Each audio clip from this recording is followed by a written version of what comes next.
10 years of devotion, and all I got was her saying I wasn't worth it. I was nothing more than a dog she could whistle for whenever she wanted.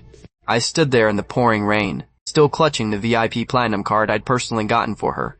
Through the crack in the lounge door, I'd caught Chloe and her best friend laughing about it. The way he simps for her is just pathetic, they'd said. Suddenly, a sharp gust of wind whipped past, and a petite figure slammed right into me. The impact forced me back a step, and I nearly lost my footing. It was a young girl. Her long hair was as white as snow, clumped into wet strands by the rain, some draped over her shoulders, while others clung to the sides of her face, framing her features with startling clarity. Her school uniform was already completely soaked through, clinging to her skin and tracing her slender frame. She wore black stockings over her long legs, and her leather shoes clicked against the drenched pavement with a soft splash. As our eyes met, air seemed to freeze for a split second. The girl's eyes were wide and bright, filled with a mix of panic and guardedness, like a fawn startled in the brush. Her voice was soft, dampened by the rain and trembling slightly. "I'm so sorry." The words fell into my ears like raindrops, but my gaze remained as still as a deep well, completely unmoved. I simply shook my head, my lips barely moving, as I muttered a simple, "It's fine." I started to walk around her to continue on my way. The girl hadn't looked away yet, when she suddenly spotted the corner ahead, where 4 hulking men in black suits appeared. Her heart skipped a beat. Thinking fast, she rushed toward me, and blocked my path entirely. She pressed her hands together, her voice thick with desperation, like a trapped animal pleading for help. "Please, you have to help me." My expression finally flickered, like a pebble dropped into a stagnant pond. My eyes landed on her small, rain-streaked face. Her skin was pale from the biting cold, but her eyes were strikingly intense, filled with raw emotion. She didn't look very old, huddled there in the storm, looking helpless and utterly pathetic. Something stirred inside me. Was she actually in some kind of trouble? Even though I was at my lowest point, I couldn't help but ask, "What's going on?" She didn't have time to explain. Moving as fast as a cat, she suddenly grabbed my jacket and ducked right into my arms. Her hands gripped my t-shirt tightly. As she looked up at me, her gaze frantic and urgent, her voice broke as she whispered, "Please, they're trying to take me. Quick, open the umbrella. Don't let them see me." Her sudden movement caught me. Completely off guard, I froze for half a second, then quickly snapped out of it. I hurriedly snapped my umbrella open, shielding both of us beneath it. Maybe it was the innocence in her expression, or maybe I just couldn't stand to see her dragged away. But I did exactly what she asked. Beyond the curtain of rain, the heavy footsteps of the men in black grew louder. Her heart was racing, practically in her throat. Suddenly, she had an idea. Her hands moved from my waist to my collar, and she gave it a sharp tug. I was pulled toward her, caught totally off guard. Our noses were nearly touching, and the air between us grew as taut as a thread about to snap. Stunned, I tried to pull back, hoping to put some space between us. But the girl wouldn't let go, clinging desperately to my collar. She lowered her voice, as if terrified of being overheard. "Please, don't move. Just stay still. They're right behind us." Her warm breath fanned across my face, making my heart race a little. Setting aside what anyone else would think, I was incredibly embarrassed myself. But she was surprisingly strong, and I couldn't break her grip. We were pressed tightly against each other, and I could even feel her soft curves against me. If I leaned down just an inch further, I'd probably end up kissing her. To anyone passing by, we looked exactly like a couple, sharing a deep, passionate kiss in the rain. Clearly, this was exactly the image she wanted to project. Out of the corner of my eye, I saw the men in black rushing past us, and my heart skipped a beat. So they really were after her? We stayed in that intimate position, until the men had vanished into the night. The girl finally let out a sigh of relief. She took a step back, and patted her heaving chest, her face flushing with an embarrassed glow. "I'm so sorry about that. I was just so desperate." "I'm really sorry," she whispered. Her eyes were still full of lingering fear. I just gave a faint grunt in response, not saying anything more. My attention was fixed on her, how her clothes were completely drenched. The faint outline of pink lace showed through, forcing me to avert my gaze. I let out a sigh, and handed her the umbrella anyway. She scrambled to take it from me, and I took off my own jacket and draped it over her. "You can use these for now. I'm heading out." Leaving it at that, I walked back into the rain without looking back. The brief encounter had lightened my heavy heart just a little, but the questions about those men in black lingered in my mind like the persistent rain. I shook my head, feeling like I'd already done plenty. We were just strangers passing by, so there was no need to get more involved. Suddenly, my phone buzzed. Chloe's name flashed across the screen. Annoyed, I ignored the call, and shoved the phone back into my pocket. Before I'd gone very far, I suddenly felt something cold wrap around my arm. Looking down, I saw the girl had caught up, still holding the umbrella. Her hand was still resting on my arm. "Thank you so much." She gave me a small grin. and pulled the jacket tighter around herself. "It's fine," I said shortly, wanting to end the conversation. I quickened my pace, trying to lose her. But she just broke into a little jog, struggling to keep the umbrella over us as she followed me. I'd already given her my umbrella and my jacket. Why was she still sticking to me like glue? I really couldn't figure out what she was thinking. I came to a halt and turned to face her, my brow furrowed in frustration. "Why do you keep following me?" The girl blinked her big eyes, looking completely torn. She stared at me for a few seconds, and then her eyes suddenly welled up with tears, as if I'd just deeply offended her. My head started to ache. I was just asking a simple question, but she made it look like I was bullying her. I let out a long sigh, my voice softening slightly. "Look, you have to tell me why you're following me," she sniffled, and finally whispered, "I don't have anywhere to go right now. Can you let me stay with you?" I nearly lost it right then and there. How does this girl's mind even work? Are you out of your mind? We don't even know each other. And you're actually asking to come home with me? I looked at her innocent face, and couldn't help but wonder to myself, if she was just completely naive about the world, what would happen if she ran into someone truly dangerous? Even with women, there are plenty of tough characters out there these days. "You're a good person," she said, looking at me with such certainty, as if I were the only person she could rely on. I was momentarily speechless. It took me a long time to finally mutter, "Bad guys don't exactly walk around with bad guy written on their foreheads." "Don't be so naive." The girl tilted her head and asked back, "So, are you a bad guy?" "Of course not," I immediately denied. "Well, then there you go. Since you're a good guy, just take me home with you." She said it as if it were the most natural thing in the world. I honestly didn't know what to do with her. I knew I was a softie, but I couldn't just take in a complete stranger for no reason. Thinking back to those men in black earlier, I couldn't help but ask, why exactly were those guys chasing you? The girl hesitated for a moment, before finally telling the truth. "My family wants to marry me off to some old man. I refused, no matter what, so I ran away in secret. Those men were sent by my family to drag me back for a forced marriage. That old guy is older than my own father. I just couldn't take it anymore. Please help me." She watched me with pleading eyes as she spoke, like I was the last lifeline she had left. Suddenly, she let out a sneeze, huddled deeper into the jacket, shivering. Seeing how miserable she looked, my heart completely melted. "Fine, let's go. Come home with me." I finally gave in. In the rain, we shared a single umbrella, walking at a steady pace through the muddy alleys. The girl's heart was racing like a startled deer to make sure she got a ride on this kindness express. She had definitely stretched the truth a bit, but the main point was true enough, so she told herself it didn't really count as lying. I didn't entirely believe everything she said, but I figured if she really was going through that, I couldn't just stand by and do nothing. And even if she was making it up, I didn't exactly have anything worth stealing anyway. Both of us kept our little thoughts to ourselves. As we quickly reached my modest rental apartment, at the entrance, I didn't even look, as I grabbed a pair of slippers from the shoe rack and handed them to her. "But you can wear these." "Sorry, I don't have any women's styles." "Thank you," the girl said. She took off her soaked black leather shoes. Her black stockings were sheer and drenched.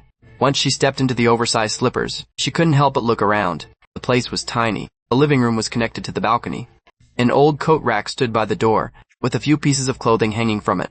A fabric sofa sat against the far wall. A small coffee table in front of it held a few yellowed books. A TV hung on the opposite wall, next to a low cabinet. I caught a glimpse of her small feet in those black stockings, stepping into my huge slippers. For some reason, I felt a little awkward. While I pulled off my own soaked socks and tossed them aside, I slipped into clean slippers, and motioned for her to come inside. "Just sit for a minute."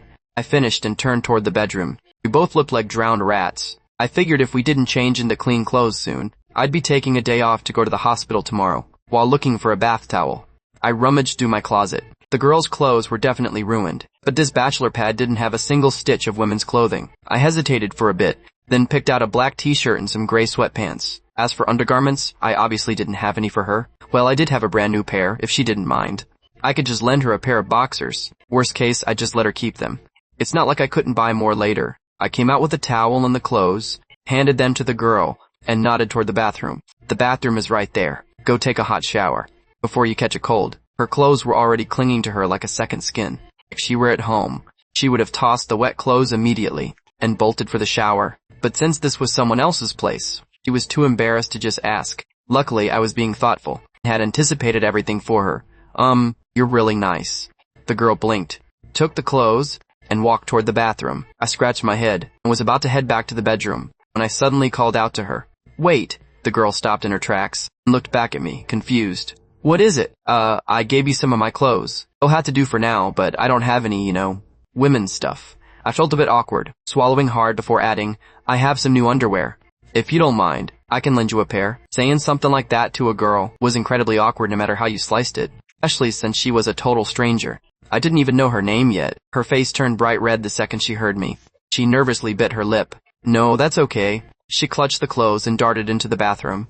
The door clicked shut as she locked it. About 20 minutes later, the bathroom door finally creaked open. The girl stepped out after her shower, her face glowing with a soft pink hue, her damp hair draped over her shoulders, and she looked as fresh as a peach pulled from the water. So radiant she practically glowed. She was wearing the black t-shirt, but the gray sweatpants were far too wide and long for her. She had to roll up the cuffs several times just to keep them from dragging. She wasn't wearing anything under the loose shirt and pants. She felt miserable about it, but what else could she do when her own underwear was soaked? You should go shower now, the girl urged me. It wasn't because she was worried about me waiting, but because she desperately wanted a chance to blow dry her hair. And that pair of damp underwear? I looked away and tossed a hairdryer over to her. Make sure you dry your hair. Thanks. The girl caught the dryer and gave me a dazzling smile. Don't mention it. My ears felt a little hot. Her smile was like early summer sunshine, bright, warm, and enough to make you forget all your troubles. I used to think Chloe's smile was the most beautiful thing in the world, but this girl was on a whole different level. I went into the bathroom. Amidst the lingering steam, the air still smelled faintly of her floral body wash. I'd just taken off my wet clothes, and there was a knock at the door. There was no one else in the house besides me and the girl. Why was she knocking now? Surely it couldn't be. My mind immediately started racing through all sorts of crazy scenarios. Was she into me, or was she trying to find a way to never leave? First I'd been dragged into her drama, and now she was making herself at home. I started to wonder if I was just being too nice. Can you open the door for a second? The girl called out from the other side. My heart started pounding. I steeled myself and managed a response. I hear you. I hastily threw my wet clothes back on and cautiously opened the door just a crack. I didn't expect the girl to dart back in like a rabbit. I was completely stunned. What are you doing? I asked, caught off guard. Just grabbing something. She clutched something to her chest, kicked the door shut with her toe, and with a bang, she was gone again. Go ahead and shower, Justin. I promise I won't bother you. Her voice drifted in from outside. I finally snapped out of it, realizing I'd been overthinking. She's just here to get her things. I'd actually broken into a cold sweat for nothing. I saw that pink thing in her hand. I got it immediately. She was just worried I'd see her little secret. Meanwhile, while I was showering, Sylvie was holding her pink lace panties in the hairdryer, muttering to herself as she worked. Dry faster, dry faster. Going commando under these sweatpants feels way too awkward. A few minutes later, I finished my shower and planned to toss my wet clothes into the washer. As soon as I opened the lid, the girl's soaked school uniform was already sitting there. My jacket was there too, along with those very conspicuous black stockings. I stared at the black nylons for a moment, weighing my options. Did I just throw my wet clothes in there with hers? Doing a load together would save water and power. I hesitated for a split second before deciding to just go for it. A few minutes later, I fished the washed clothes, socks out into a basin, and carried them out of the bathroom. The moment I opened the door, Sylvie looked startled and quickly hid whatever was in her hand behind her back. She looked like a little hamster sensing sudden danger. Watching her little reaction, my lip nearly twitched. I thought to myself, do you really think I didn't see anything? Even a doctor during my last physical said my eyesight was perfect. I washed your clothes too, I said casually as I walked toward the balcony. Oh, thanks, she stammered, caught off guard. She wondered to herself if her clothes hadn't already been washed, but she didn't ask for details. Out on the balcony, I looked down, noticed a single black stocking left in the basin. I picked it up to inspect it, and found a very obvious snagged hole, like something sharp had sliced right through it. It was most likely zipper on my jeans and the washing machine that did the damage. I let out a silent sigh. I was trying to be helpful, but I just ended up causing more trouble. Holding the black nylons in one hand and scratching my head with the other, I felt pretty bad about it. Maybe I should buy her a new pair tomorrow. After all, I couldn't let the girl suffer a loss on my watch. And then Sylvie had changed into her 80% dry underwear. It still felt a bit damp and stuffy, but it was a lot better than wearing nothing at all. As for her bra, it was still soaking wet despite all her blow drying, so she had to leave it in the corner of the bathroom for now. The moment she stepped out, she saw me holding her black stockings, right there in the living room. Her face turned bright red as she rushed forward to snatch them away. What are you doing with my stockings? Her eyes were full of defensiveness and embarrassment. She'd thought I was a decent guy a second ago, but now her heart was racing with doubt. Could this guy actually have some kind of weird fetish? She instinctively took half a step back, her gaze sharp and wary. I didn't know whether to laugh or cry at her reaction. No, wait, I explained quickly. I think my jeans snagged your stockings in the wash.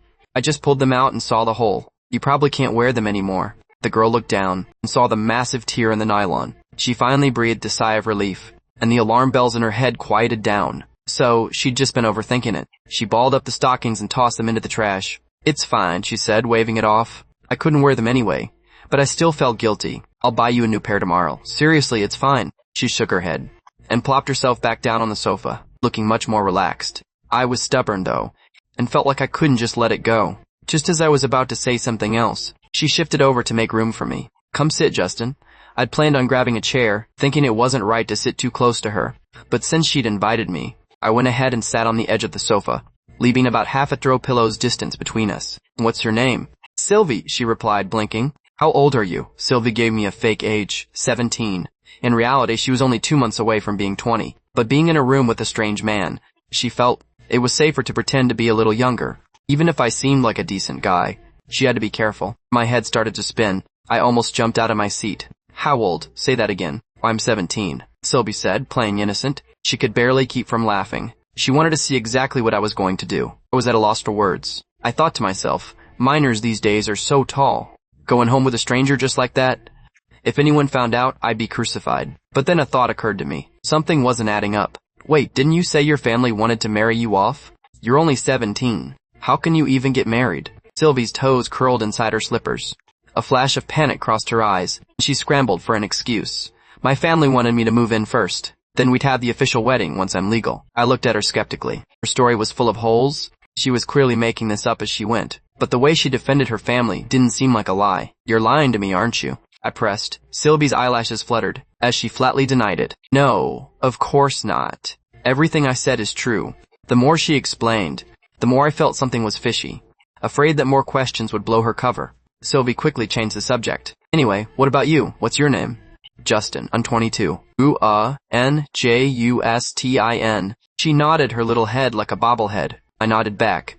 I knew I was smart. Sylvie boasted happily to herself. I was speechless, my lip twitching slightly. "Hey Justin, why were you out in the rain so late?" Sylvie finally asked the question that had been on her mind. My expression darkened instantly. I looked down, staying silent. She couldn't help but guess. "Did you just go through a breakup?" The moment she mentioned it, it felt like a knife to the heart. A wave of inexplicable bitterness washed over me. I had loved that girl for so long. How could I just let go so easily? Seeing my reaction, Sylvie thought to herself, "Nailed it." She leaned in slightly and patted my shoulder to comfort me. "Don't be sad. Out with the old, in with the new, right? You're handsome and kind. There's definitely going to be a girl who loves you in the future." Listening to her, I slowly drifted back to reality. I made up my mind. I was done being that pathetic, self-sacrificing simp. "Thanks, Sylvie. I finished and got up to go back to my room. I walked into the bedroom, opened a drawer, and pulled out a small, worn-out notebook with frayed edges. It was filled with pages and pages of a certain girl's likes. Her favorite foods, her favorite flowers, her favorite clothes, every single birthday gift I'd ever given her, and line after line of her favorite songs. Page after page was filled with the traces of how much effort I'd put into documenting everything. I gave a bitter laugh. I never thought I'd actually become such a textbook simp. And such a thorough, dedicated one at that. In the living room, Sylvie was just spacing out, when she suddenly saw me dash past her like a whirlwind. Back at the dorm, Chloe was so angry she was stomping her feet. She sat on the edge of her bed, crossing her arms, her face a picture of pure dissatisfaction. "What was wrong with him?" she muttered.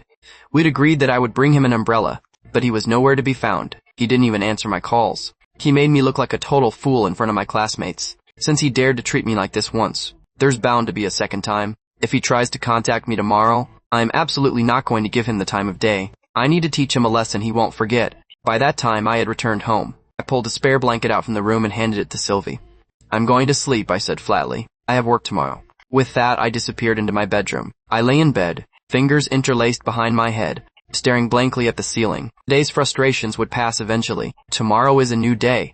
A self-deprecating smile touched my lips. Finding humor in the misery, I suppose. Sylvie, curled up on the sofa, couldn't help but grumble. "He's actually making me sleep on the couch. He doesn't have a gentlemanly bone in his body." She pouted at the bedroom door, feeling a little indignant. It was her first time in a strange house, in a strange city, and sharing a place with a guy she'd only just met. Sylvie couldn't help but feel a bit anxious. She didn't dare turn off the living room lights. She stared unblinkingly at the bedroom door, until exhaustion finally took over and she drifted off. At dawn, the alarm dragged me out of my dreams. Getting soaked in the rain the night before had left my head feeling heavy and groggy. I sat on the edge of the bed, taking a long moment to steady myself before pushing open the door. On the sofa, Sylvie was still fast asleep. The morning sun danced on her messy hair. Her mouth was slightly open, her long eyelashes twitching slightly, as she slept peacefully. The blanket had partially slipped to the floor, revealing her figure, with her 2 delicate feet peeking out. I was momentarily stunned, thinking she was surprisingly well developed for her age. I pulled my gaze away,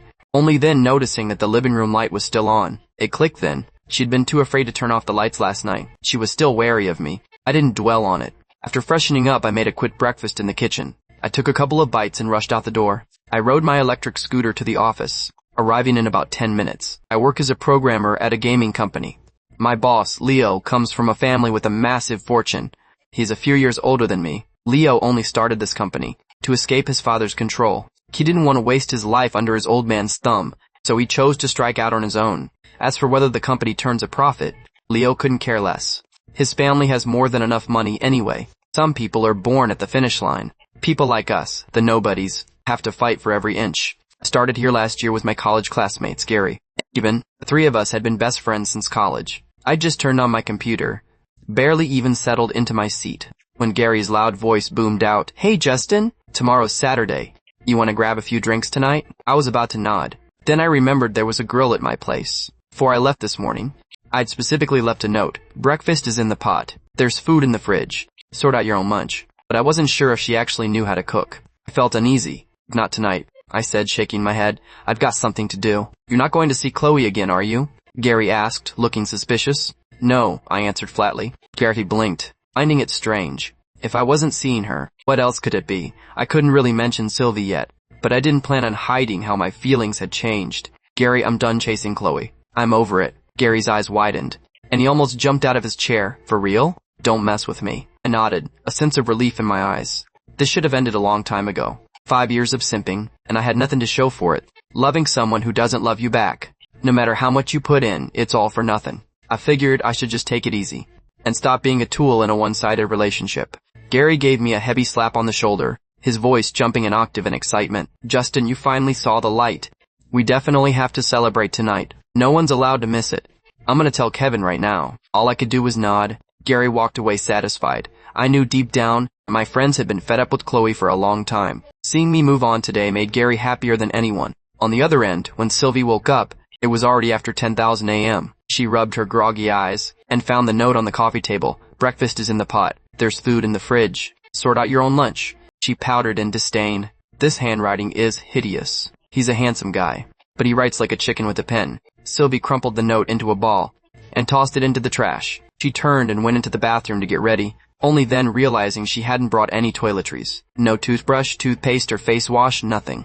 For a girl who took care of herself, life was basically impossible without those things. She put her hands on her hips and sighed, her cheeks puffing out in frustration. She hadn't expected running away from home to be this difficult. In the end, she had to make do by rinsing her mouth with water and splashing her face. She picked up the gray towel nearby, gave it a cautious sniff, and seeing it was clean, she wiped her face. After using the toilet, Sylvie's eyes accidentally drifted to the corner where her pink lace bra was hanging. Her big eyes blinked. Her head suddenly started spinning. He couldn't have seen it. Meanwhile, I was sitting at my desk writing code, when I suddenly let out a sneeze. Truth be told, I had definitely seen that little bra this morning. I'd even rehung it properly with my own hands. I guess I could only blame my long legs. I hadn't been paying attention when I walked into the bathroom and almost stepped on it. In the end, I'd picked up the pink lace and hung it back where it belonged. Life always finds a way to test everyone when they least expect it. Sylvie walked into the kitchen and saw the porridge and buns still warming in the pot. Her stomach happened to growl, so she devoured the buns in just a few bites. Then she had a bowl of hot porridge. Once she was full, she washed the dishes and changed back into her school uniform. She was about to put on her black stockings. When she remembered they were now a lost cause, she had no choice but to leave her long, pale legs bare. She tossed the t-shirt and sweatpants. I'd let her borrow into the washing machine. She figured she couldn't just leave without washing them. She checked back a few minutes later, only to find that the clothes were still sitting there inside the machine, making no sound at all. They hadn't even started washing yet. Sylvie furrowed her brows, thinking the washing machine was broken. She even gave the casing a little pat. She hadn't realized that at home she just tossed her clothes in a pile, and someone would magically have them washed and dried, so that they were clean and ready when they were returned to her. This was her first time being alone with a washing machine. After fumbling with it for a while, she realized she hadn't pressed the start button. "My washer at home isn't this much trouble," she grumbled to herself. "I actually have to do it myself here." At her house, doing the laundry felt like a magic trick. Once the clothes were washed and hanging on the balcony, Sylvie grew bored and turned on the TV. It happened to be on the news channel. The screen showed a bustling grand banquet hall, where a host was energetically announcing a massive project. Between the Sullivan Group and Apex International, Sylvie's heart skipped a beat.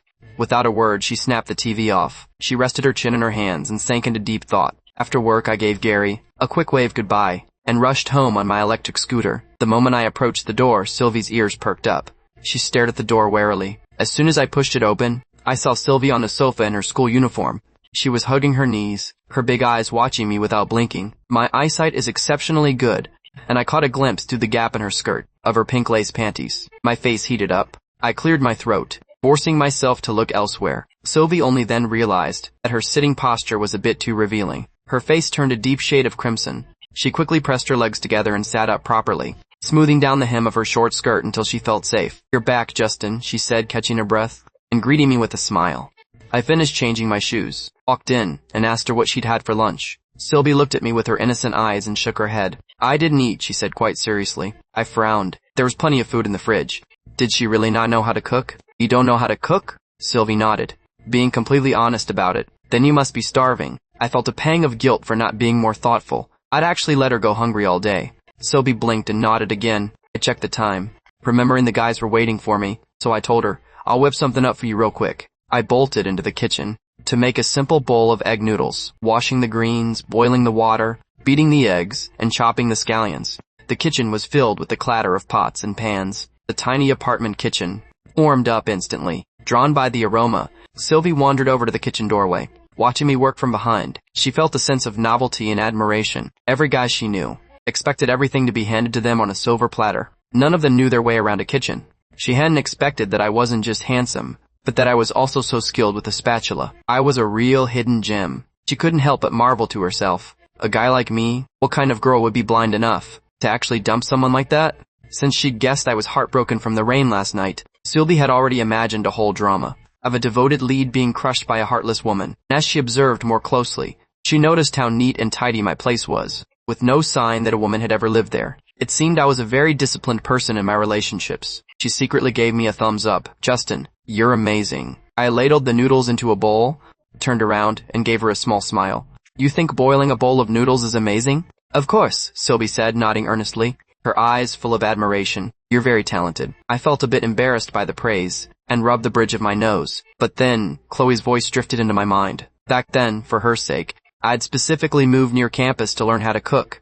I'd meticulously prepared meals, just for the chance to feed her a bite myself. Unfortunately, Chloe had never even set foot at my place. Every time I brought food to school, she'd only take a single taste before putting it down, claiming she had to watch her figure, and couldn't eat anything greasy. Thinking back on that, I felt a wave of bitterness and futility. I really had been so single-minded back then. Sylvie noticed I'd spaced out, so she leaned in and waved her hand. "Justin? Justin?" I finally snapped out of it, meeting her face just inches from mine. As Sylvie watched me, she wondered to herself, does getting dumped really make a guy look this depressed? Love really was a terrifyingly powerful thing. "Justin, let's eat. I'm so hungry. Go wait on the sofa." The kitchen was too narrow for two people to fit inside. I was used to eating in the living room. Only when I was in a rush in the mornings would I quickly scarf something down in the kitchen. Otherwise, I always took my bowl to the sofa to eat slowly. Sylvie nodded obediently and went back to the sofa, sitting there perfectly still. I brought out a steaming bowl of noodles, set the chopsticks down on the coffee table, and told her to dig in. Sylvie looked at the bowl on the table, then looked up with a confused expression. "Justin, aren't you eating? I made this for you. I'm going out to meet some friends tonight." I finished and went to the bedroom to change. Sylvie realized then why I'd only made one bowl. Thinking that I'd just been dumped last night, she felt relieved that I was seeing friends today. Maybe it would help me move on faster. At that thought, she felt even hungrier. She picked up the bowl and took a huge bite. As soon as the food hit her tongue, her eyes lit up. This was incredibly delicious. It was amazing. A bit of soup splashed onto her lip, and she instinctively licked it off. Just then, I walked out of the bedroom in my jacket, and caught her looking like a little glutton. My heart skipped a beat. Sylvie saw me come out, and quickly swallowed the noodles. She gave me a bright smile. "Justin, these noodles are amazing. I'm in love with them." My heart warmed at her saying she loved them. I couldn't help but let a smile tug at my lips. "Eat as much as you want then. There's more in the pot."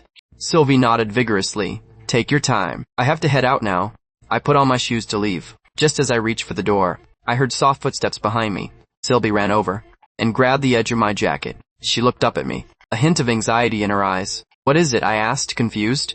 Confused? Sylvie bit her lip, hesitated for a moment before speaking. Justin, about what time will you be back tonight? I thought about it.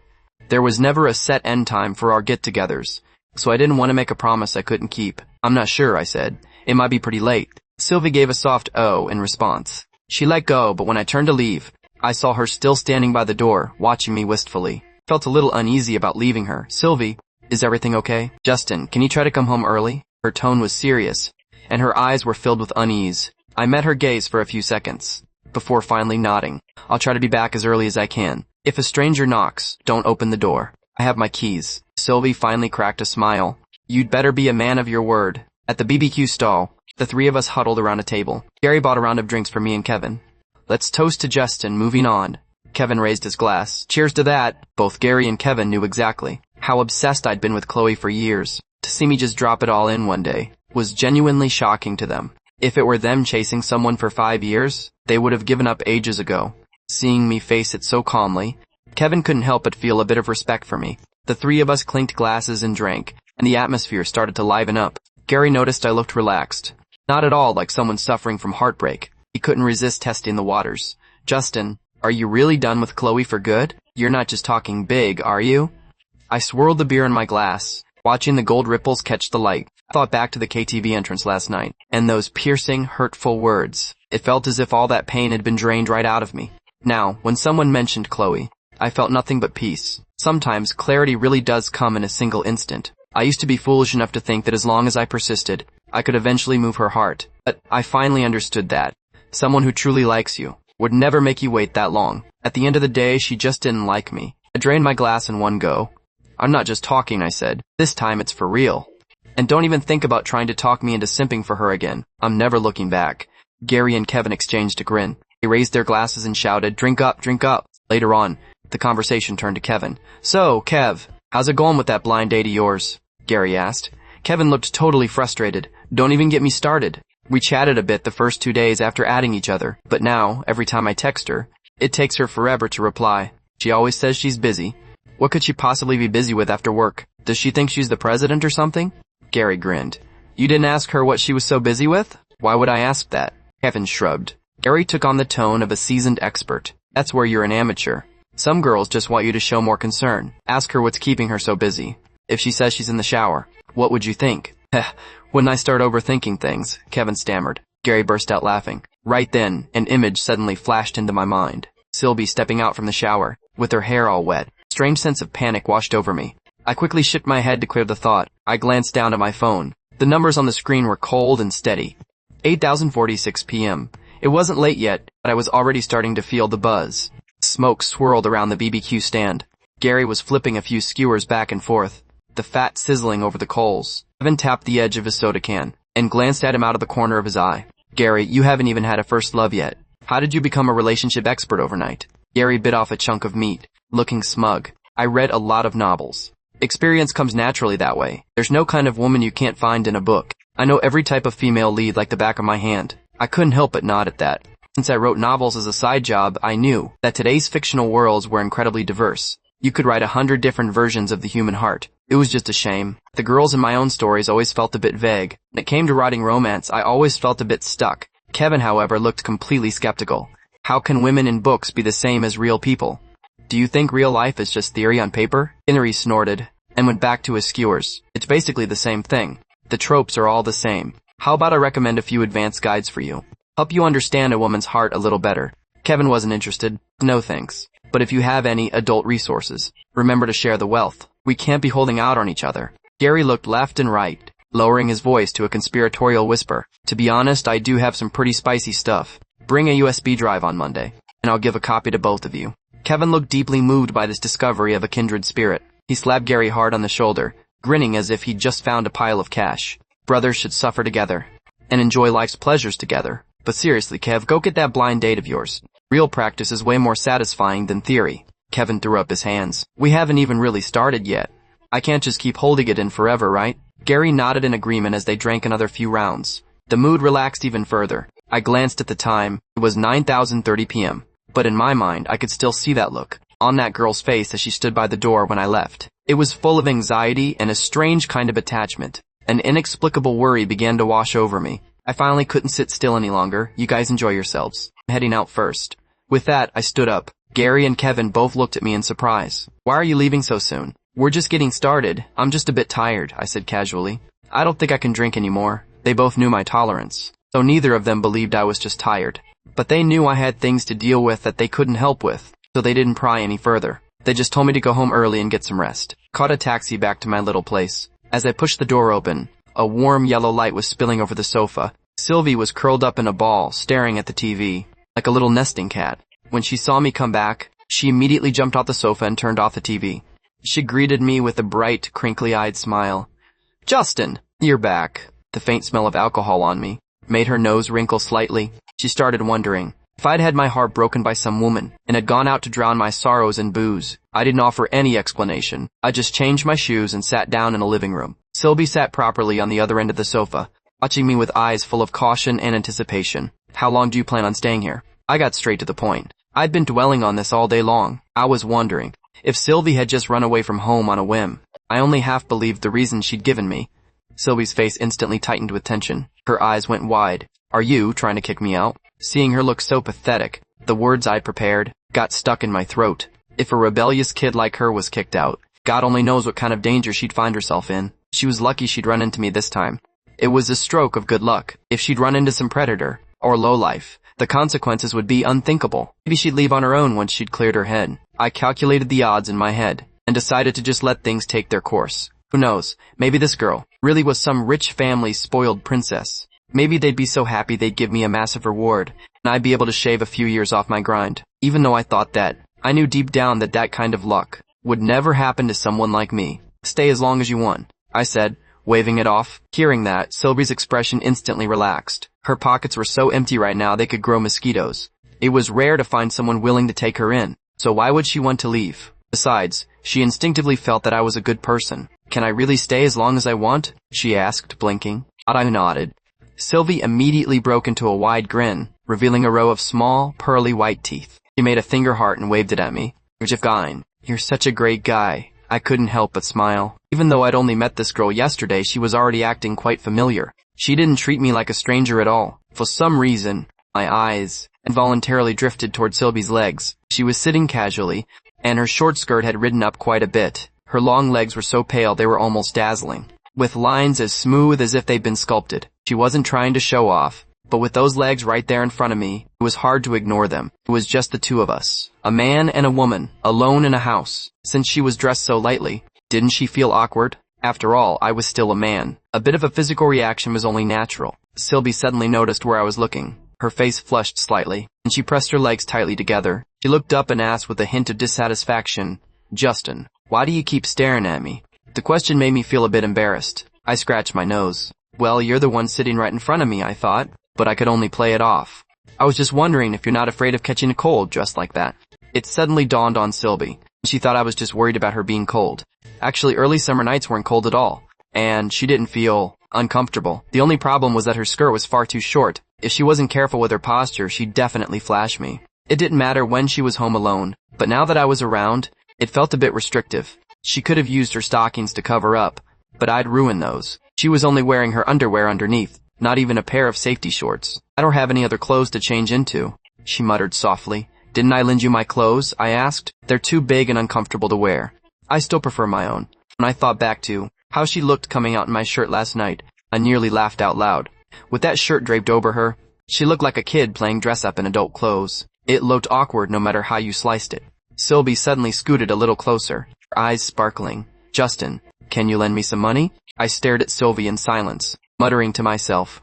This girl was already relying on me for food and shelter, and now she wanted to borrow money too? She really was the ultimate freeloader. However, I didn't say anything. Instead, I asked flatly, how much do you need? Sylvie blinked, her mind quickly running through the calculations. She needed to get all her daily necessities. A toothbrush, toothpaste, and face wash were the basics. She couldn't skip out on skincare entirely. Clothes, shoes, socks, and underwear. She needed all of it. She even added pajamas and slippers to her list. She held up 2 fingers in front of me, grinning foolishly. Looking at those slender fingers, I guess she meant 2,000. It wasn't too much or too little. It should be enough to cover a girl's basic supplies. I nodded. I turned and went back to my room, counting out $2,000 in cash from the drawer. I set it down on the coffee table with a thud. Sylvie stared at the small stack of bills, her eyes full of questions. She had clearly planned to borrow $20,000 and had mentally prepared herself for that. She hadn't expected me to only give her a small stack. She took the money, promising with a determined tone, "Justin, I'll definitely pay you back once I have money." I didn't take it to heart. I hadn't even planned on letting Sylvie pay back such a small amount. "I want to go buy some daily necessities. Is there a mall or a supermarket nearby?" Sylvie asked. I thought for a moment. "There's a 24-hour supermarket right at the entrance of the complex. Do you want to go now?" Sylvie nodded and immediately shoved the money into her skirt pocket. I was stunned. That little skirt actually had pockets, and they could fit such a thick stack of cash. Once the girl was ready, she suddenly leaned in close to me. She pressed her hands together, her voice soft and sweet. "Justin, can you come with me?" Her actions were a bit much for me to handle. In that moment, it felt like I was being overwhelmed by her presence. The curves of her figure were also quite distracting. I instinctively pulled back a little, nodded and agreed. Sure. Actually, I wasn't comfortable letting her go out alone anyway. Given how much attention Sylvie drew, it wasn't safe for her to wander around alone at night. "You're the best, Justin." Sylvie made another finger heart. Before leaving, Sylvie suddenly remembered something. I tugged on my sleeve. "Can I borrow a hat and a mask?" A few moments later, a fully disguised girl in black stood beside me. Her baseball cap was pulled low, and a black mask covered half her face. She looked left and right like a little detective. I couldn't help but tease her. "No one will recognize you looking like that." Sylvie grinned. "Got to stay low profile. Don't want my peerless beauty to scare the locals." I looked at her, unable to help marveling to myself. This girl really was beautiful enough to make it hard to look away. She was tall, with delicate features, and an aura that was both sweet and refreshing. I joked, "It's a shame that your peerless beauties is only for me to appreciate tonight. Isn't that perfect? Justin, you're number one on my good person list." Sylvie flattered me without hesitation. "We've only known each other for 2 days, and you're already praising me like that? Some people you can read at a glance, while others you'll never understand even after knowing them forever." Sylvie patted her chest with a serious expression, as if she held the ultimate truth. Listening to her, I actually felt she had a point. Thinking back to how much time I'd wasted on Chloe, only for it to lead nowhere. The supermarket was sparse at night. I pushed a shopping cart inside, followed by my fully disguised little sidekick.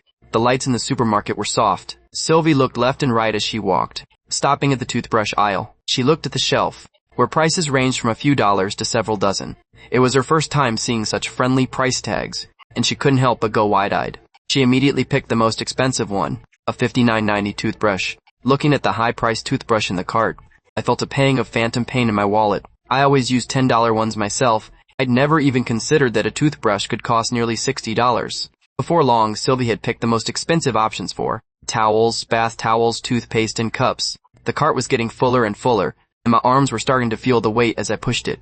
In the cosmetics section, she only picked a 300 bottle of lotion, and didn't grab anything else. As I passed the footwear section, I remembered how ridiculous she looked in my oversized slippers, and figured I should get her a pair that actually fit. Sylvie happened to run over right then. Tossing the lotion into the cart, she said with a giggle, "Justin, help me pick out some slippers." I immediately spotted a pair with pink bunnies. I handed them to Sylvie. "How about these?" I thought to myself. This cute style should be exactly her type. Sylvie saw the pink slippers, her eyes sparkling with a smile. "Justin, you've got great taste. Let's get these." I was just about to put the slippers in the cart, when Sylvie stopped me. "Wait, these are too big.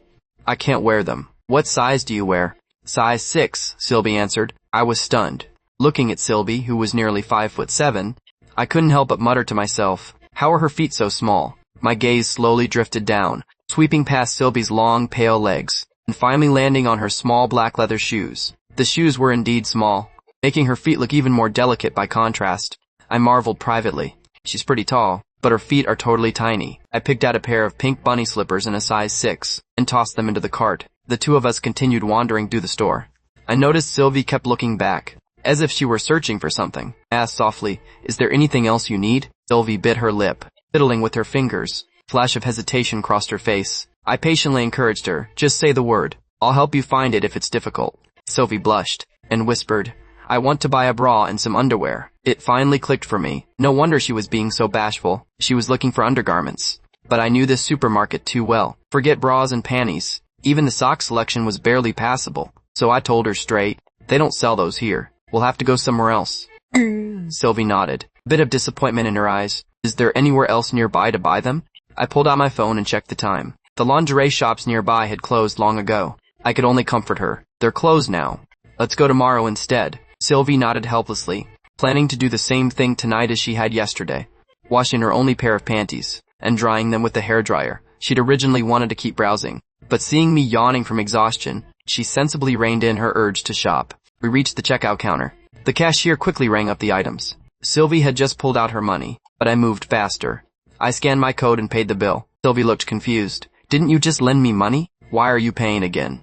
Without looking back, I said flatly, just keep track. You can pay it all back later. Sylvie nodded like a bobblehead and followed closely by my side. Her gaze fell on the shopping bag in my hand. Her finger lightly brushed against the back of my hand. It was warm and soft, making my heart skip a beat.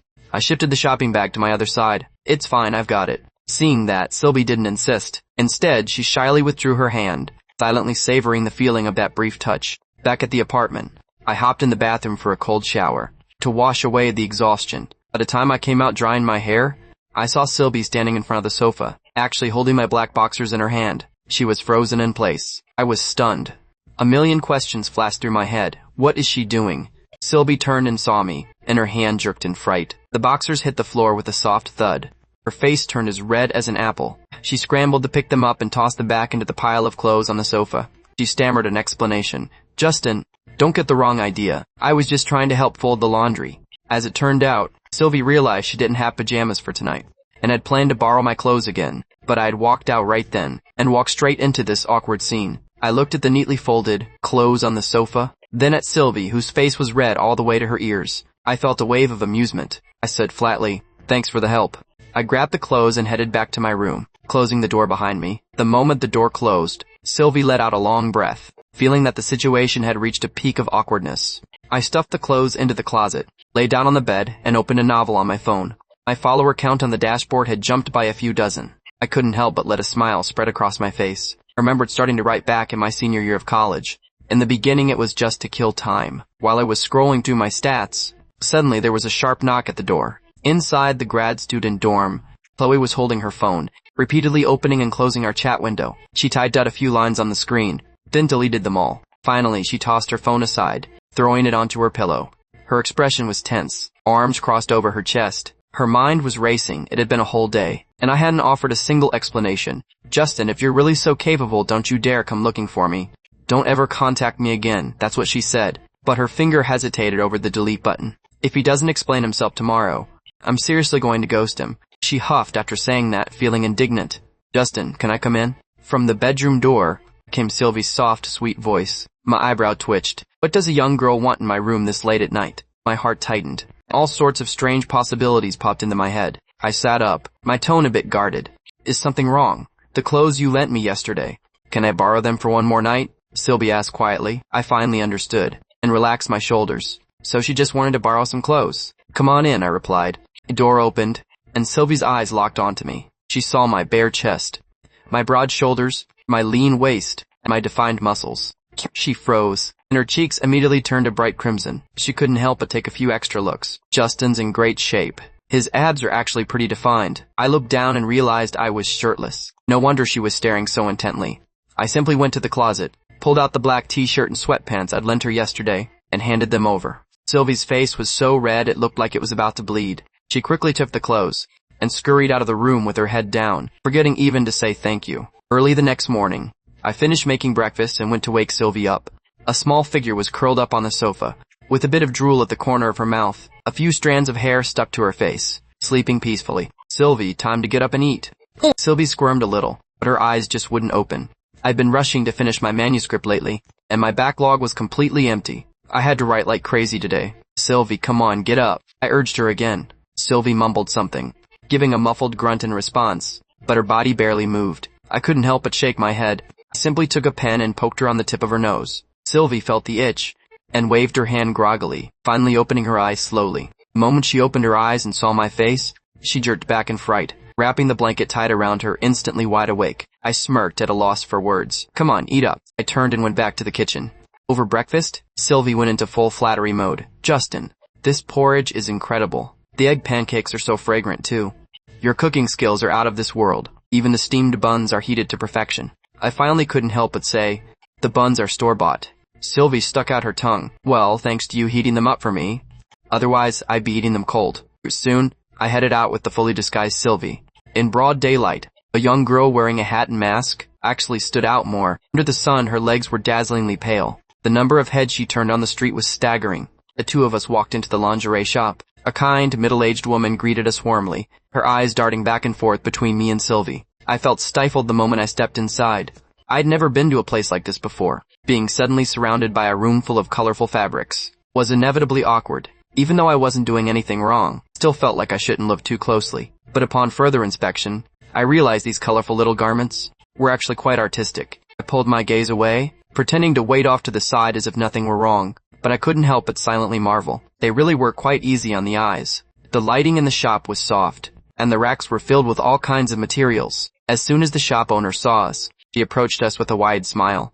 Sweetie, looking for something special? Sylvie nodded, her eyes scanning the overwhelming array of lingerie. Although she was a bit embarrassed, she instinctively leaned a little closer to me. Thankfully, her mask and hat hid her embarrassment. No one could tell. Seeing her call her ma'am, the woman smiled even more brightly. Her tone became a bit doting. Take your time. Just tell me which one you like and I'll get it for you.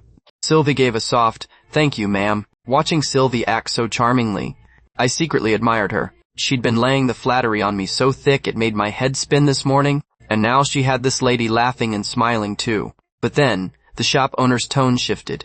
She looked at me with a grin. Hey, handsome, why don't you help your girlfriend pick something out? The moment she said that, both Sylvie and I froze. I awkwardly cleared my throat. No, I explained. We're not in that kind of relationship. Sylvie's ears turned red too. She hurriedly added, Ma'am, he's not my boyfriend. The woman looked at us, her smile becoming even more knowing. She didn't call us out, but teased instead. Well, you two must be very close then. Not everyone is comfortable shopping for lingerie together. Sylvie was momentarily speechless, fiddling with her fingers, not knowing how to respond. Sensing the atmosphere was getting weird, I quickly tried to save myself. I'm her brother. Sylvie immediately played along, reaching out to grab my arm. Exactly, she said in a sweet voice. This is my brother, and I'm his sister. I felt something soft against my arm, and didn't dare move an inch. Seeing us coordinate so well, the woman couldn't help but smile. Ah, so you're siblings. My mistake then. The tension finally eased. Sylvie let go of my arm, and shot me a silent, apologetic look. I gave her a small nod to say it was fine. Sylvie picked out 3 sets of lingerie, the one in white lace, one simple black set, and one pink set with a bunny pattern. She even shot me a quick glance, thinking this set matched the slippers I'd picked out for her. I noticed it too. Slippers, the bra, and the panties. A 3-piece pink bunny set. They were a perfect match. After finishing with the lingerie, Sylvie picked out 2 sets of pajamas. Just as she was about to pay, I suddenly stopped her. My gaze fell on the hosiery section nearby, where all sorts of stockings were on display. Remembering I'd ruined her stockings a few days ago, I cleared my throat, pointed to the black stockings. Don't you like wearing these? Might as well grab a few pairs. Sylvie's face heated up slightly. She quickly picked out a pair of black and a pair of white stockings, and tossed them into the basket. At the counter, the woman announced the total. That'll be $2,168. Sylvie reached into her pocket, but her hand froze. She didn't have enough money. Just as she was about to speak up awkwardly, she heard the automated voice from the counter say, Payment received, $2,168. She turned to see me holding my phone to the scanner, and I gave her a wink. Sylvie's eyes crinkled into a smile. Thank you, big brother, she said playfully. I picked up the shopping bag, the movement as natural as if we'd been friends for years. Next, the two of us moved on to a women's clothing store. Sylvie picked out a few sets of casual clothes, and we finally headed home with our haul. Back at the apartment, Sylvie took off her mask and hat the moment we walked in. Her small face was dusted with sweat, looking flushed and rosy from the heat. I handed her a bottle of ice water. Go wash your face, you must be roasting. I took a sip of water, and went into the kitchen to start lunch. Ever since Sylvie arrived, I'd started being more meticulous about my cooking. Lunch was 2 dishes and a soup, braised pork and stir-fried greens, plenty for both of us. After the meal, Sylvie took it upon herself to do the dishes. I went into my bedroom to work on my novel. The days of writing don't wait for anyone. I had to hurry and build up my backlog. I couldn't afford to miss a single update. Sylvie looked at the closed bedroom door, feeling a bit curious and a little worried. Justin's locked himself in there all day. Is he still sad about the breakup? On the 2nd floor of the new campus cafeteria, the afternoon sun streamed through the glass, falling on Chloe's graceful figure. She was wearing a long white dress, sitting quietly by the window, looking like the protagonist of a painting. Opposite her sat her best friend Sarah. Chloe held her chopsticks in one hand, absent-mindedly poking at the scrambled eggs and tomatoes on her plate. She looked completely distracted. Chloe, you're not even eating. What's on your mind? Sarah swallowed her last bite of rice and asked with concern. Nothing, Chloe said flatly, her eyes wandering. Sarah didn't push any further. Then something occurred to her, and she leaned in to whisper, "It's the weekend. Didn't Justin come looking for you?" The moment those words came out, Chloe's expression darkened immediately. "Did you two have a fight?" Sarah asked tentatively. "Don't mention him," Chloe said, her voice as cold as ice. Sarah's heart skipped a beat. This was almost certainly a lover's spat.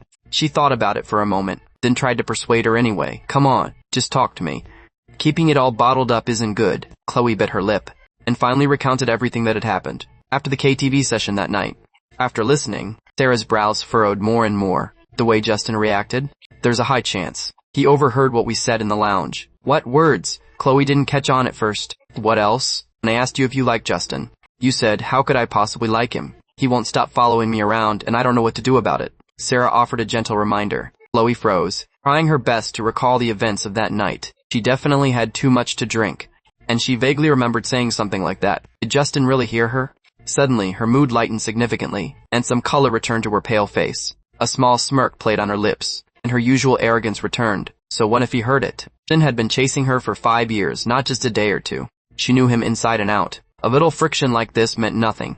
Every other time she'd rejected his confessions, Justin would always come crawling back to her in no time. This time wouldn't be any different. Are you worried he's actually hurt? What if he really gives up on you this time? Sarah asked. Chloe gave an indifferent laugh. Do you really think he will? A simp doesn't just let go that easily. Sarah smiled, silently agreeing with her. At that very same moment, I was buried in work at my apartment. Since I decided to move on from Chloe, I poured all my energy into writing my novel. Staying busy kept my mind from wandering too much, but in the quiet hours of the night, Chloe's shadow would still drift back into my mind. After all, she was the first person I'd ever truly loved. I'd cared for her for 5 whole years. Forgetting her completely wasn't going to be easy. Monday rolled around in the blink of an eye. I picked up some groceries on my way home from work. As I passed the snack aisle, I thought of the little cat waiting at home, and grabbed a few of her favorites. The second I stepped inside, I found the living room filled with smoke, and a sharp, acrid smell of burning plastic hung in the air. My heart hammered against my ribs. Is the place on fire? Sylvie, I yelled, dropping my grocery bags, and rushing into the kitchen. There stood Sylvie, her hair in twin ponytails, wearing a white t-shirt and denim shorts, locked in a life-or-death battle at the stove. She turned to look at me, her face streaked with black soot, as if she'd just climbed out of a coal mine. But her expression was incredibly serious. Just wait a second, Justin. Dinner is almost ready. I finally let out a breath of relief. It wasn't a house fire. It was just a girl trying to cook. I quickly opened the windows for ventilation. When I looked into the pan, the black, charred mass inside made my skin crawl. Were those supposed to be eggs or charcoal? Sylvie looked a bit discouraged as she scooped her dark cuisine onto a plate, pouting aggrievedly. The eggs looked perfectly fine a minute ago. How did they turn black so fast? Is it still edible? I was at a loss for words. Even a stray dog would probably pass on this. I tried to keep my voice as gentle as possible. These eggs are a bit too far gone. Let's probably skip this one. Your health is more important. Sylvie's eyes welled up with tears, and she puffed out her cheeks. But it was my first time making something. Seeing how crushed she looked, my heart softened. Despite the suspicious color of the food, I didn't want to kill her enthusiasm. With a sigh, I took a tiny bite and shoved it into my mouth. I swallowed it without even chewing, then immediately chugged a huge gulp of water to settle my stomach. Sylvie blinked at me, her face full of anticipation. Is it good, Justin? I cleared my throat and offered a half-truthful compliment. For a first attempt, it's not bad at all. Practice makes perfect. I'm sure it'll get better every time you try. Even though I was stretching the truth, I sincerely wanted Sylvie to feel a bit better hearing my encouragement. Sylvie couldn't help but let out a giggle, a warm feeling spreading through her chest. Then I'll try a bite too. She was about to grab a piece of the blackened eggs when I firmly gripped her wrist. Don't eat that. My tone was dead serious. Why not? Sylvie's eyes went wide, looking totally confused. Didn't you just eat it? And you said it wasn't bad. Why wouldn't I let her have any? I was speechless. I didn't want to hurt her pride, but she really couldn't be eating this stuff. I stood there dazed, still holding onto her wrist, without even realizing it. Sylvie looked down at my hand gripping her, noticing how well-defined my palm was, and the clear shape of my knuckles. My hand felt warm against her skin. She whispered a soft reminder. Justin, you're still holding me. I finally snapped out of it, and awkwardly let go. Sorry about that. Sylvie gave a shy little smile, her face flushing a soft shade of pink. The second I wasn't looking, she managed to sneak a bite of the eggs into her mouth anyway. Well, that was a mistake. She barely chewed once, before her entire face twisted in disgust. An explosion of foul flavors hit her all at once. Sylvie spat the mess into the trash and grabbed the water bottle to chug. Once she finally started to recover, she realized she was drinking from the bottle I'd just used. The two of us had just shared a drink, back to back. An awkward silence fell over the kitchen. It was like an indirect kiss. She hurriedly set the water bottle down, her lips still wet, and her expression incredibly bashful. "I'm sorry, Justin, I was just in a hurry, and I accidentally drank your water," she whispered in explanation. I pretended not to notice, and looked away. "It's fine, why don't you go to the living room? I'll take care of the cooking." I knew deep down that her heart was in the right place, but cooking really was something that required practice. Thank God I'd come home when I did. If anything had actually happened to her, I would have never forgiven myself. Sylvie sat on the sofa. The TV was on, but she wasn't processing a single word of it. All she could think about was what had just happened. Her cooking had been disastrously bad, yet I'd eaten it without a second thought. He's so kind. Is he this nice to everyone? Was she just another stranger he was being decent to? She thought about that girl I liked, and couldn't help but feel a pang of envy. If the person he loved was her instead, just how tender and devoted would that care be? I cleaned up the kitchen, tossing her dark cuisine into the trash. Then I brought the bag of snacks over and tossed them to Sylvie. "These are for you. I didn't know what you liked, so I just picked a variety. Don't feel like you have to eat the ones you don't like." With that, I took the groceries back into the kitchen. Sylvie looked down at the full bag of snacks, and another wave of warmth washed over her. I was a total stranger, yet I'd given her a real sense of home, taking care of her, buying her things, and comforting her when she was down. She couldn't help but run to the kitchen doorway, giving me a silly, happy grin. "Justin," she said sincerely. "Thank you. Seriously." I didn't look up from my work, but a small smile touched my lips. "Go wait in the living room." After we'd eaten, I hesitated for a long time, before finally bringing up the kitchen incident. "When I'm not home, please don't try to cook on your own." Sylvie pouted aggrievedly. "The only reason I was cooking was so you could have a hot meal right when you got off work. Why won't you let me help?" I looked at her, genuinely surprised. "You were doing that for me?" Sylvie nodded, her eyes clear and honest. "Yeah, you work so hard all day, and then you still have to come home and cook for me. I figured if I learned how to cook, then you could just eat as soon as you walked in." Her voice grew quieter as she finished. Looking completely serious, she really just wanted to help share my burden. My heart skipped a beat. That was the first time anyone had ever said something like that to me. In the past, I'd always been the one cooking for Chloe, but those efforts were never appreciated. Whereas Sylvie simply wanted to repay my kindness. I cleared my throat, and my voice softened. "I understand what you were trying to do. We'll take learning to cook slow. When I'm home from now on, we can do it together." Only then did a small smile appear on Sylvie's face, and the hurt in her heart gradually faded away. I couldn't help but feel a bit moved. It turns out kindness isn't just something you give to the person you love. It's something you can be treated with in return. "If you really want to learn, I can show you the basics," I say with a helpless sigh. I looked at Sylvie. I really didn't dare let her tinker around in the kitchen by herself anymore. If something actually went wrong one day, it would be a disaster. Then I suddenly remembered something. Sylvie didn't even have a cell phone. It looked like I needed to get her one. Honestly, I'd originally thought she would come to her senses and leave my life sooner rather than later. But now, she hadn't just bought all those daily necessities. She was even offering to cook for me. It was clear she had absolutely no intention of leaving. As soon as I said I'd teach her how to cook, Sylvie's eyes lit up instantly, like two little stars appearing in the night sky. "Really, Justin?" I nodded, my expression serious. She clearly had a genuine desire to learn. The eagerness was written all over her face. Sylvie couldn't contain her excitement. She scurried over to my side like a little kitten, tugged on my arm, shaking it back and forth. "Justin, can we go cook right now, please?" If she could master this skill, she could have a legitimate reason to stay at my place and feel like she was actually contributing. Sylvie, we just finished eating. How about this? Wait until Saturday. I was going to suggest the weekend, but then I suddenly worried. What if she changed her mind and decided to leave before then? I'd lose my chance to teach her. So I corrected myself. "I'll teach you tomorrow night as soon as I get home from work." "How does that sound?" Sylvie nodded immediately. Her eyes were brimming with anticipation. "Get your things together. We're going out for a bit," I said out of the blue. "Where are we going, Justin?"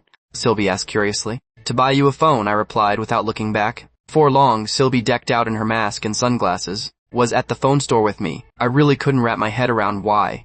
She insisted on wearing sunglasses in the middle of the night. It was pitch black out. How could she even see? Was she not afraid of tripping over something? The shop owner was a pudgy, middle-aged man, in his late 40s. From the moment Sylvie and I stepped through the door, his eyes never left her. I saw him staring at her.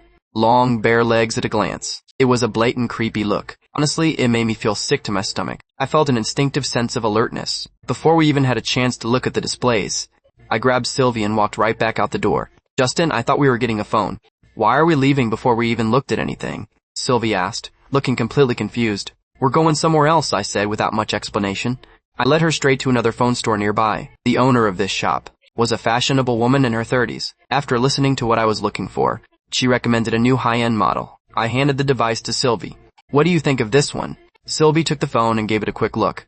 It's not bad, she said plainly. Then let's go with this one. Is this actually for me? Even behind her sunglasses, I could tell. She was stunned. Yeah. It's really not convenient for you to be without a phone right now. I nodded. Excuse me. How much is this one? Sylvie asked the owner. $6,088. The woman replied with a friendly smile. Sylvie nodded, then turned back to me. Justin, can I see your phone for a second? As she spoke, she already had her hand out. I pulled my phone out of my pocket and handed it to her. Sylvie held up my black phone for the owner to see. Ma'am, do you have this model in stock? The owner recognized it immediately. I do, but it's last year's model. And how much is that one? Sylvie, a general idea of my budget. It's $36.66. The owner quoted. Then I'll take this one instead. Sylvie decided firmly. I hadn't expected her to try and save me money. I felt a quiet wave of relief. But Sylvie was dead set on having the exact same model as mine. She nodded stubbornly.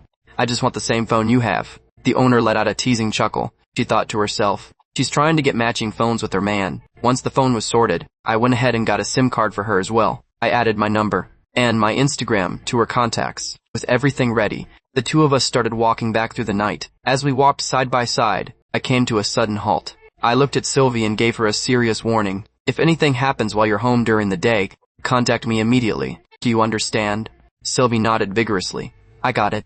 I finally realized the real reason I was in such a rush to buy her a phone. I was genuinely worried about her being alone. At that thought, it felt as if something soft had gently brushed against Sylvie's heart. Just at that moment, she didn't see what was in front of her and tripped over something. She went tumbling forward. Sylvie let out a cry of surprise. My reflexes kicked in instantly. I reached out and caught her by the waist, pulling her firmly into my chest. Sylvie instinctively grabbed the hem of my shirt, her head resting right against my chest. Her heart started thumping wildly. Thump, thump, thump. Why was my heart racing so fast? She felt a bit lightheaded herself. Under the dim glow of the streetlights, the two of us just stood there, held tight in an embrace.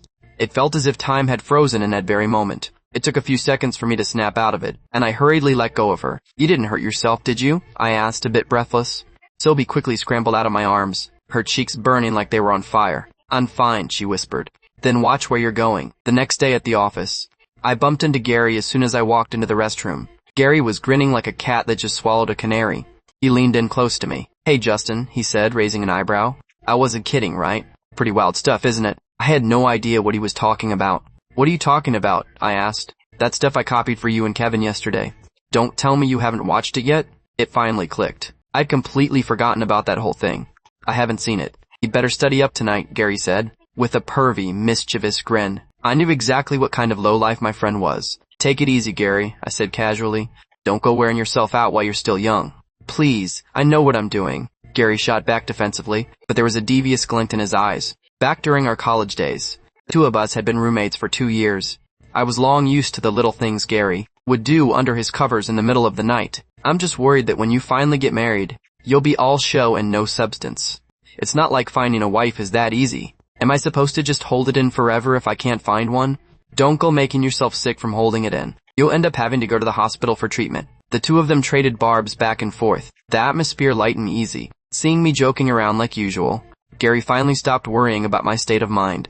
After Gary left, I went to the break room to brew a cup of coffee. Between Sylvie cooking last night and me taking her to get a phone, I'd lost a lot of time. I didn't finish writing my chapter until late in the night. My head was still feeling a bit foggy, so I needed some caffeine to keep me going. Just as the coffee was ready, I started walking out with my mug. Suddenly, a figure slammed into me like a whirlwind. Caught completely off guard, the coffee in my mug splashed right onto my chest. My white t-shirt was instantly stained brown.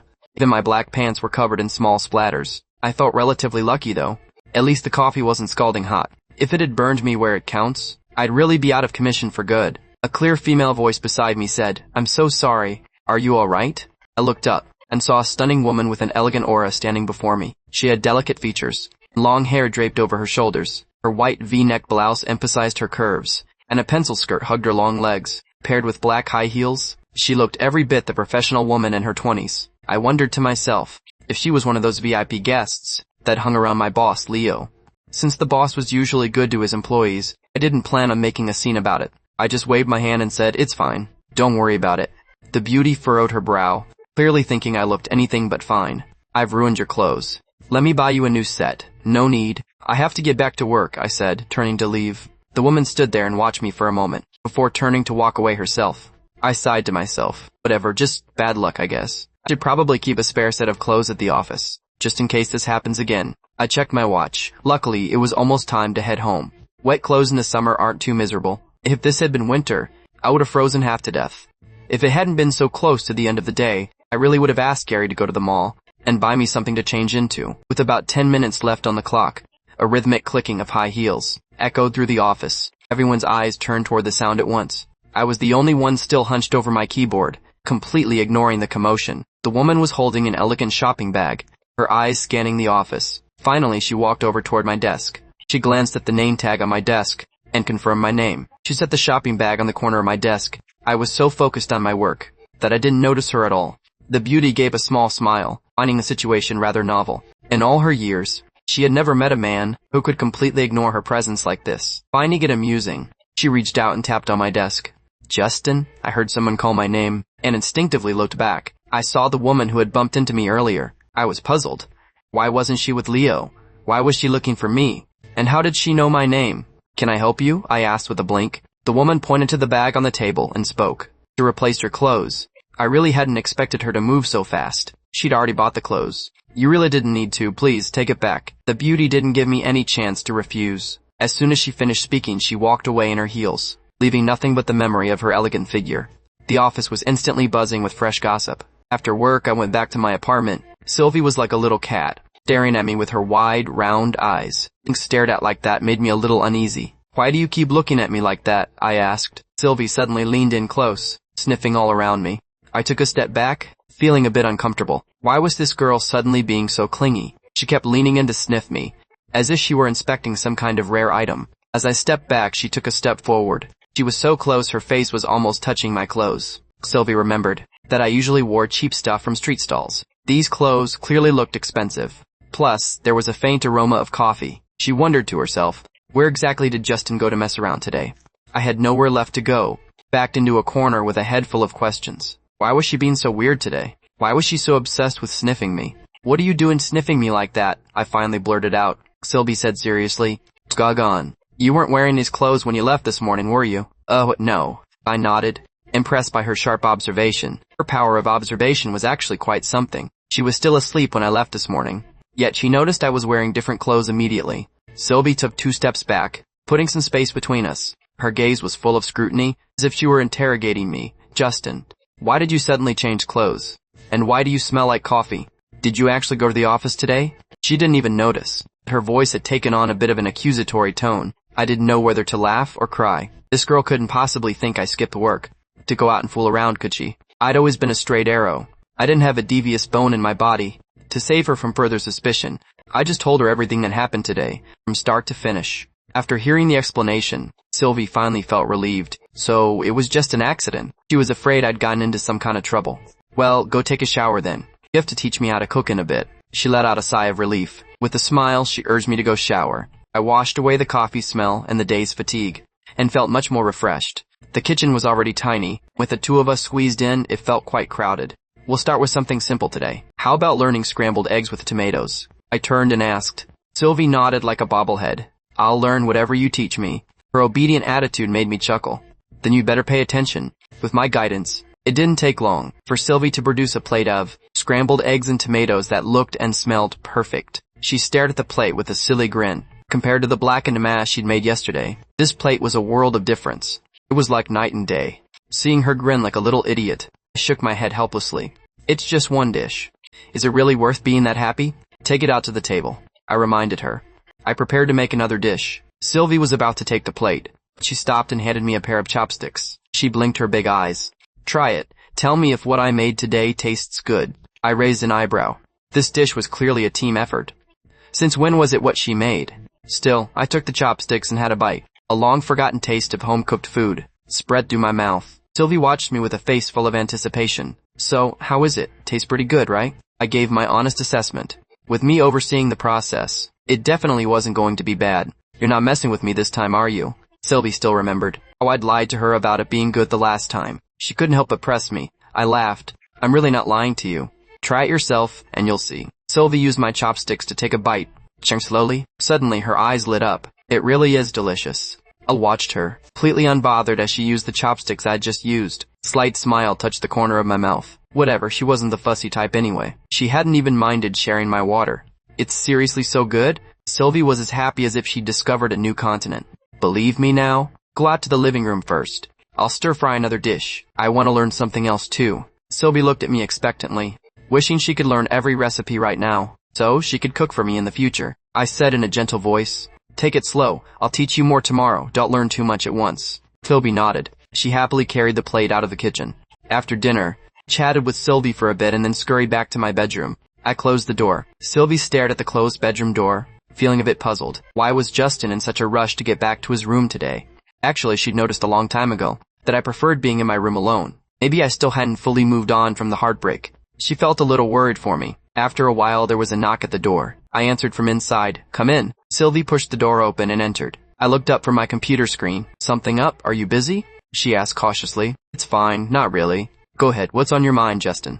"State University is right around here, isn't it? I want to go walk around campus. Can you come with me?" During the day, Sylvie rarely went out on her own. I only felt safe when I was with her. She also wanted me to get out more. Instead of just moping in my room, maybe it would improve my mood. Hearing the name of my old school, a strange look flashed in my eyes. I was silent for a moment. "Sure, give me a second to change." Once we were both ready, we headed out. Sylvie put on her mask. She'd originally wanted to wear her sunglasses too, but I firmly put my foot down.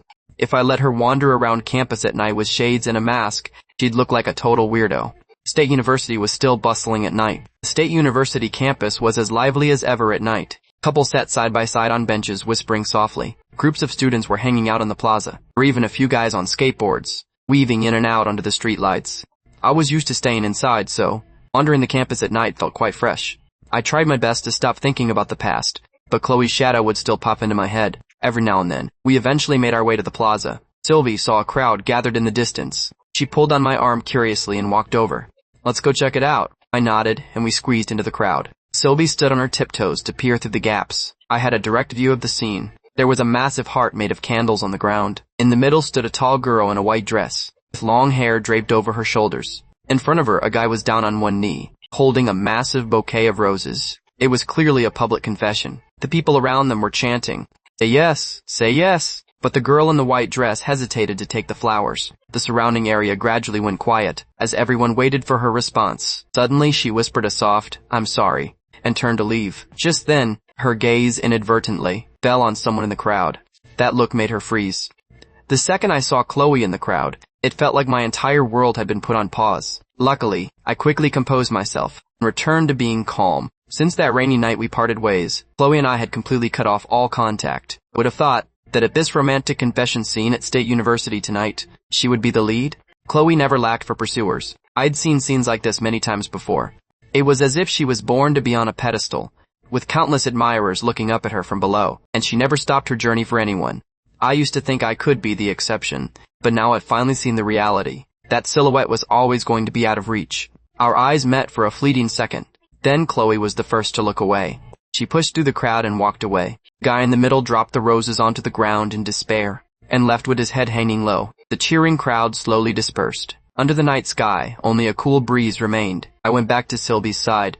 We walked slowly together. Sylvie was still immersed in the scene we'd just witnessed. She asked curiously, "Justin, what did you think of that confession just now?" I acted indifferent. "It's pretty simple. She doesn't like him. Nothing else matters after that. You can't force feelings. If you don't like someone, you don't like them. No matter how much you do, it's useless." Sylvie listened, her eyes darting around. Suddenly, she leaned in a bit closer and blurted out, "So, have you ever confessed to a girl?" I froze for a moment, a bitter smile touching my lips. Gave a low, "yeah," in response. As soon as the question left her mouth, Sylvie immediately regretted it. She wished she could bite her tongue off. She quickly knocked on her own head, changed the subject. "Look, there's even a lake over here. The environment is really nice. It must be great living around here." I nodded. I said with a smile, "I'm very familiar with this place. I went to State University for college. I used to walk by this lake every day. It might not be as prestigious as the top-tier schools in the capital, but to me my alma mater is the best. It clicked for Sylvie then. No wonder I lived so close to State University. I was clearly attached to my old school. She had no idea that the real reason I chose this place was something else entirely. As we chatted, I asked casually, "By the way, are you still in high school?" Sylvie heard this, burst out laughing. I looked confused. "Didn't you say you were 17? At that age, you'd normally still be in high school." Sylvie suddenly felt a little guilty. She started fiddling with her hair. When she first arrived at my place, in order to protect herself, she'd lied and said she was only 17. Looking back now, since I was such a good person, she felt she shouldn't be lying to me anymore. She suddenly stopped walking and stood in front of me. She gave me a very solemn bow. I was taken aback by the sudden movement, almost tripping over my own feet. Sylvie looked up, looking at me earnestly. "I'm sorry, Justin, I'm not actually 17. I'm 19, almost 20. When I first met you I was scared, so I didn't dare tell the truth. I hope you're not mad. Please forgive me." I was surprised, but then I felt relieved. Putting myself in her shoes, we were complete strangers that night. Lying about being a minor, just for a sense of safety, was only human nature. It was just that I'd been treating her like a kid all this time. I hadn't realized she was already an adult. Sylvie saw me staring at her without saying a word, and she started to get a little anxious. She pressed her hands together and spoke a mile a minute. "Justin, please don't be mad, okay? You're the best person I know. You'll definitely forgive me, right? You're the kindest person in the whole world." As she spoke, she grabbed my arm and gave it a gentle, playful shake. "Come on, Justin. Don't stay mad at me. If you're still angry, why don't you just hit me?" With that, she actually took my hand and pressed it onto her head. She closed her eyes with a look of stoic resignation. "Go ahead, do it." I nearly lost my composure. I almost burst out laughing.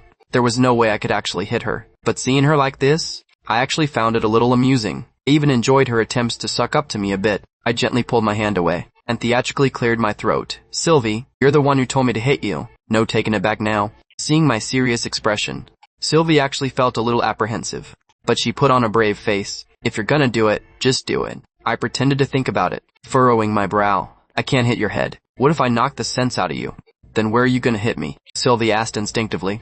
A smirk played on my lips as I flicked her on the forehead. It was as light as a feather. Sylvie blinked in surprise, then broke into a secret grin. She knew it. He couldn't bring himself to actually strike her. Seeing that I was back to normal, Sylvie finally breathed a sigh of relief. She chirped happily, offering a bit more truth. "Justin, I'm actually a junior at Capital City University. I'm just on a temporary leave of absence for certain reasons."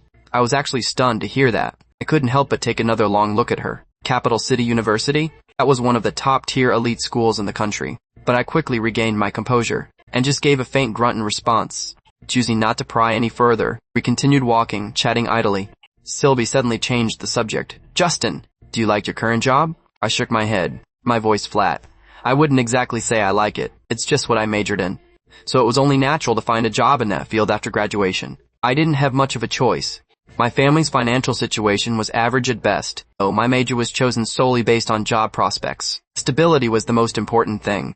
Just then, the sound of melodious music drifted from nearby. Sylvie perked up and looked toward the source, realizing the music was coming from a building ahead. I explained matter-of-factly, "That's State University's concert hall." Sylvie nodded in understanding. "That violin sounds really beautiful," she remarked casually. "You know about violins?" "A little bit," Sylvie said modestly, though there was a hint of pride in her eyes. My heart skipped a beat. I hadn't expected this girl to have another trick up her sleeve. We reached the entrance of the concert hall. Sylvie peered through the glass, and when she saw the black grand piano in the center of the hall, her eyes lit up instantly. She stopped in her tracks. Seeing her stop, I asked curiously, "What is it?" Sylvie answered with a question of her own. "Do you like music?" I nodded and smiled. "I don't think anyone hates music, right?" Sylvie suddenly grabbed my wrist and pulled me into the concert hall. In the empty hall, I stood off to the side and watched Sylvie take off her mask and sit down at the piano. She looked back and gave me a wink, her lips curling into a playful smile. "For Elise, just for you." Her slender fingers danced across the keys, and a beautiful melody flowed from her fingertips. I closed my eyes, silently losing myself in the melody. Every note felt like a gentle tap against my heart, driving away the day's exhaustion and distractions. Without me even noticing, a small crowd had already gathered around us. As the piece ended, applause washed over us like a tide. Sylvie grew a bit shy. She quickly grabbed my hand and we slipped out of the concert hall. We ran all the way out the door. Before she realized she was still clutching my hand, she hurriedly let go, looking down with an embarrassed smile. I was still savoring the piano piece she'd just played. "You play beautifully," I couldn't help but praise her. Sylvie smiled bashfully. "Thanks, Justin. I'll play for you again sometime. I nodded. But in my head, I felt more and more like this girl was a mystery, like a treasure chest that never ran out of surprises. Inside a cafe near State University, Chloe and Sarah sat across from each other by the window. Sarah gossiped as she stirred her coffee. Chloe, the news of you rejecting Mark's confession is all over campus. The video even trended on social media. Chloe looked indifferent. She took a sip of her coffee and said casually, let them spread it. It's not like it's the first time. Sarah furrowed her brow. Mark's family is seriously loaded. I heard they're in real estate. Are you sure you won't even consider him? Chloe actually knew exactly what she was doing. Mark had been chasing her for 3 months, showered her with expensive gifts. She'd accepted them all. His money is his business, she said. I like money, but that doesn't mean I have to like him. Chloe's tone was dismissive, her face full of absolute confidence. Emma, Sarah pouted.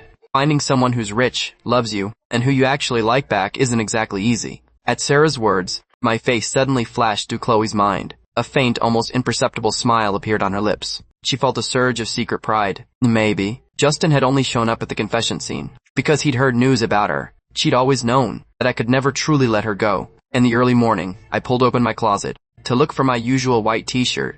Then in the corner, I found some clothes that weren't mine. My lip twitched. I thought to myself, when did this girl start stashing her clothes in my closet? Luckily, it was just outerwear. If she put her undergarments in there, I probably would have died of embarrassment. That thought made me curious. Since Sylvie's lingerie wasn't in my closet, where exactly was she hiding it? Had the only small cabinet in the living room become her secret base? I imagined it and found the idea quite funny. As expected, Sylvie really had stuffed all her lingerie into the small drawer in the corner of the living room. Since the cabinet was small, remaining space had been surrendered to those special members. They were all squeezed in there together, looking like they were holding some kind of secret meeting.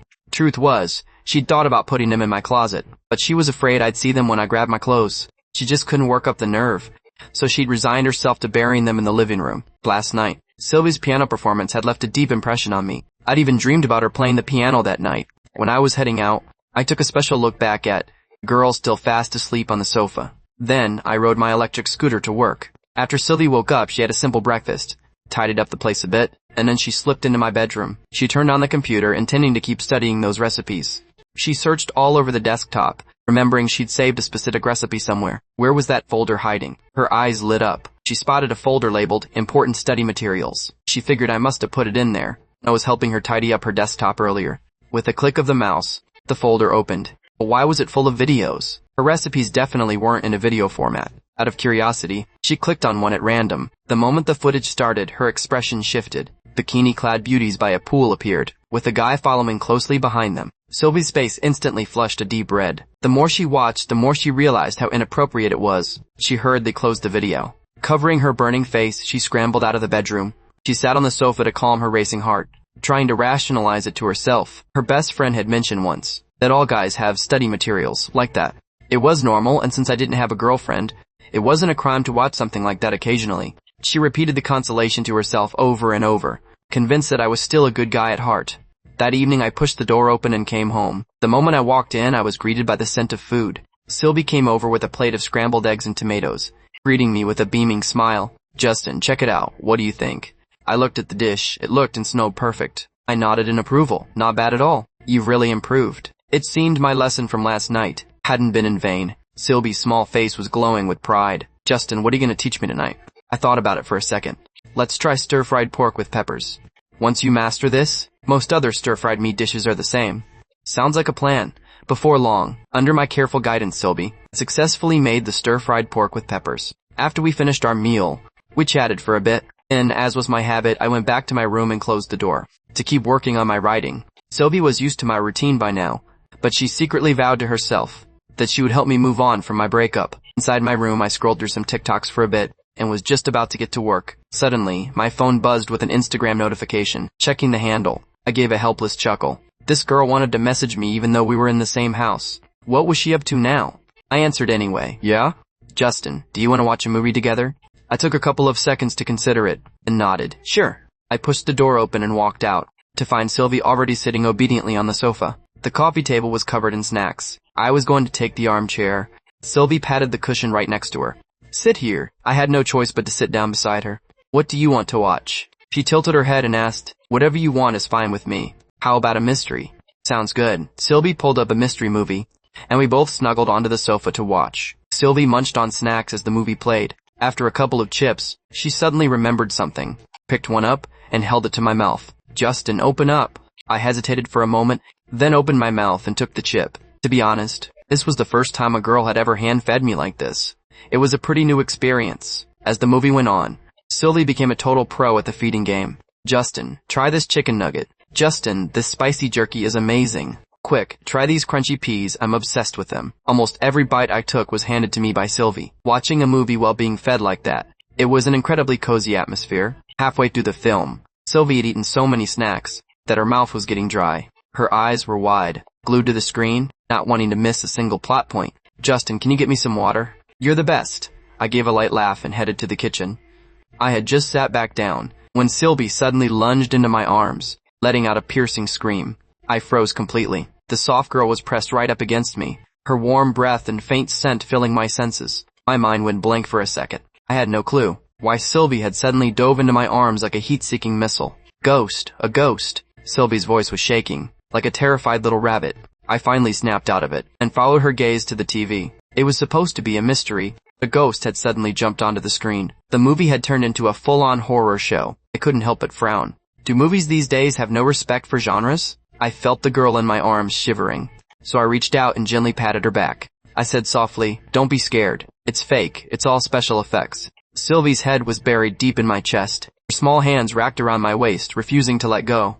That scene really had scared the living daylights out of her. I reached out for the remote and hurriedly turned off the TV. "Okay, the TV is off. It's over now," I whispered to comfort her. "You can let go now." Sylvie finally let go, her face flushed with embarrassment. She pulled away, she stammered an explanation. "Justin, that was just so terrifying. I didn't mean to do that." Of course, I didn't hold it against her. When a person is truly frightened, the spike in adrenaline and dopamine is purely biological. A racing heart, a shivering body are just natural reactions. I shook my head and said gently, "It's okay." Worried she was still on edge, I patiently explained, "Ghosts aren't real. Movies are just made to scare people. Don't let it get to you." Sylvie nodded, though her eyes still looked pretty rattled. She understood the logic, but she couldn't just turn off that instinctive fear. She remembered the first time she saw a horror movie. She'd had nightmares for months afterward. She had to wrap herself up like a cocoon just to feel safe enough to sleep. Ever since then, she had stayed far away from anything scary. She'd even tried to avoid it today, but she hadn't expected a mystery to have a jump scare like that. "I'm okay now." Sylvie took a deep breath, trying to look composed. "Are you sure you're okay?" I asked one more time. Sylvie nodded, clenching her small fists. As she tried to look brave, cleared away the snack wrappers on the coffee table, and told her to get some rest. Then I went back to my room to get back to work. On the sofa, Sylvie sat quietly, thinking back to the way she had just dove into my arms. Her face felt like it was on fire. She realized that she was becoming more and more dependent on me. She noticed that my bedroom door was open, and it gave her a warm feeling. I must have been worried she'd still be scared, so I intentionally left it open for her. Before I went to bed, I hesitated for a moment, but in the end I decided to leave the door open. In the middle of the night, half asleep, I felt something move beside me. I instinctively reached out to feel what it was, and my hand brushed against something soft and fuzzy. Alertness shot through my brain. A rat hadn't climbed onto the bed, had it? I snapped my eyes open. In the moonlight coming through the window, I saw a small fuzzy head sitting right there. Two watery eyes were staring straight at me. My heart nearly stopped. Taking a closer look, I realized it was Sylvie. "What are you doing in my bed?" I whispered, still completely bewildered, in the middle of the night. Why would the girl suddenly crawl in here? Sylvie had curled herself into a ball, scooting toward my side. She whispered softly, "Justin, please let me sleep with you tonight." The moment she said that, the back of my neck started burning, and my heart raced for no reason. In the dead of night, being asked for such a thing? What adult man could remain completely unaffected? I almost lost it. "You, say, get off the bed right now." "Don't mess around," I stammered, shaking my head hard to try and wake myself up. Sylvie looked up, looking at me with those pitiful eyes. Her voice was soft. "I'm scared, really scared. Please don't kick me out." It took me a couple of seconds to snap out of it. So it was that movie from earlier that had terrified her. Just because of that movie? My tone softened. Sylvie nodded, looking quite aggrieved. I scratched my head helplessly. A man and a woman in the same bed in the middle of the night. It felt wrong no matter how you sliced it. But with the girl begging me like this, could I really turn her away? "Please, Justin. Just for tonight." I gritted my teeth, and finally gave in. In my 20-odd years of life, this was the first time I'd ever shared a bed with a girl. The bed wasn't big, so I tried my best to shrink toward the edge, terrified of our bodies touching. But Sylvie slowly scooted closer anyway, and I felt something soft against my back. My whole body went stiff, and I didn't even dare to breathe too loudly. "Don't get too close," I whispered as a warning.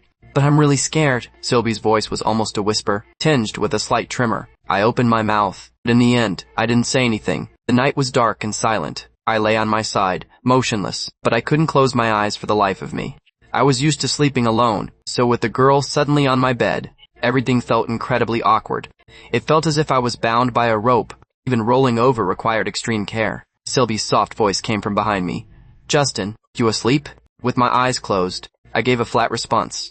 "Not yet. Can you turn around?" There was a hint of caution and anticipation in her voice. Sharing a bed was already awkward enough. Now she wanted us to be face to face? My heart pounded like a drum, but I steeled myself and turned around anyway. In the darkness, two pairs of bright eyes met in a silent gaze. We could see the light and shadow reflected in each other's eyes. I looked at Sylvie and said softly, "Don't be afraid. I'm right here." Sylvie's eyelashes fluttered, and she gave a soft grunt of acknowledgement. The panic in her heart gradually settled, replaced by a feeling of being wrapped in warmth. "Close your eyes and go to sleep," I whispered a gentle reminder. Sylvie obediently closed her eyes, faint, satisfied smile on her lips. I let out a yawn. Just as I was about to drift off, a faint Justin floated to my ear. "Thank you." I was taken aback, but it gave me a strange, warm feeling inside. The next morning, the alarm went off twice. I reached out groggily to turn it off, only to realize something was pinning my arm down. I couldn't move it at all. I tried to pull my arm away, and felt something soft and squishy. I was wide awake in an instant. I looked down. Sylvie was clutching my arm tightly to her chest, still sound asleep. I glanced down, and suddenly realized what that soft sensation from earlier was. My lip twitched. When did this girl grab my arm? I hadn't felt a thing. To prevent my arm from wandering further, I carefully pulled it out. I wiped the sweat from my forehead, then crept out of the bed as quietly as I could.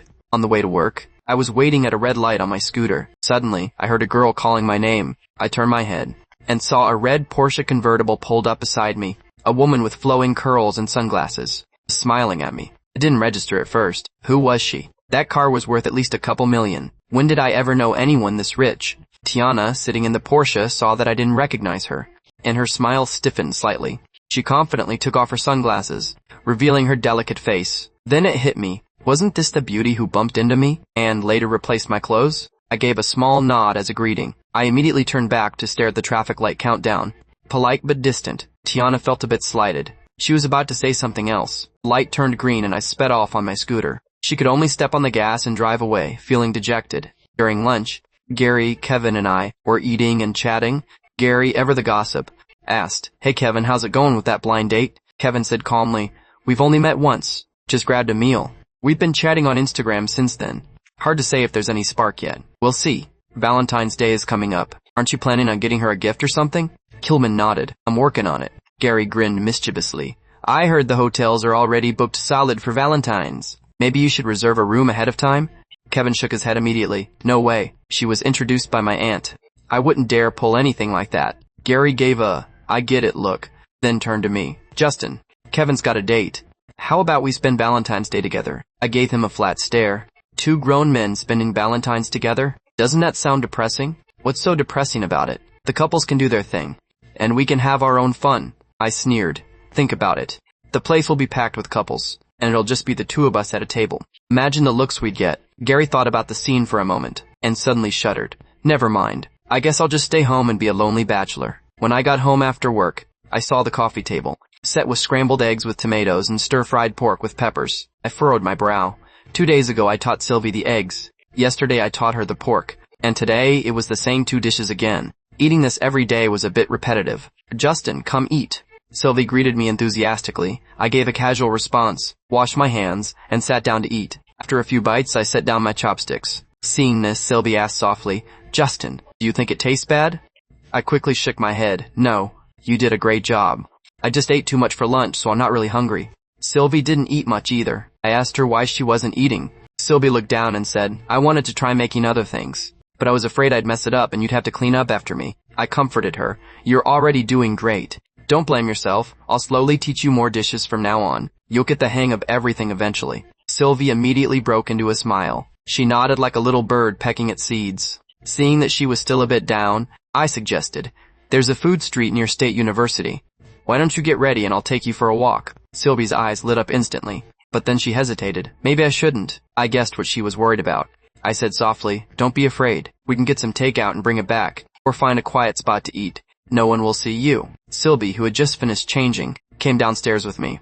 The setting sun wrapped the neighborhood in a gentle, warm glow. I pushed my little black electric scooter over and patted the back seat, saying cheerfully, hop on. Sylvie's gaze drifted over the simple little scooter, her eyes filled with a mix of curiosity and doubt. She hesitated for a moment, followed my lead and sat on the back. Noticing her cautious look, I couldn't help but ask, have you never been on a scooter before? Sylvie nodded and said honestly, Justin, this is actually my first time. I chuckled as I put on my helmet. There's a first time for everything. Today, you get to experience something new. Guard. Sylvie giggled, her eyes full of anticipation. Okay. I love trying new things. I was about to start the engine when I realized Sylvie didn't know where to put her hands. They just hung there, helpless. I reminded her, you don't have a helmet, so you'd better hold on tight. It'll be a disaster if you fall off. Sylvie blinked her big eyes and thought for a moment, then simply wrapped both arms around my waist. I've got you, she said obediently. I felt the sudden warmth around my waist, and my whole body went stiff. Even my breathing became shallow and careful. I'd only intended for her to steady herself, but this girl went ahead and gave me a full-on hug through the thin fabric of my shirt. I could even feel the slight heat from her palms. Without another word, I kicked the kickstand and started the scooter, carrying us off into the summer breeze. The wind ruffled my short hair and tossed Sylvie's smooth, long tresses. Sitting on the back seat, a playful smile touched the corners of Sylvie's mouth. With her palms pressed against my firm abs, she couldn't help but think happily, he feels pretty good. Before long, we arrived at the bustling food street. Stalls lined both sides of the road, the air thick with the aroma of various snacks. The vendors were all smiles, calling out to customers one after another. The crowd was dense and lively, and the energy was electric. It was Sylvie's first time seeing such a scene, and her eyes were wide with wonder. She had grown up in Capital City, eating meals meticulously prepared by family chefs. Even near Capital City University, there was nothing like this vibrant, bustling food street. At this moment, it was as if she discovered a new world. She stood there, unable to look away. Seeing her excitement, asked in surprise, have you really never been to a place like this? Sylvie nodded, admitting quite frankly, this was her first time experiencing the charm of street food. I thought to myself, no scooter, no street food. How exactly did she spend the last 19 years? Don't just stand there, tell me what you want and I'll buy it. I started walking ahead. Sylvie followed closely behind. I don't know! Whatever you think is good is fine with me. I knew this street like the back of my hand. I'd been a regular here since my student days. Before long, I was leading Sylvie to a stall selling poached tripe. 2 orders of poached tripe, please. The vendor gave a quick nod and set to work with practiced efficiency. Sylvie watched the vendor's technique with intense interest. I leaned in and whispered in her ear, this is the best stuff on the street. You've got to try it. Sylvie gave a little nod, her eyes still glued to the steam rising from the pot. I paid the bill, grabbed the fresh orders, and turned to take her for some grilled squid. 4 skewers of squid, please. By the time we left the food street, my hands were overflowing with bags of food. Type squid, grilled sausages, grilled oysters, grilled cold noodles, and a massive fruit bowl. Sylvie stared at the mountain of food. She gasped, Justin, can we really finish all of this? To be honest, I hadn't realized I'd bought so much either. But since we bought it, I wasn't going to let it go to waste. It's fine, we'll finish it. We found a quiet bench in a park and spread our loot out between us. I'd originally intended to take it home to eat, but it was too much of a hassle to carry it all back. We'd have to have our feast right here. Take off your mask and give it a try, I said. Sylvie took off her mask and stared at the food with shining eyes. She couldn't stop smiling. So much food. What should I try first? I handed the poached tripe to her. Try this first. It's my favorite. Sylvie took it, used her chopsticks to take a bite, and was instantly enveloped by the rich flavor. Her eyes lit up. After swallowing, she couldn't help but praise, Justin, this is incredible. I gave a satisfied grin. Told you so. Sylvie continued to eat with gusto, thoroughly enjoying herself. Seeing how much she was enjoying it, I picked up my chopsticks and joined in the battle. Try the squid, it's very tender. I handed her another skewer. Sylvie nodded as she ate, a look of pure bliss on her face. In the end, we wiped out every single scrap of food. Sylvie patted her round little stomach, a look of disbelief on her face. She thought to herself, oh my god, I can't believe I actually ate that much. I was also stuffed to the brim. To avoid any waste, I'd finished off everything Sylvie couldn't manage. Well, we're full. Time to head back. Guy stood up. Sylvie held her stomach and groaned. I'm too full. Let's walk for a bit before we go back. Suddenly, Sylvie leaned in close to me and let out a giggle. I was caught off guard and instinctively pulled back. What are you laughing at? Sylvie reached out her finger. and gently tapped the corner of my mouth. She pinched off a single sesame seed. My face turned bright red instantly. I stammered, "What are you doing?" Sylvie only then realized her action had been a bit too intimate. Blush rushed to her cheeks as she lowered her head. "There was something on your lip," she whispered. "I was just getting it for you." She bit her lower lip, wondering to herself, why did she always feel the urge to touch Justin every time she got close to him? The two of us walked back to the scooter. I expertly handled the simple little electric bike, carrying Sylvie, as we meandered back to the apartment. Not long after we got inside, I ducked into my bedroom, opened my laptop, and entered my own world. My fingers danced across the keyboard, as if I were racing against time itself. On the sofa in the living room, Sylvie was curled up with her phone, her fingers swiping rapidly. Within seconds, she found the short video account for Sweetie Loli. She clicked on the latest update. In the video, a girl wearing a fox mask, with her hair in twin tails, and dressed in a Lolita-style dress, was dancing with immense energy. Her moves were cute and playful. Sylvie couldn't help but smile. After watching, she gave it a like, and exited the app. This account had over 10 million followers, and Sylvie had been one of its very first fans. She'd practically witnessed its growth from zero, all the way to where it was now. The owner of the account, Summer, was her best friend. The petite Summer was like a real-life doll, with a naturally adorable and likable face. In the beginning, Summer had just posted a random dancing video online. She hadn't expected it to go viral, but the more she danced, the more viewers she got. She'd eventually become an influencer with 10 million followers. However, unlike those streamers who only cared about selling products, Summer did it purely for the fun of it. Her family was already stinking rich. She didn't care about her income as an influencer at all. Sylvie put down her phone, her expression tinged with a hint of loneliness. She started to miss her best friend who was far away, but she couldn't just reach out to Summer right now, because of the complicated situation she was in. After putting her pajamas away, Sylvie instinctively glanced toward the bedroom. The door was ajar, and the light was still on. She wondered what I was so busy with. Driven by a wave of curiosity, she tiptoed to the door and poked her head inside. She saw me typing away on the keyboard with total focus, my expression so concentrated that it seemed like the outside world didn't exist. I'd just finished a scene, and let out a long sigh of relief, leaning back into my chair. Right at that moment, Sylvie's voice suddenly rang out. "Justin, what are you so busy with?" I was so startled I nearly jumped out of my seat. I turned around to see Sylvie standing right behind me, looking all mysterious. I scrambled to save my document, and hurriedly shut down the writing software. Only a few people knew I wrote novels, and the content wasn't exactly high art. It even got a bit spicy at times. If Sylvie saw it, the embarrassment would be enough to make me want to disappear. "When did you get here?" I asked, trying to sound calm. "Just now," Sylvie said, blinking. "Did you see what I was writing?" "No, the screen was so full of words I couldn't make them out." Sylvie looked completely innocent. I let out a long breath, feeling a huge weight lift off my shoulders. But the more Sylvie saw how nervous I was, the more she felt something was off. In her mind, she started filling in the blanks. Had Justin evolved from just watching to actually writing his own? Were those study materials not enough for him? Her face flushed a light shade of red. Sylvie offered some earnest advice. "Justin, you're still young. Don't get too obsessed with that kind of stuff. It's not good for your health." Ever since she found out about the study materials on my computer, she'd specifically looked it up online. The results said that if a man was always indulging in that sort of thing, it would eventually ruin his health. I was completely baffled. I had no idea what she was talking about. "What are you talking about?" Sylvie bit her lip, clenched her fists, and summoned her courage. "I already know about the stuff on your computer. Isn't that enough? Do you really have to write your own too?" "Justin, seriously, you need some self-control. Don't break yourself." The second she finished, she bolted out of the room like a rabbit, leaving me completely confused. What study materials? What was she talking about with the spicy writing?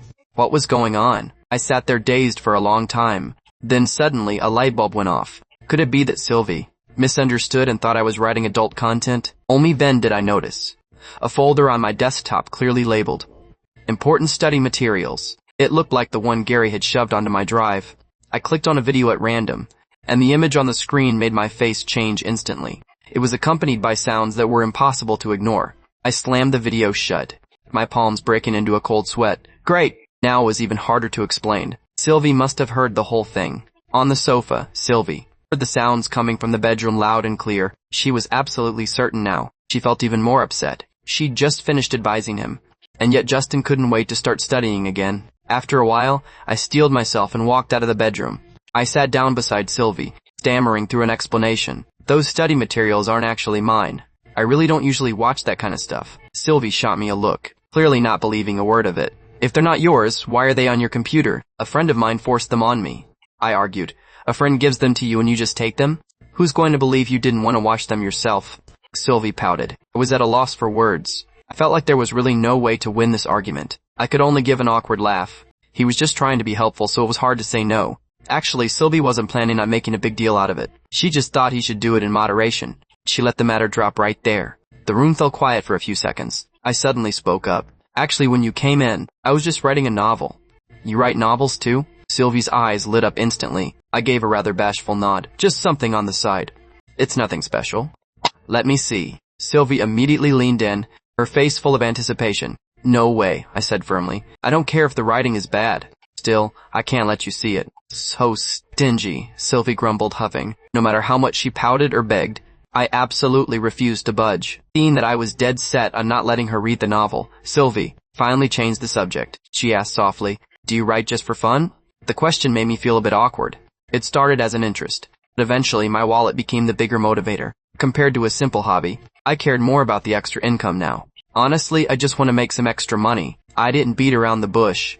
I just told her the truth. Sylvie nodded after hearing that. In her mind, an image of me working during the day and staying up late to write at night appeared. She felt both bad for me and confused. Justin, are you really that short on cash? My monthly salary was a bit over $6,000. I didn't spend much on myself, so I saved most of it and wrote my novel. I just wanted to build up some savings. Back when I was chasing Chloe, I poured almost my entire salary into it. Gifts, dinners, I never missed a beat. Even though I'd completely let go of that relationship now, the habit of making money was hard to break. It's not too bad, actually. I just want to save up as much as I can, I said honestly. Chloe was no longer a part of my life, but my family was still there. I wanted my family to have a better life. That was more important than anything. So, how much do you make every month? Sylvie asked again. About $10,000. I said, honestly reporting the number. After Sylvie heard that, her brows furrowed into a knot. Her gaze was filled with a bit of heartache. No wonder my apartment was small, and my lifestyle was so simple. But every time she ran into trouble, I never hesitated to help her. I bought her clothes and daily necessities, and even took her out for good food. Even though I didn't have much, I'd still taken such good care of her. Sylvie's eyes suddenly filled with tears. Seeing her tearing up, I asked frantically, what is it? Why are you crying? Sylvie sniffled, her voice sounding a bit raspy. You barely have any money, yet you're still willing to spend it on me. That money didn't mean much to her, but considering my income, that kindness carried a lot of weight. I hurriedly handed her a tissue. Don't cry. Here, dry your eyes. Since I decided to take Sylvie in, I obviously wasn't going to let her feel mistreated. I hadn't expected that my small efforts would move her this much. I make over $10,000 a month. It's plenty for me, I said, trying to stop her from overthinking. But the more I said that, the more Sylvie felt a pang in her heart. Her tears started falling uncontrollably. I completely panicked. I hurried over to her, my voice soft and gentle. Please, don't cry. If you keep crying, your face will get all puffy. As soon as I said that, Sylvie started crying even harder. She just buried her head right into my chest. I froze for a second, feeling the fabric of my shirt slowly being dampened by her tears. Instinctively, I reached out and gently patted her back. Don't cry, I whispered, trying to soothe her. Sylvie, I don't know how much time passed. Sylvie finally lifted her head from my chest, looking at me with red-rimmed eyes. She said seriously, Justin, you're really a great guy. Actually, I felt pretty satisfied with my life. A little over a year after graduating from college, I could support myself on my own, and even help those around me occasionally. Maybe I didn't have any grand world-shaking goals, but I liked the peace I had now. But who knows if things will change in the future. After all, everyone changes. Goals change too. Seeing Sylvie crying like a little messy-faced cat, I couldn't help but tease her. Go wash your face. You look like a little stray cat right now. Sylvie stuck out her tongue defiantly. Remembering what I just said, she asked, so, do you think I'm pretty right now? I paused for a moment with a mischievous grin, watching her face slowly drop, before slowly saying, you're pretty. Sylvie made a satisfied face. She grabbed a towel and headed for the bathroom. The night grew deeper. Just as I lay down to rest, Sylvie suddenly slipped into the room clutching her blanket. She asked timidly, Justin, can I sleep with you tonight? I sat bolt upright. Sylvie had quietly crawled into my bed in the middle of the night yesterday, and now she was doing it again. But after all, men and women are different. This couldn't go on forever. Sylvie and I weren't a couple. Sleeping in the same bed isn't appropriate, I said seriously. Sylvie's fingers tightened around her blanket. Her small toes curled up inside her pink slippers, but she refused to leave. How about I let you have the bed and I'll sleep on the sofa? I compromised. Sylvie and I didn't have that kind of relationship, so even just sleeping was somewhat improper. I was about to get out of bed and give her the spot, but Sylvie quickly stopped me when she saw what I was doing. She muttered softly, I'm really too scared to sleep alone. I looked at her, my head starting to ache. The trauma from that horror movie. was probably going to last for a while. It's really not right. I tried to reason with her again, but I'm actually terrified. We already slept together last night. Sylvie looked at me with those pitiful eyes. You're a girl. This isn't good for your reputation. My tone softened. But it's not like you're going to do anything to me, Sylvie said matter-of-factly. I was speechless. Does this girl really not see me as a man? She said I wouldn't do anything. But what if one day Sylvie was the one who took charge? I still remember how she looked when I woke up this morning, hugging my arm so tightly. Justin, please, I'm begging you. You're the best. Hearing her constant pleading, I finally admitted defeat. I could only nod and agree. That night, Sylvie and I lay side by side on opposite sides of the bed. Unlike the awkwardness of the previous night, I felt significantly more relaxed tonight. Since we'd already shared a bed once, I felt much more at ease this time. Between the exhaustion of the day and taking Sylvie to the food street, I was soon sound asleep. Sylvie, meanwhile, was curled into a ball, her head buried under the covers, with only her bright, expressive eyes peeking out. Moonlight spilled in through the window, and she stared silently at my peaceful face. My eyelashes were thick and long, my nose straight, and my lips slightly parted, with the kind of vulnerability unique to young men. For some reason, Sylvie's gaze fixed on my lips. They were thin, and looked incredibly soft. A sudden rogue thought popped into her head. What would it feel like to kiss him? She instinctively swallowed, her heart starting to beat as fast as a drum. Why did she suddenly have a thought like that? Sylvie's face grew hot. She tried her best to calm her racing heart, but she couldn't help but steal another look at me. It was just an ordinary night. But why was her heart filled with this strange anticipation? Could she really have fallen for me? Sylvie had never been in love, and she didn't know what it felt like to like someone. But every time she was with me, she instinctively wanted to be closer to me. Just like right now, she even felt the urge to kiss me. She thought that maybe this was what love felt like. When I opened my eyes in the morning, I found that my arm was once again being held in Sylvie's embrace. By now I had grown accustomed to it. Completely unlike the panic I felt yesterday morning, it seemed this girl had some sort of obsession with my arm. Scene transition. Inside the office conference room. As soon as I walked in, my eyes fell on the figure at the front of the room, and I froze. Wearing a sophisticated Dior suit, with long wavy hair draped over her shoulders, she wore bright makeup and confident red lips. Tiana was speaking eloquently. Hello everyone, my name is Tiana. I'll be taking over for Leo to run the company from now on. I hope we can all work together and move forward as a team. Only then did I realize that Tiana wasn't Leo's girlfriend. She was his older sister. Now that Tiana was the new boss, I had no idea whether it was a blessing or a curse. In the CEO's office, Tiana sat quietly behind her desk, flipping through various reports on her computer screen. Her expression grew darker and darker. The monthly losses the company took made her grit her teeth. Leo was such a spoiled brat. When Leo insisted on opening a gaming company, she had been completely against it. But their parents were biased, and gave in to her brother's every whim. Tiana had worked incredibly hard at Sullivan Group all these years, and no matter how well she did, she knew that the company would eventually be handed over to her brother, simply because she was a daughter, and Leo was the son. Taking over her brother's gaming company this time was only because Leo suddenly wanted to start a film company, so he dumped this mess onto his sister. Tiana was fuming. A certain figure suddenly appeared in her mind. A meaningful smile touched the corners of her lips. It seemed life here wouldn't be too boring after all. Just then I received a notice calling me to the CEO's office. I stood formally in front of the desk, my tone respectful. Miss Sullivan, did you need to see me for something? Tiana's red lips curved into a slight smile. She stood up from her chair, and walked slowly toward me in her stilettos.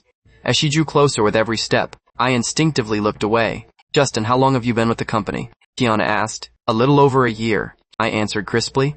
Are you satisfied with your current salary? I'm quite satisfied. I nodded. With a monthly salary of over 6,000, no overtime, and a stable life, I thought things were pretty good. How old are you this year? Tiana asked again. 22.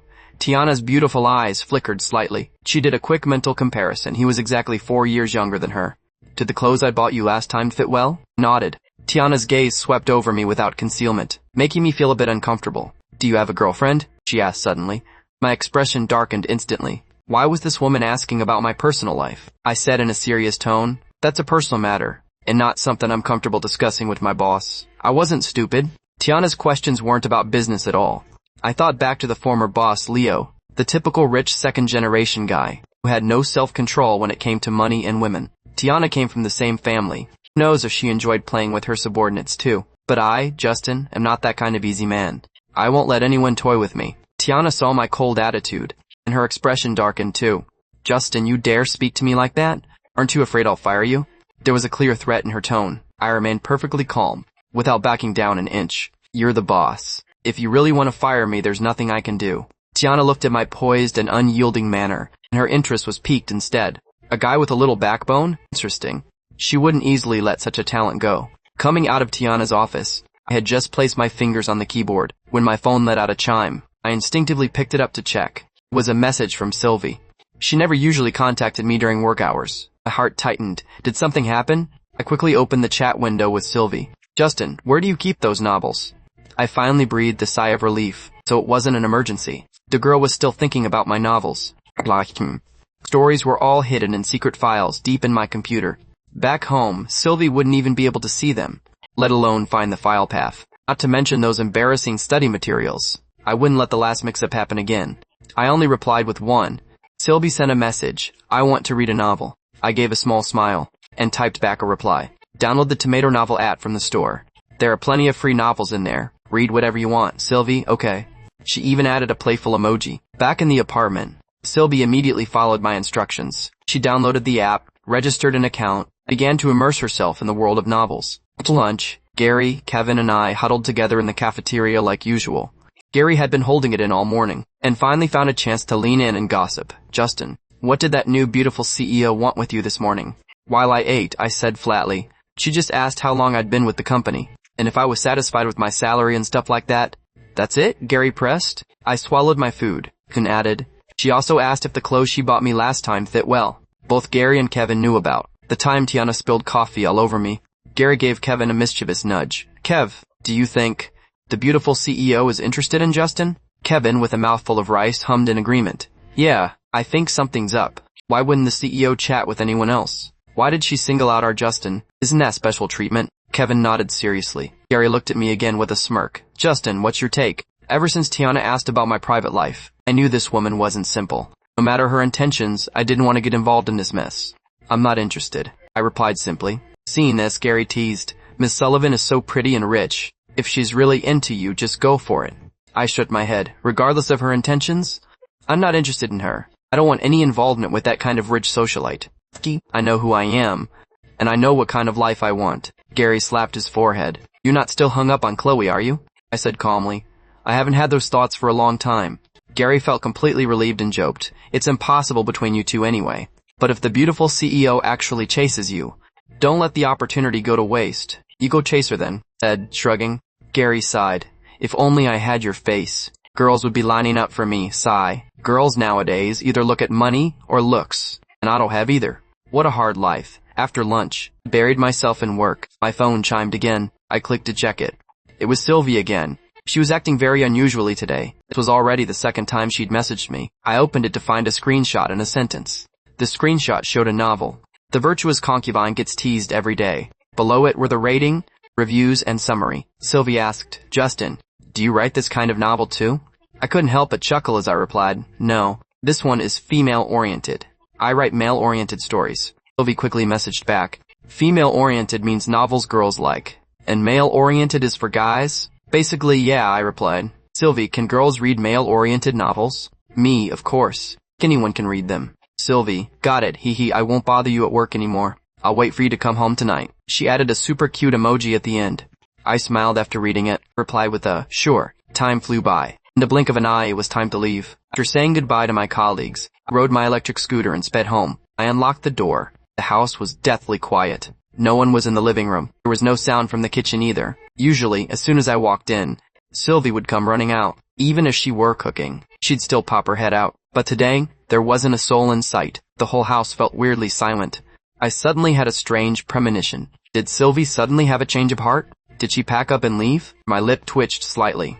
A faint sense of disappointment washed over me. It was like someone finding a stray cat, taking careful care of it, feeding it good food and playing with it, only for the cat to leave one day without looking back. Anyone would feel bad after something like that. That was exactly how I felt right then. I changed into my slippers, plopped down on the sofa, and stared at the empty living room. My heart felt a little hollow. Before Sylvie arrived, I used to be alone just like this. The living room was always quiet. But now, everything felt off, like something was missing. Especially since the girl said she'd wait for me to get off work, but she seemed to have vanished into air. She really didn't keep her word. I didn't have much of an appetite. I decided I might as well go write my novel. I walked into the bedroom. Just as I pushed the door open, I saw a small head curled up into a ball on the bed. In that instant, all my disappointment vanished. It was replaced by an inexplicable joy. So Sylvie was still here. My little cat hadn't run away. Good soon. I noticed her face peeking from the blanket was deathly pale. She was frowning deeply. I rushed over, leaned down, and asked with concern, "Sylvie, what happened?" Hearing me, Sylvie groggily opened her eyes. Her voice was as weak as cotton candy. My stomach hurt so bad, I panicked immediately. "I'll take you to the hospital." Just as I was about to help her up, Sylvie quickly shook her head in refusal. No, the usually energetic Sylvie looked this fragile for the first time. I was both frantic and worried. I patiently tried to persuade her. "Look at yourself. We really should go to the hospital. Don't push yourself." But Sylvie was stubborn. She just wouldn't go. Actually, she knew exactly what was wrong. When she was little, she loved ice cream bars and had ended up in the hospital with a stomachache. Since then, her family never let her touch them again. Today, she'd had a major craving and sneaked 2 of them. Now her stomach was acting up again. "I just ate too many ice cream bars. I'll be fine if I take some medicine. I don't need the hospital." She whispered her explanation. "Are you sure?" I was still worried. Sylvie nodded. Her attitude was firm. "I'm okay." "Wait here, I'm going to get medicine," I said, heading out immediately. Not long after, I rushed back, panting, with the medicine and some warm water. Seeing Sylvie still curled up on the bed, I poured the medicine into my palm and held it to her lips. "Open up and take your medicine." Sylvie looked up slightly. I gently supported her small head. She obediently opened her mouth and took the pill. I could clearly feel that soft, moist touch. My heart felt strangely light for some reason. After feeding her the medicine, I carefully tucked her in. "Just lie still. The pain will fade in a bit." Sylvie nodded obediently. Suddenly, I thought of something. I ran to the living room cabinet and dug out a hot water bottle. After filling it with hot water, I went back to the bedroom. "Sylvie, here's a hot water bottle. It'll make your stomach feel better." Sylvie closed her eyes weakly. She said softly, "Can you put it on my stomach for me?" I froze for a second. I looked down at the hot water bottle, then at the girl huddled there. After hesitating for 2 seconds, I gently lifted the blanket. I carefully pulled up Sylvie's nightgown. Her snow-white skin was suddenly exposed before my eyes. I quickly placed the hot water bottle on her stomach. I moved fast to cover her back up with her clothes and the blanket. My ears were burning. I fled the bedroom like my life depended on it. I rushed into the kitchen and gulped down some cold water. When I went back into the bedroom, Sylvie's brow had smoothed out. She had fallen asleep, her breathing steady. I finally breathed a sigh of relief. I turned and went to the kitchen to start cooking. After finishing everything, I went back to the bedroom. I took a look at the sleeping girl, then sat at the computer to focus on writing my novel. Thoughts were flowing fast. I knocked out 4,000 words in an hour and a half.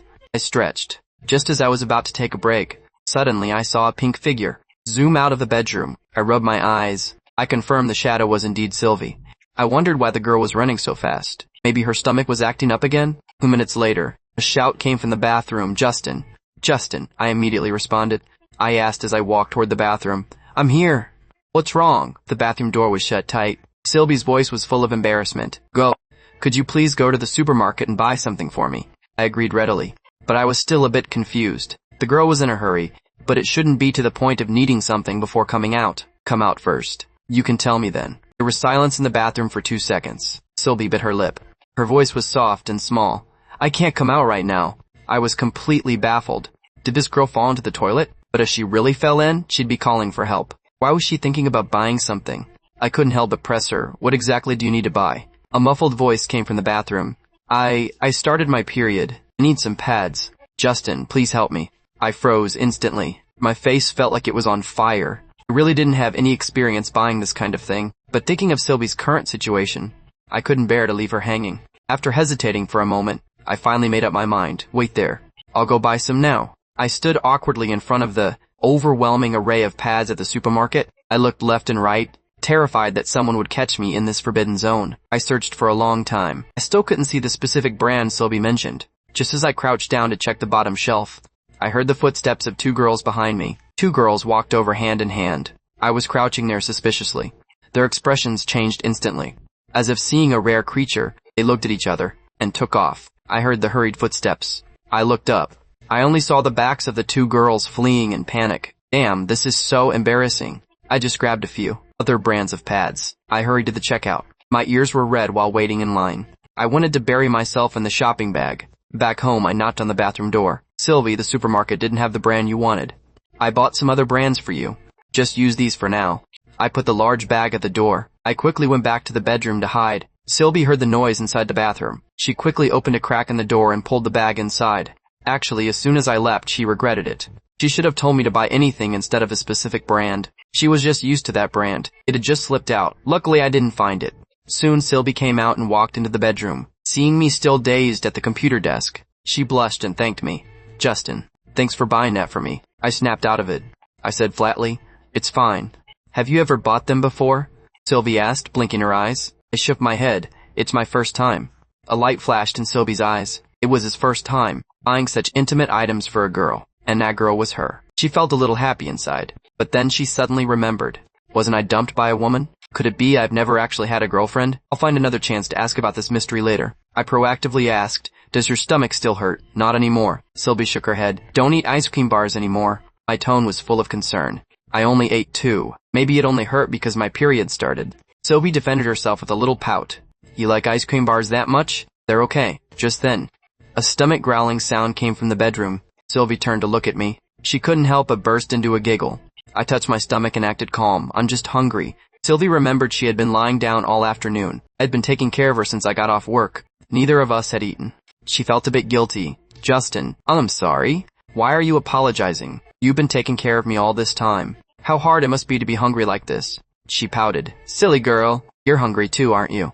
Come on, let's eat." Soon, on the coffee table, there were 2 bowls of white porridge and 2 plates of pickles. "Your stomach just got better. Porridge will be easier on you," I said thoughtfully. "When did you make this?" "While you were sleeping." Sylvie stole a glance at me. Her heart felt warm. At night, we both lay on opposite sides of the small bed again. I had just proposed sleeping on the sofa, but Sylvie's eyes welled up. She grabbed my arm and wouldn't let go. I found that once the 2 of us had shared a bed, trying to sleep apart again was becoming a challenge. Even though nothing had happened, it was her right to do this every night. Sylvie held the hot water bottle to her stomach, nestled by my side. She felt completely safe and secure. On the other side, in the grad student dorm, Chloe was in a terrible mood. Tomorrow was Valentine's Day. Previous years, I would have arranged a date long ago. This time, she'd waited all day and hadn't heard a thing. She stomped her feet in anger. "Justin, what do you mean by this? Is it really worth this over such a small thing? Are you serious? If you don't give me a chance tomorrow, then don't blame me for moving on." During the night, Sylvie's stomach was still acting up. She felt cold. She unconsciously huddled closer to me. In my dream, I was being tightly entangled by an octopus. No matter how I tried to shake it off, I couldn't. In the end, I could only resign myself to fate, letting the octopus do whatever it wanted. When I woke up, I groggily discovered Sylvie's small head was pressed against my chest. Her small hand had even slipped under my shirt, pressed tightly against my waist. I freaked out instantly. "What the hell?" I blurted out. What was even going on? We actually ended up under the same covers, and she was holding me like this. I quickly lifted the blanket to confirm it was mine. Phew! Luckily, Sylvie was the one who crawled into my bed, and not me sneaking over to her side. Once I realized that, I breathed a sigh of relief. I really am not some kind of animal. There was no way I'd sneak into a girl's bed in the middle of the night. I already knew Sylvie was a restless sleeper. I didn't expect her to migrate all the way to my side. This position was way too awkward. She woke up now, her face would probably burn with embarrassment. To save her the embarrassment, I had to just quietly endure my own. I carefully moved her small hand away, slowly got out of bed, and crept out of the bedroom. Just as I left, Sylvie's eyes snapped open. Oh my god, how did I end up in his arms?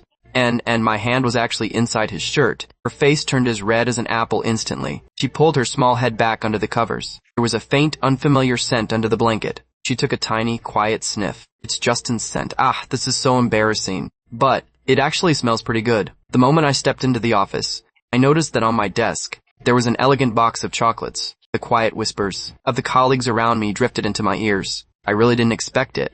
Our female boss, actually, remembered to give us Valentine's Day gifts. That's so thoughtful. This brand of chocolate is high-end. A box costs several $100. The CEO really went all out. Thanks to our goddess boss. Even us bachelors get to benefit. I stared at the box of chocolates for a while. I was quite familiar with this brand. In the past, whenever days like this came around, I would buy them to give to Chloe. I had never missed a Valentine's Day in previous years, but this year was different. The sense of ritual for the holiday had already become meaningless to me. It was all like old clothes that I'd tucked away in the back of the closet. I snapped out of my thoughts, pushed the chocolates aside, and turned on my computer to get to work. Suddenly my phone rang, and when I looked up, it was an unknown number. I hesitated for 2 seconds, but eventually tapped to answer. "Hello?" At the other end of the line, a woman's voice immediately came through, sounding somewhat commanding. It was familiar, yet a total headache. "Justin, come to the company entrance right now." Tiana's voice left no room for doubt. I wondered to myself, when did Tiana get my phone number? But then again, she's the boss. Now, checking employee records would only take her a minute. Got it, Ms. Sullivan. I hung up the phone, stood up, and hurried outside. At the company entrance sat a red Porsche. Beside it stood a woman dressed in an incredibly eye-catching way. Red slit dress made Tiana look absolutely stunning. She took off her oversized sunglasses, her red lips curving slightly, and gestured with her chin toward me. Kagoda, carry the things in the trunk up to my office. A minor task like this could easily be given to anyone else. I knew exactly what was up. Tiana was just using this as an excuse to spend a little more time with me, though I grumbled internally. It was the boss's orders after all. So I picked up the large cardboard box and followed behind Tiana's swaying dress. Soon the two of us reached the CEO's office. Hang the clothes in the box in the lounge closet, Tiana commanded clearly. Yes, Miss Sullivan. I carried the box into the lounge. When I opened it, it was full of thin, flimsy fabrics, almost transparent nightgowns. I froze for a moment. I picked one up at random, my eyelid twitching. Can you even call this a nightgown? This is basically clubwear. Helplessly, I hung the nightgowns one by one into the closet. Throughout the process, I couldn't help but wonder, what exactly is the boss thinking? After I finished and came out, I said to Tiana, they're all hung up. If there's nothing else, I'll get back to work. I felt more and more that Tiana had ulterior motives. Who had ever seen a female boss ask a male subordinate to hang up her nightgowns? But since she hadn't actually done anything to me yet, I could only endure it. Don't be in such a hurry to leave. Tiana approached me slowly, deliberately adjusting the strap on her shoulder in a seemingly nonchalant way. The dress looked as if it could slip off at any moment. I turned my head away and pretended to look out the window. Justin, honey, you don't even dare to take a look? Tiana teased me with a playful smile. I looked completely helpless. Your dress is a bit too airy, Miss Sullivan. Tiana blinked her eyes and said breezily, is it? I actually think it's a bit stifling. With a smirk and a meaningful smile, I felt my eyelids twitching. Miss Sullivan, if there's nothing else, I really should be going. I turned to leave, but Tiana blocked my path. I haven't said you can go yet. I had to stop. Is there anything else, Miss Sullivan? Like a magic trick, Tiana pulled a bottle of men's cologne from behind her back and shoved it into my hand. Here, Justin, this is for you. I looked at the cologne, Tiana's intentions becoming clearer by the second.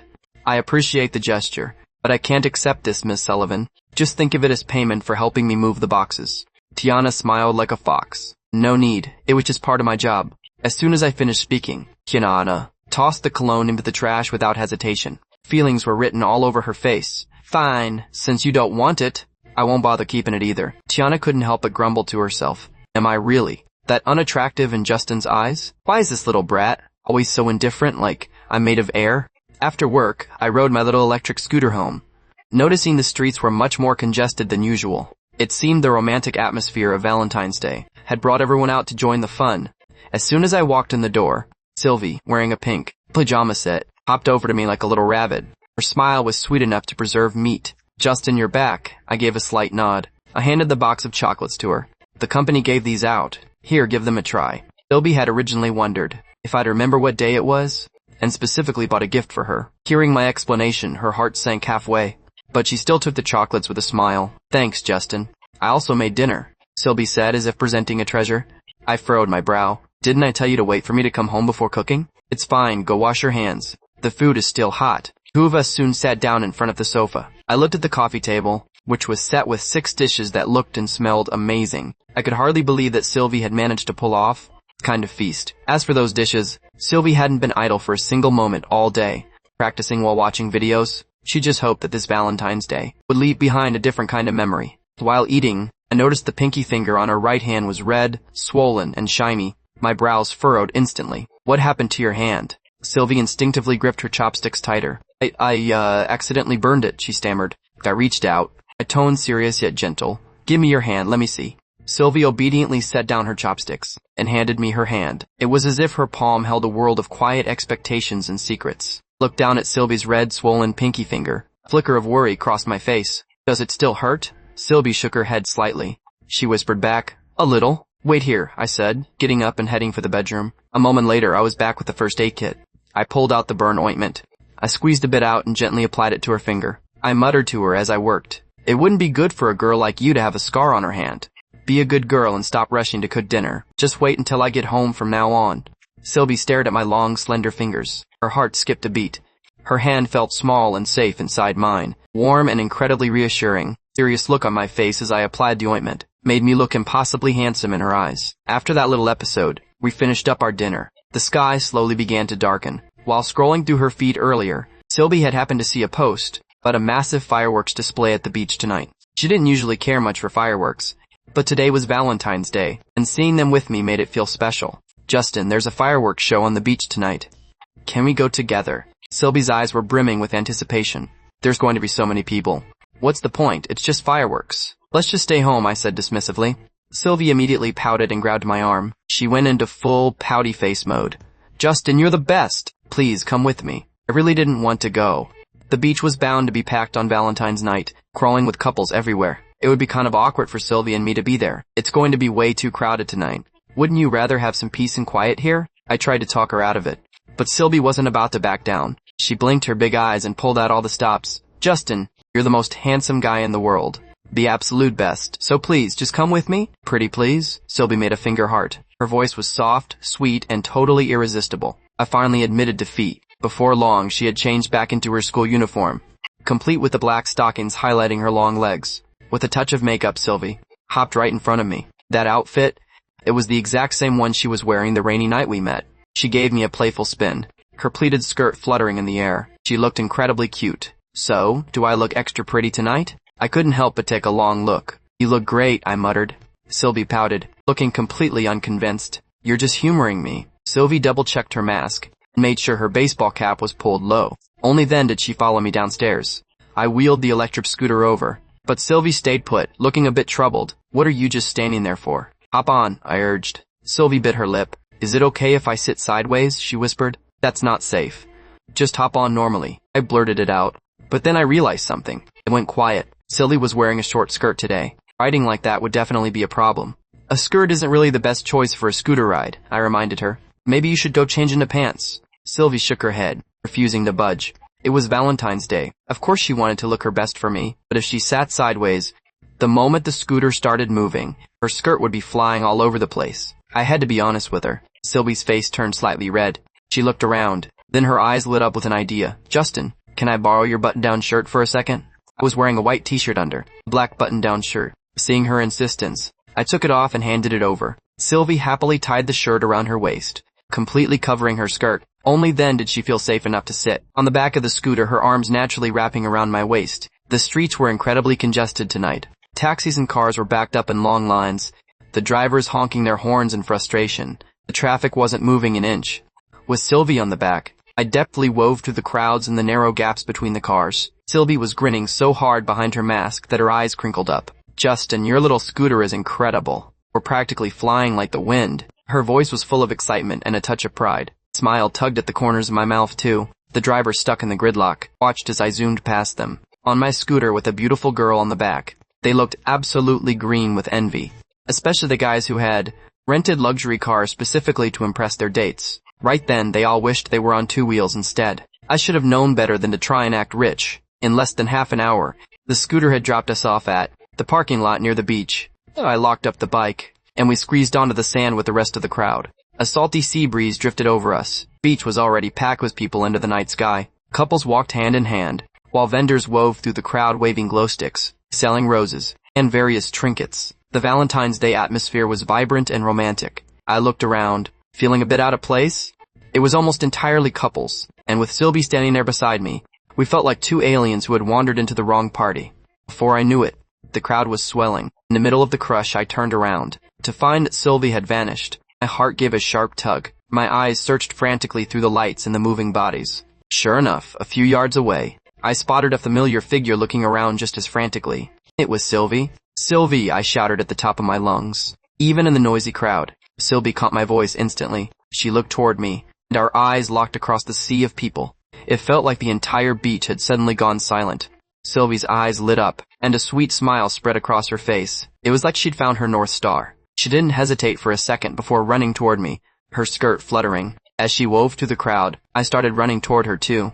The two of us wove through the masses, drawing closer with every second. Right before the first firework was set to launch, we finally reached each other in the middle of the beach. Sylvie threw herself into my arms. She looked up at me breathless. Justin, I thought I'd lost you.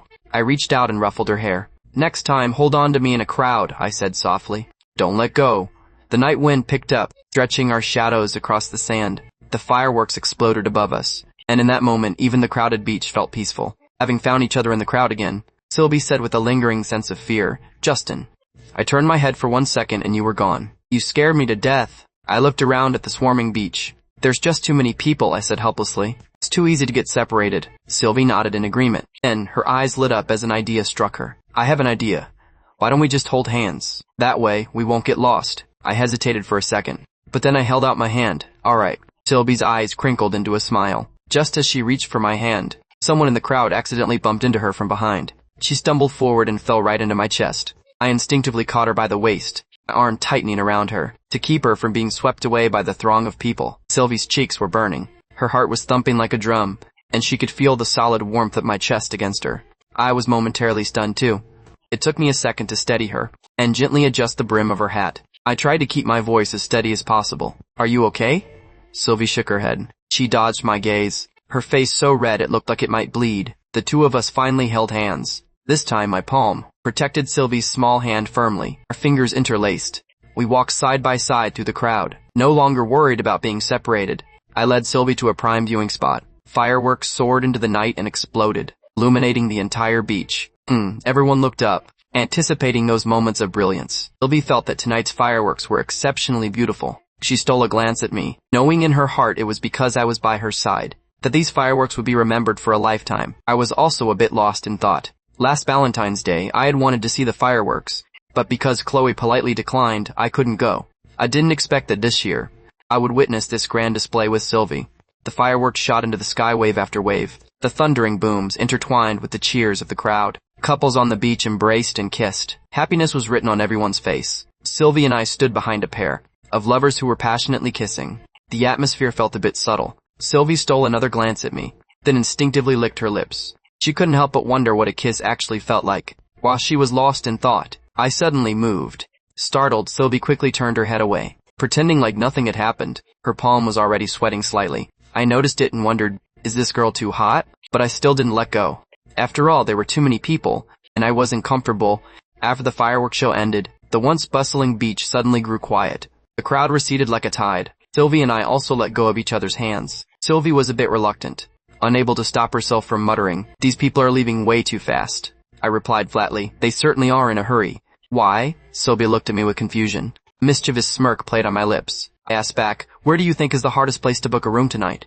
Sylvie blinked her eyes, looking completely lost. "Where? Hotels?" I laughed as I pointed out the obvious. Sylvie got it instantly. Her earlobes quickly turned a deep shade of crimson. She whispered under her breath, "You mean everyone is gonna do that stuff?" I gave a soft grunt of affirmation, then suddenly turned the question on her. "Do you think I would go?" Sylvie immediately asked back, "Well, have you ever gone to a hotel on Valentine's Day before?" I shook my head quickly. "Never," Sylvie snorted, staring at me skeptically. "You're not lying, are you?" "Everything I said is true," I explained with the weight of an oath. "I've really never gone with a girl." Sylvie wouldn't let it go. "I haven't even had a girlfriend, so who would I go with?" I didn't know whether to laugh or cry. Sylvie continued to press, "Well, if you did have a girlfriend, would you definitely do that kind of thing?" I thought about it seriously for a moment. I replied, "I'd just let things take their natural course. When the feelings are there, it just happens." Actually, I had always loved Chloe, and I'd never even considered other girls. As for those things, I only occasionally took care of it myself. I didn't have any actual experience at all. Seeing how honest I was, Sylvie grew secretly curious. "Is it because you don't have a girlfriend that you watch those videos?" I immediately felt embarrassed. My ears turned red. "Well, it's nothing, just curiosity. What's the rush? I didn't say anything bad about you." Sylvie narrowed her eyes at me. I quickly changed the subject. Let's go. Let's stop talking about this." The night by the beach was gentle. The two of us walked side by side toward the parking lot. After a while, Sylvie suddenly asked again, "Do you think those kinds of movies are actually good?" I cleared my throat. I gave an awkward answer. "They're okay, I guess." Sylvie seemed to have reached some kind of resolution. "Then call me the next time you watch one. We can watch it together." She still remembered mistakenly clicking a video once. She had been incredibly ashamed just after the intro. But since I liked them, she also wanted to understand why guys loved watching them, and exactly how attractive they were. I was so startled by those words I nearly tripped. I waved my hands frantically. "No way." "Why not?" "No. We can't watch together." My attitude was firm. "You can watch them yourself, but we can't do it together." Sylvie wasn't having it. "Then no! You're not allowed to watch them either." Did you hear me? You're not allowed to watch them from now on. Fine. Pinky swear, pinky swear. In the night breeze, the two of us went back and forth, looking like a pair of awkward, innocent lovers. As Sylvie and I walked toward the parking lot, we happened to run into an older woman busy, unlocking her own electric scooter. I took a quick look, and noticed that in the plastic bucket by her feet, there was only one rose left. Clearly, business had been good tonight. The lady also noticed the two young people. She smiled and handed the last rose to Sylvie. Here, little girl, this flower is for you. The rose was dewy and strikingly beautiful. Sylvie had noticed much earlier tonight that many girls on the beach were holding bouquets or small gifts, but there was nothing like that between her and me. After all, we weren't a couple. How could I proactively give her flowers? This unexpected single rose made Sylvie's heart bubble with sweetness. She took the flower, smiling at the lady as she thanked her. Thank you, ma'am. The woman's face was covered in gentle wrinkles as she smiled. She turned her gaze toward me, offering some earnest advice. Young man, it's not easy to find a girl willing to go through the hard times with you.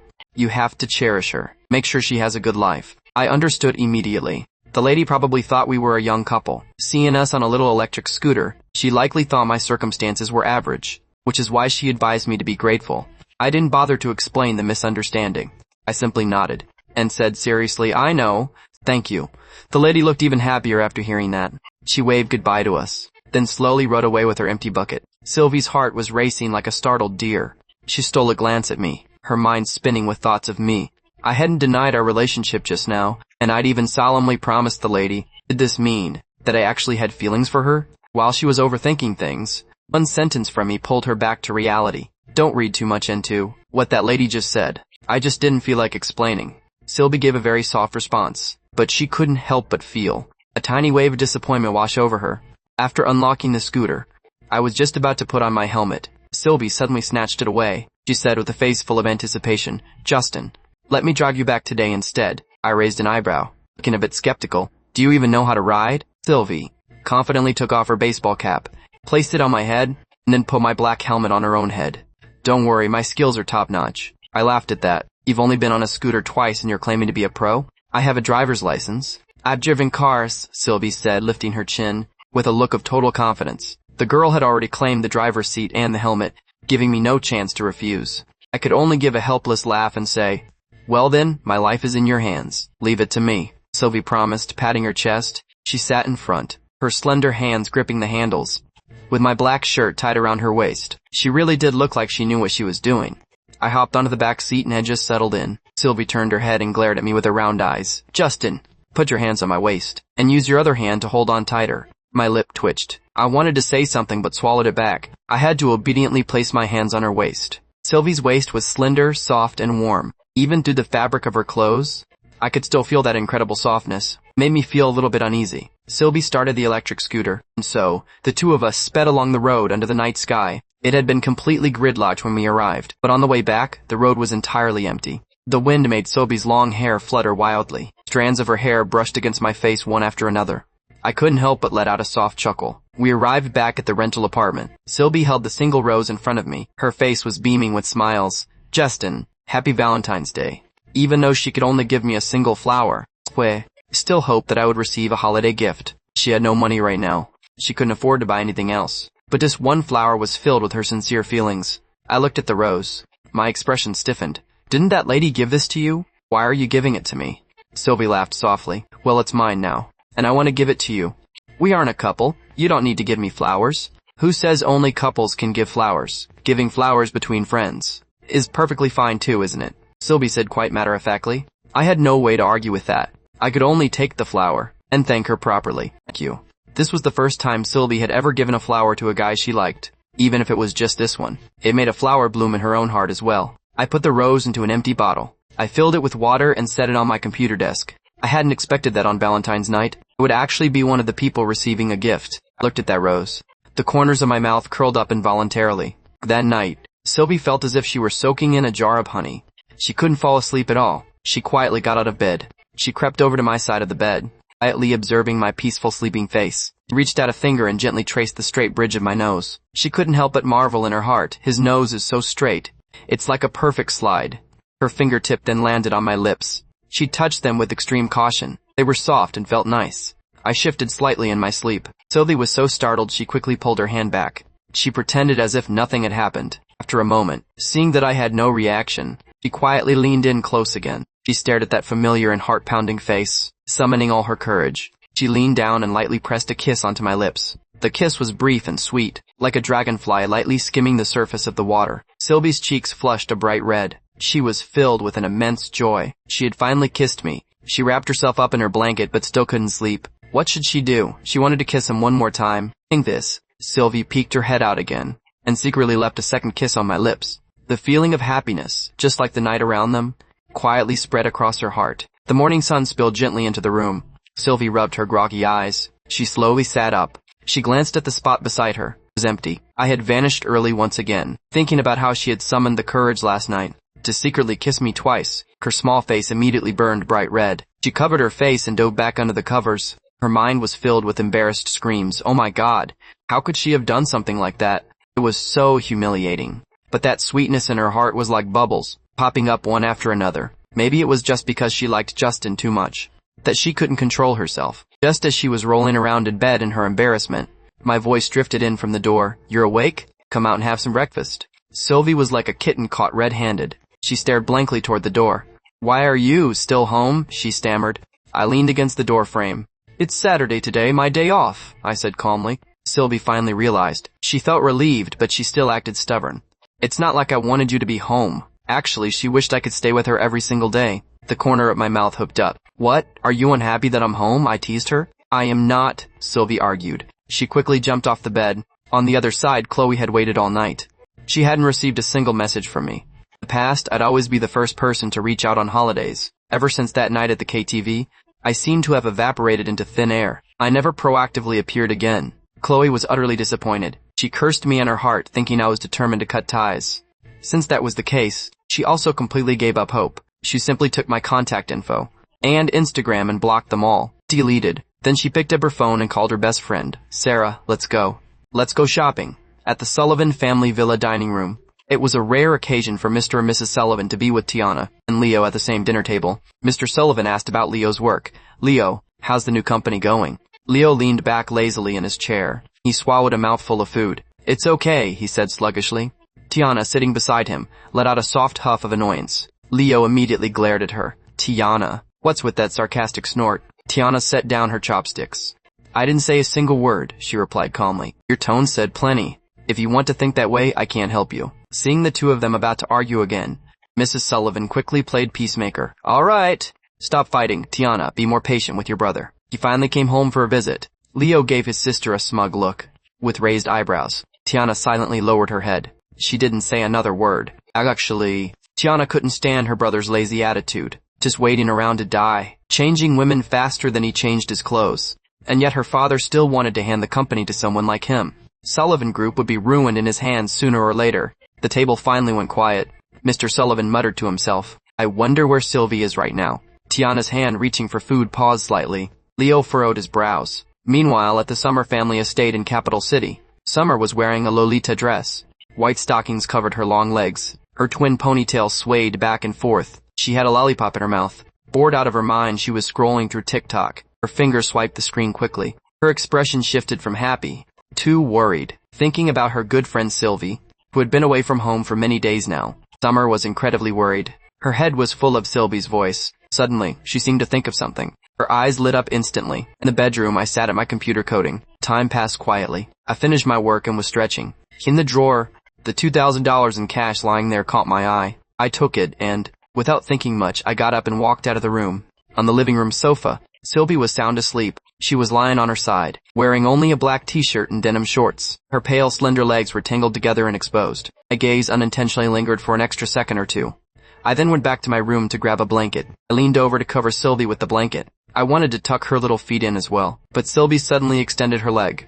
Her pink little foot kicked me right in the face. I was stunned by this sudden attack. My head knocked back. Luckily, my reflexes were fast and I didn't fall over, while I was rubbing my face, which she'd kicked red, while looking at the culprit responsible. Those dainty pink little feet looked small, but they certainly packed a punch. Before dinner, I woke Sylvie up again and she frustratedly knocked on her own forehead. We'd agreed to cook dinner together tonight, but she'd ended up sleeping like the dead. During the meal, she finally noticed the red mark on my face and reached out nervously to touch it. Justin, what happened to your face? It's nothing, I said, leaning back slightly to dodge her hand. Couldn't exactly tell her I'd been kicked in the face by her foot. Otherwise, this little ancestor would probably think I had some kind of weird fetish. Seeing me dodge, Sylvie pouted her lips. She simply scooted closer to me, her small hand continuing to reach for the red mark. She muttered defiantly, "The more you won't let me touch it, the more I'm going to." The contact felt a bit awkward. "Stop messing around and just eat." Sylvie only then realized that she had been pinching my face the whole time. Her face flushed red again. She gave a bashful smile and said, "Justin, your skin is so smooth." She even gave my cheek a light squeeze after saying it, offering a serious critique. "It's springy. Feels pretty good." After the squeeze, she didn't forget to give it 2 little pats. She concluded, "It's quite firm too. Your face is basically perfect." I looked at her, speechless. "Stop playing with my face. Go play with your own. Eat your food before it gets cold." Sylvie quickly withdrew her hand and obediently buried her head in her meal, though her ears remained bright red. After dinner, Sylvie dragged me along for a walk. As we stood in the entryway changing our shoes, I caught a casual glimpse of Sylvie's black shoes, a thoughtful look crossing my eyes. Once we were outside, Sylvie noticed that I wasn't heading toward our usual walking path. She couldn't help but ask, "Justin, aren't we going for a walk? Where are you taking me?" I played it coy. "Don't be in such a rush. You'll see in a minute." Though Sylvie was full of questions, she followed me obediently. Before long, we stopped in front of a shoe store. As soon as we walked in, a friendly sales associate greeted us. "Hi, are you looking for men's or women's shoes?" "Men's," I answered, then looked at Sylvie. "Go pick a pair that you like." Sylvie finally understood that I was here to buy her shoes. She waved her hands frantically. "No, it's okay. I already have shoes to wear. How is 1 pair enough for a rotation?" "Pick out 2 more pairs. I really don't need them. These are still quite sturdy," Sylvie said, shaking her head. She was thinking about how my salary wasn't that high, and she didn't want me spending money on her. I saw right through her little thoughts. I smiled and said, "2 pairs of shoes won't break the bank. If you keep being stubborn, I'm gonna have to pick them out for you myself." Seeing my determined attitude, Sylvie had no choice but to give in. She was secretly happy that I actually remembered she wore a size 6. She took a lap around the store and tried on a pair of white sneakers. Once she had them on, she asked for my opinion. "What do you think?" I nodded and said flatly, "They're not bad." Sylvie wasn't satisfied. She switched to a similar-looking pair and asked for my opinion again. I thought the 2 pairs weren't that different, but I could see Sylvie was clearly more conflicted than before. So I changed my tune and said, "Actually, I think the first pair look better on you." A brilliant smile instantly lit up Sylvie's face. I thought the first pair was better too. "Let's go with those then." I'd wanted her to pick out another pair, but Sylvie leaned in and whispered in my ear, "Seriously, there's nothing else I like. Let's just get this 1 pair." I nodded helplessly and didn't push the issue. After paying, the 2 of us walked out of the store. I then led her to the helmet shop next door. "Let's head inside." I walked straight in. Sylvie starting to catch on. She asked tentatively, "Are you buying me a helmet?" "Yeah, if you don't wear one. Don't even think about getting on my scooter next time." Sylvie was overjoyed inside, but she put on a look of feigned difficulty. "Well, then I'd better pick a really pretty one." The shop was filled with all sorts of helmet styles. I quickly spotted a pink one, handed it to Sylvie. "How about this?" Sylvie liked it the moment she saw it. She nodded. "It's really cute. Try it on." Sylvie giggled and tilted her head toward me. She looked up and pouted. "Can you help me put it on?" I had no choice but to do it myself. My fingers brushed through her smooth hair as I placed the pink helmet firmly on Sylvie's head. She looked up, her eyes sparkling as she watched me. "Does it look good?" I gave a serious assessment. "It looks good." Sylvie blinked proudly. She pressed further. "Do you mean the helmet looks good or I look good?" I thought about it for a second and answered bluntly, "You look better." Sylvie pretended to be huffy as she took off the helmet. She handed it to me. "So you're saying the helmet is ugly? Then why are you making me buy it?" I took the helmet back quite seriously. "You're a person. This is an object. There's no comparison. The helmet only comes alive when it's on your head. That's where its meaning comes from." Sylvie was charmed by the answer. She couldn't stop giggling.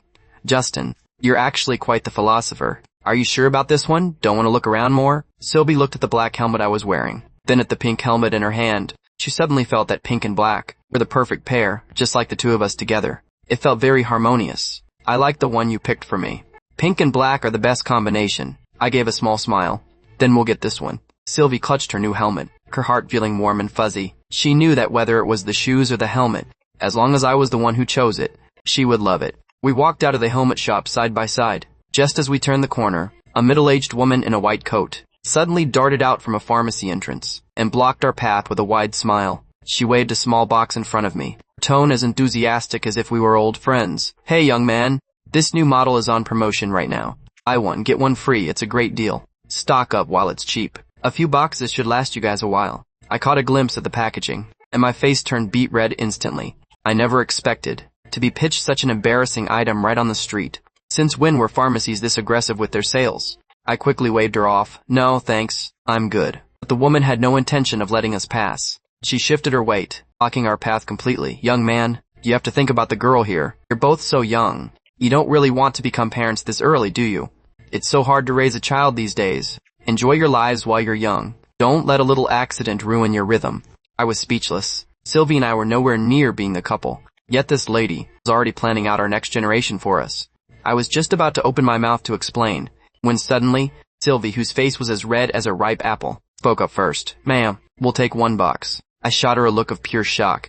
The woman was delighted. She looked at Sylvie approvingly. See, the girl's the sensible one. Listen to me, you can't go wrong. Having a few extra is always a good thing. If you run out one day, she'll have to take the pill. You know how bad those side effects are. A girl's health is the most important thing. Sylvie looked utterly mortified. She thought that agreeing to buy it would get the woman to leave them alone, but the woman's mouth was like a machine gun that just wouldn't stop firing. She kept going on and on. I could only manage a forced smile. Ma'am, we'll just take 1 box and try it out. If they're good, we'll come back. Is that okay? Sure, come on in and pay. The lady greeted us enthusiastically.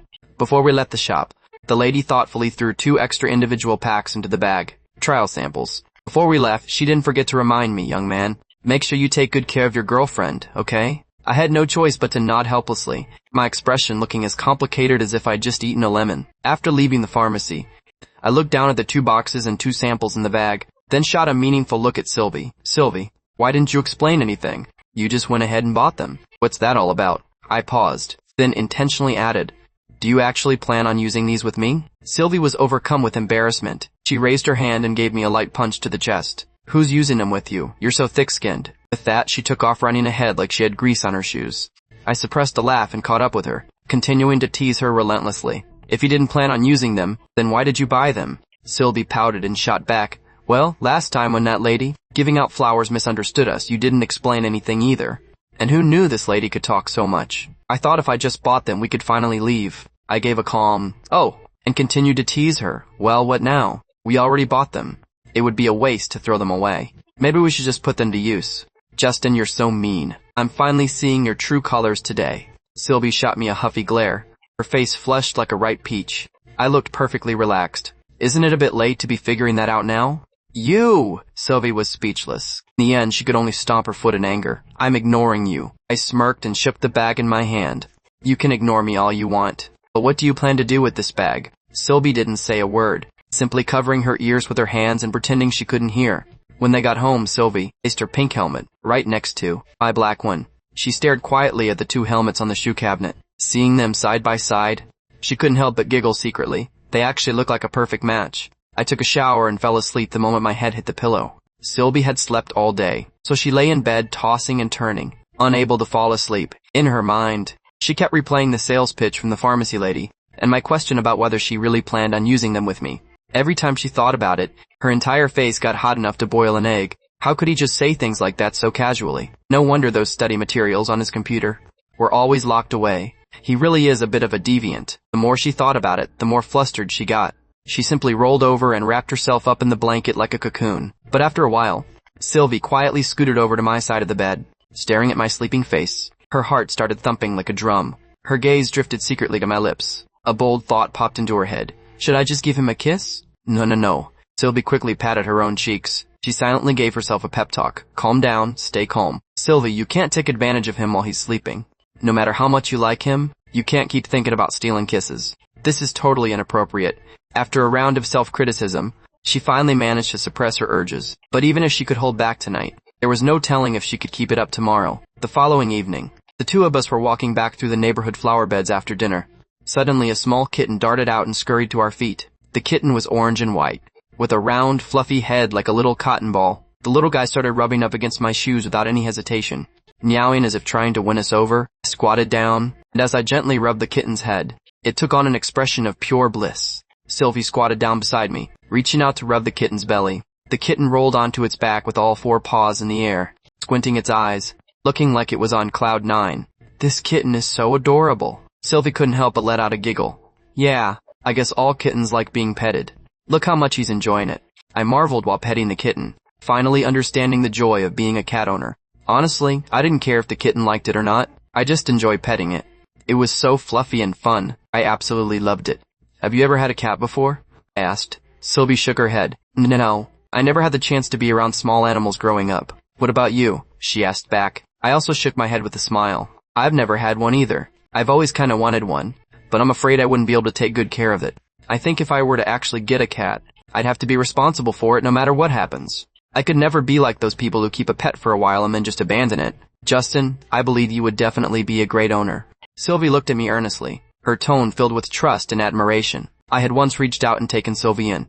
Every little thing I'd done for her, Sylvie kept hidden deep in her heart. She had always believed that a gentle and reliable person like me would definitely treat a pet with the same kindness. The two of us stayed squatted on the sidewalk, playing with the little calico kitten for a long time, but no one ever came to claim it. Looking at the timid little thing, I guessed that it was likely a stray, so I turned to Sylvie and said, "You stay here with him, I'm gonna go get him something to eat." Sylvie was so immersed in the joy of petting the kitten that she didn't even bother to look up. She just gave a casual grunt of acknowledgement. Not long after, I returned with a few sausages, only to find Sylvie standing there, looking like she was on the verge of tears. Looked around, but the kitten was nowhere to be found. I immediately asked, "Where's the kitten? Did it run away?" Sylvie offered an angry and aggrieved complaint. Someone was walking their dog just now. That big dog barked right at the kitten, and the kitten got so scared it bolted instantly. No matter how much I called, it wouldn't come back. Seeing her like this, I stepped closer to her, placing my hand gently on her shoulder. I said in a gentle tone, "Don't be sad. Who knows, maybe we'll run into the little guy again tomorrow." "Really?" Sylvie asked, looking up. "Of course, anything is possible, isn't it?" Sylvie pouted, muttering to herself that I was definitely just trying to humor her. She walked ahead of me gloomily, looking like a wounded little hedgehog. I could only shake my head helplessly. I thought to myself, this girl is really in a mood now. The two of us walked into the apartment building in silence. Sylvie suddenly stopped in her tracks, her pout deep enough to hang a jar on. "Justin, do you really think the kitten will come back?" I thought about it for a moment. "To be honest, it's hard to say," I said. "Where do you think he is right now? Maybe he went to find his friends or his family." I deliberately emphasized the word family, watching Sylvie's reaction out of the corner of my eye. Sylvie had been with me for quite some time now, but she had never told me anything about her past, or even mentioned wanting to go home. I was a bit puzzled, wondering exactly how long she intended to stay. I tried putting myself in her shoes. If I had suddenly cut off all contact with my family, my parents would definitely be worried sick. And since Sylvie had been gone for so long, surely her parents must be desperately searching for her everywhere too. I'd bought Sylvie a phone, because I'd actually been hoping that she would take the initiative to contact her family. But I noticed that, other than contacting me, Sylvie almost never called or messaged anyone else. I didn't know when she would finally be able to open up. If she suddenly decided to leave one day, would I feel the same hollow ache I did when I'd mistakenly thought she was gone? The truth was, I'd already gotten used to her being around. I felt incredibly conflicted. On one hand, I hoped she'd return to her family soon, but on the other, I didn't want to see her go. Maybe that's just how people are. We're clearly afraid of losing things, yet we can't bring ourselves to let go. When Sylvie heard the word family, she visibly flinched for a second. I saw it clearly, knowing that I'd accidentally touched a sore spot in her heart again. The atmosphere grew quiet for a moment. I fished a sausage out of my pocket and held it out to Sylvie. "I originally bought this for the kitten, but it's all yours now. Go ahead and eat it." "I don't want it. Eat it yourself." Sylvie acted like a slighted child, turning her head away in refusal. "If you're really not going to eat it, then I'll have it." Sylvie nodded. "Eat it if you want." Suddenly, a thought popped into her head. An awkward scene she'd read in a novel yesterday. The male lead hands a sausage to the female lead. The female lead peels it and shoves it into his mouth, and then asks, "Can you even handle this?" The male lead's face darkened on the spot. The sausage was so short and thin, his pride must have been shattered into a million pieces. Thinking of this, Sylvie's face immediately flushed a deep crimson. How did she get so corrupted by that novel? She was supposed to be an innocent girl. I shoved the sausage back into my pocket. "I'll just add it to my ramen later. We'll see if you're jealous then." "Peesh, like I care. Go ahead and enjoy it yourself. Maybe you'll actually put on some muscle," Sylvie joked, holding back a laugh. "Let's go." I took the lead. We'd only gone up 2 flights of stairs when Sylvie stopped again. My lip twitched. This girl? Why is it always something with her? How can a few steps be so complicated? "What is it now?" I asked helplessly. Sylvie stared at me, blinking her big eyes. "I'm still not happy. If you promise to do one thing for me, I'll feel better instantly. Will you do it?" I scratched my head, wondering to myself, what is she up to this time? She hasn't even said what it is, so how could I possibly agree? "Don't worry, I promise it's super simple. Sylvie vowed solemnly. I looked at her skeptically. I still wasn't sure. Seriously. Sylvie looked very earnest. Fine, let's hear it. A smug little smile played on Sylvie's lips. Squat down. I doubtfully did as I was told. The moment I did, Sylvie threw herself onto my back, her arms wrapping around my neck. Carry me home and I'll be happy. All I could feel on my back, and make 4, were 2 soft, small curves. The girl's skin brushed gently against my shoulders. My whole body went stiff. My Adam's apple bobbed involuntarily. Oh my God. How did she end up climbing onto me of her own accord? What am I supposed to do now? Seeing that I wasn't moving, Sylvie urged me to go. Sylvie was wearing denim shorts. If I carried her, my hands would inevitably touch her thighs. I hesitated. You should probably get down. What's wrong? No stamina? Can't carry me? This girl was getting bold. She actually dared to question me. I couldn't just take that. I gritted my teeth, placed my hands firmly under Sylvie's thighs, and carried her up. It was only 5 floors. By the time I set Sylvie down, a thin layer of sweat had broken out on my forehead. Hey, don't get the wrong idea. It really wasn't that I was out of shape. It was mainly the feeling of my hands against her skin. That soft, supple sensation made a hot-blooded guy like me feel like my whole body was on fire. The second we got inside, I bolted for the bathroom to take a shower. Hot. I was way too hot. I felt like I was literally smoking. While I was carrying Sylvie upstairs, her heart was practically in her throat.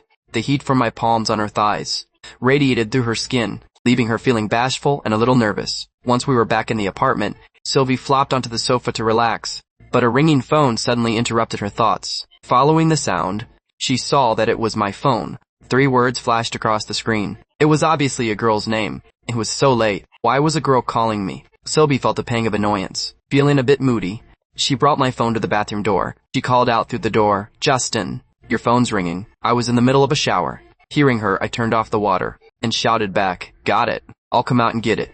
I didn't have time to get dressed, so I just wrapped a towel around my waist. I opened the door just a crack and reached out to take the phone. "Thanks." Sylvie caught a glimpse through the gap and saw me. I was shirtless, with water droplets still clinging to my chest. Her face flushed instantly. She hurriedly handed over the phone. I took the device and closed the door again. Back on the sofa, Sylvie couldn't stop replaying that image in her head. She couldn't get it out of her mind. Get in the bathroom. I looked at Sarah's name on the screen. I furrowed my brow slightly. Sarah was Chloe's best friend. The only reason I had her number was because of Chloe. Sarah and I almost never spoke privately. For her to call out of the blue like this, it had to be about Chloe. I hesitated for a moment, but answered the call anyway. On the other end, Sarah's voice was frantic. "Justin, Dawston, Chloe's had way too much to drink. Can you come and get her back to the dorm?" In the past, I would have been out the door before I was even dressed. Back then, Chloe was the most important thing in the world to me. If even the slightest thing went wrong, I'd be there in a heartbeat. But I wasn't that person anymore. From the moment I decided to move on, I didn't want anything more to do with her. Her life was none of my business now. "I'm sorry, I can't right now. Ask someone else." My voice was calm, without a hint of emotion. Sarah was speechless. She could hardly believe her ears. I'd chased Chloe for so many years. I was basically her shadow. And now I was actually saying no? She asked again, stunned. "Justin, say that again?" "Just let someone else go. I really can't make it." This time, Sarah heard me loud and clear. She suddenly started to panic. My attitude was completely off. Was I really moving on from Chloe? "Justin, what's going on?" Sarah couldn't help but pry. "Stop calling me about Chloe. That's exactly what I mean. Do you understand?" I said it slowly, my tone firm. "Don't you love her anymore? That's all in the past. If that's all, I'm hanging up." I ended the call right then and there. Sarah gripped her phone in a daze, her mind a complete mess. I didn't sound like I was joking. This time he really seemed to have let go. Meanwhile, the woman drunk and unconscious on the sofa, Chloe, who was still muttering Justin under her breath, had no idea in that moment that someone had completely walked out of her life. I tossed my phone aside. Deep down, I was still a little worried about Chloe's safety. After all, I'd been in the habit of caring for her for so many years. That kind of concern couldn't be erased overnight. But with Sarah by her side, I believed Chloe would be just fine. If I didn't even have this much resolve, then all my previous determination would be a joke. Since I'd chosen to let go, I couldn't look back. After all, a proper ex should act as if they've vanished, and a proper former pursuer should do the same. Chloe's life was no longer something I should be involved in. I took off the towel, stood under the shower head, and let the cold water pour over me. It was as if I wanted to use that icy chill to wash away the lingering emotions in my heart. In the living room, Sylvie's gaze drifted toward the bathroom door every now and then. I was taking much longer than usual in the shower, something that usually took 10 minutes. I'd stretched into over half an hour, and I still wasn't out. She could sense that something was wrong with me. It most likely had something to do with that phone call. Who exactly was that girl named Sarah? And what was her relationship with me? Could it be that she really was the legendary ex-girlfriend who dumped me? Once that thought popped up, Sylvie felt a wave of unease wash over her. When I finally emerged from the bathroom, I didn't say a word. I went straight back to the bedroom. I sat at my desk, turned on the computer, and started typing. Sylvie didn't dare disturb me. After a while, she still walked in with a bottle of water. She carefully placed the water on the desk. "Take a break," she said softly. "Have some water." I only gave a faint grunt in response, my eyes never leaving the screen. Sylvie left the bedroom gloomily, her mood sinking as well. I knocked out over 6,000 words in one go. I yawned and realized it was already past 1 a.m. I looked back and realized Sylvie wasn't in the room. It was so late. Where did she go?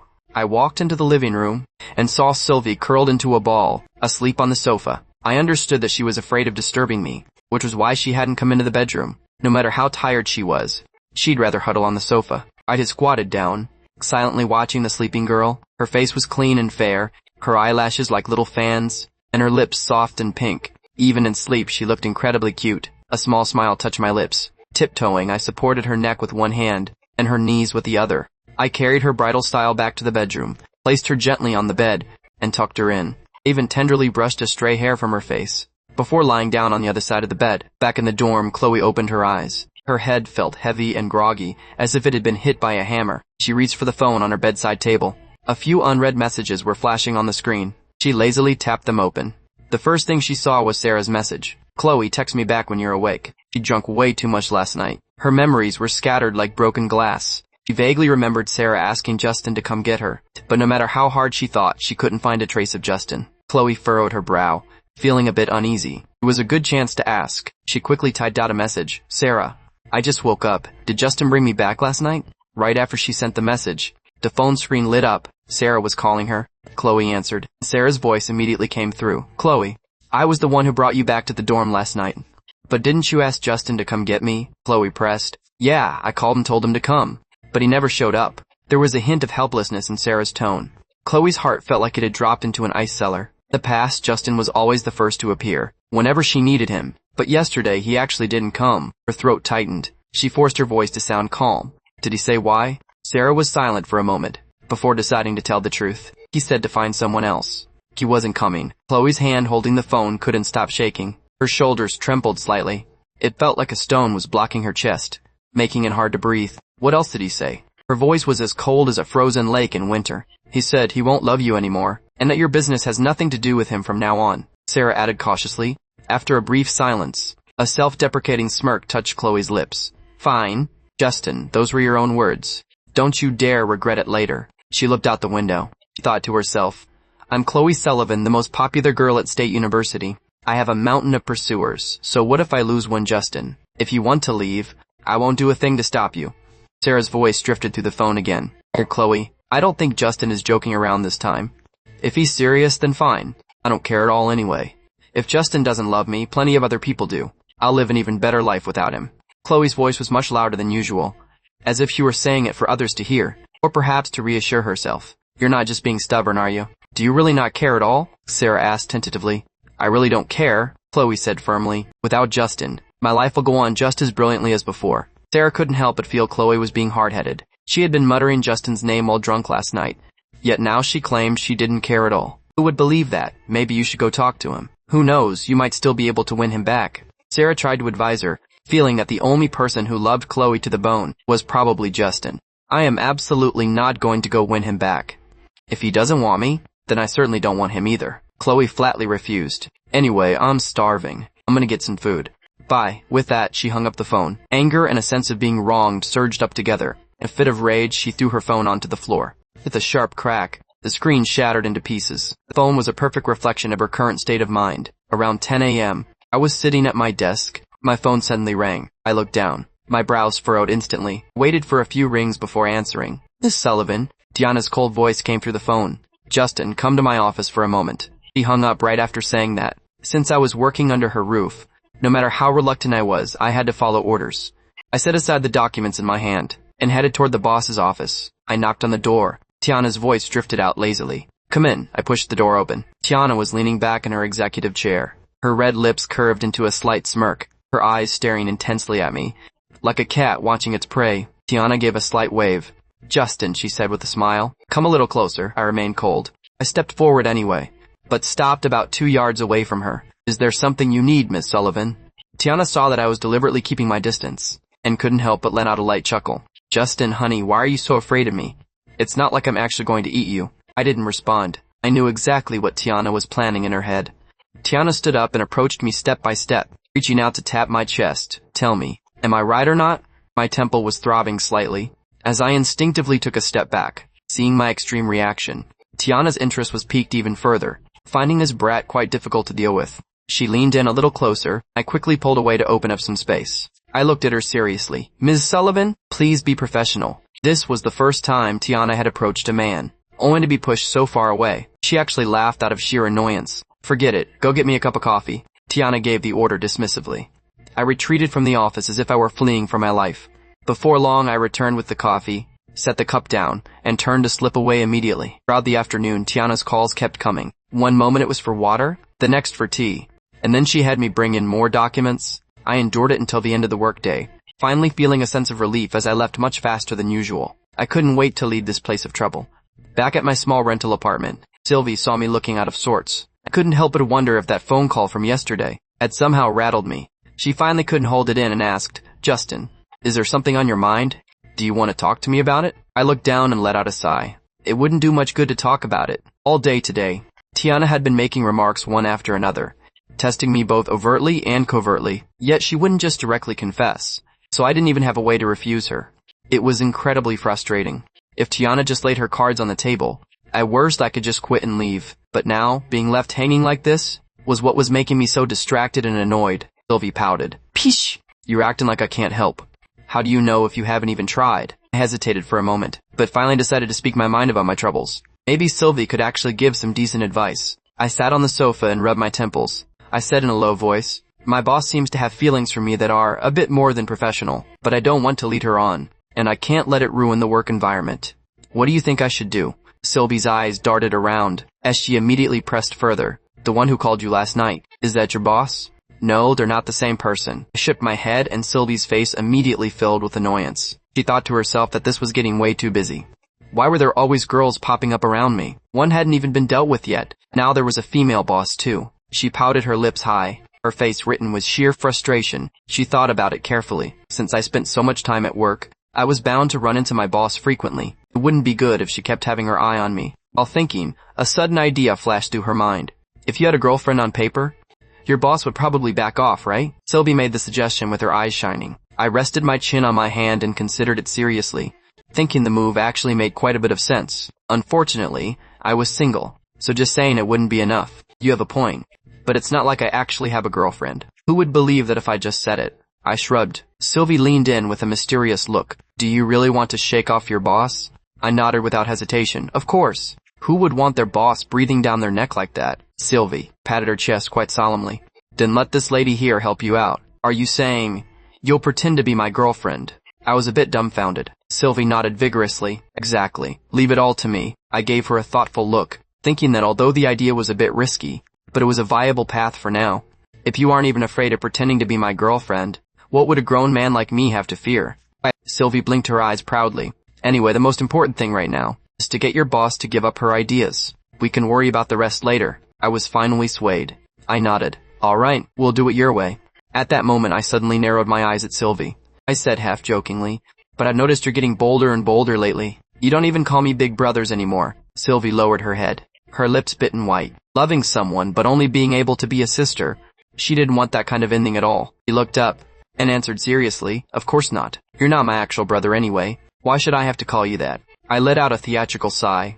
You used to call me Justin this and Justin that all the time, but now, not even a big brother left. So, do you want to hear it? Sylvie asked with a blink. I nodded with a smile. Then let's hear you say it. Sylvie cleared her throat, deliberately making her voice sound soft and cloying. Big brother. I felt a sudden shiver, and got goosebumps all over my body. This girl's voice was way too much to handle. Seeing my reaction, Sylvie was secretly delighted. She got even more into it, calling me that over and over. Big brother. Big brother. I quickly waved my hands. All right. Stop it. I can't take it. I fled the scene, and rushed into the kitchen to gulp down half a bottle of ice water, before the world felt a bit quieter. When I returned to the living room, Sylvie was staring at me again with an innocent look, calling out sweetly, "Big brother, you're back?" My head felt like it was buzzing. I quickly begged for mercy. "Please, just stop calling me that." "Can we do that?" Sylvie held back a laugh, shaking her finger. No. What if someone gets unhappy about it?" I rubbed my hair with a long face. "I won't be unhappy. You can call me whatever you want from now on, just as long as it's not Big Brothers." "Really?" Sylvie tilted her head in mock consideration, a laugh hidden in her voice. "Don't regret saying that later." I nodded repeatedly, terrified she'd do it again. "I definitely won't regret it.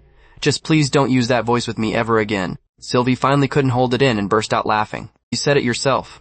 Don't blame me for not calling you Big Brothers in the future. I'd be more than happy if you didn't." I breathed a sigh of relief, feeling like I'd just survived a disaster.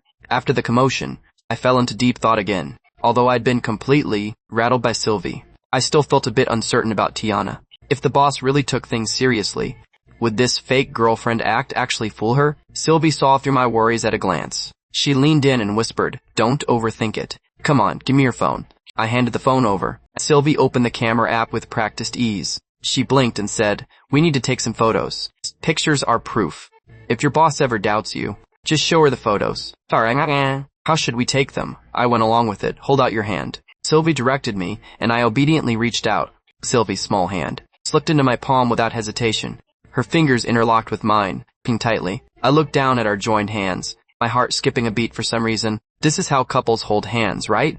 Having one on your phone should be enough to fool her. Sylvie's earlobes were slightly red, but she still pressed the shutter while acting like it was no big deal. After taking the photo, she waved the phone at me, swaggered over to me proudly. "How's that? Looks like the real deal, right?" I nodded. "It's very natural, but we can't just take one. Taking a few more is safer." Sylvie blinked her eyes. Her mind quickly recalled all kinds of couple tropes from novels. "How do you want to take them?"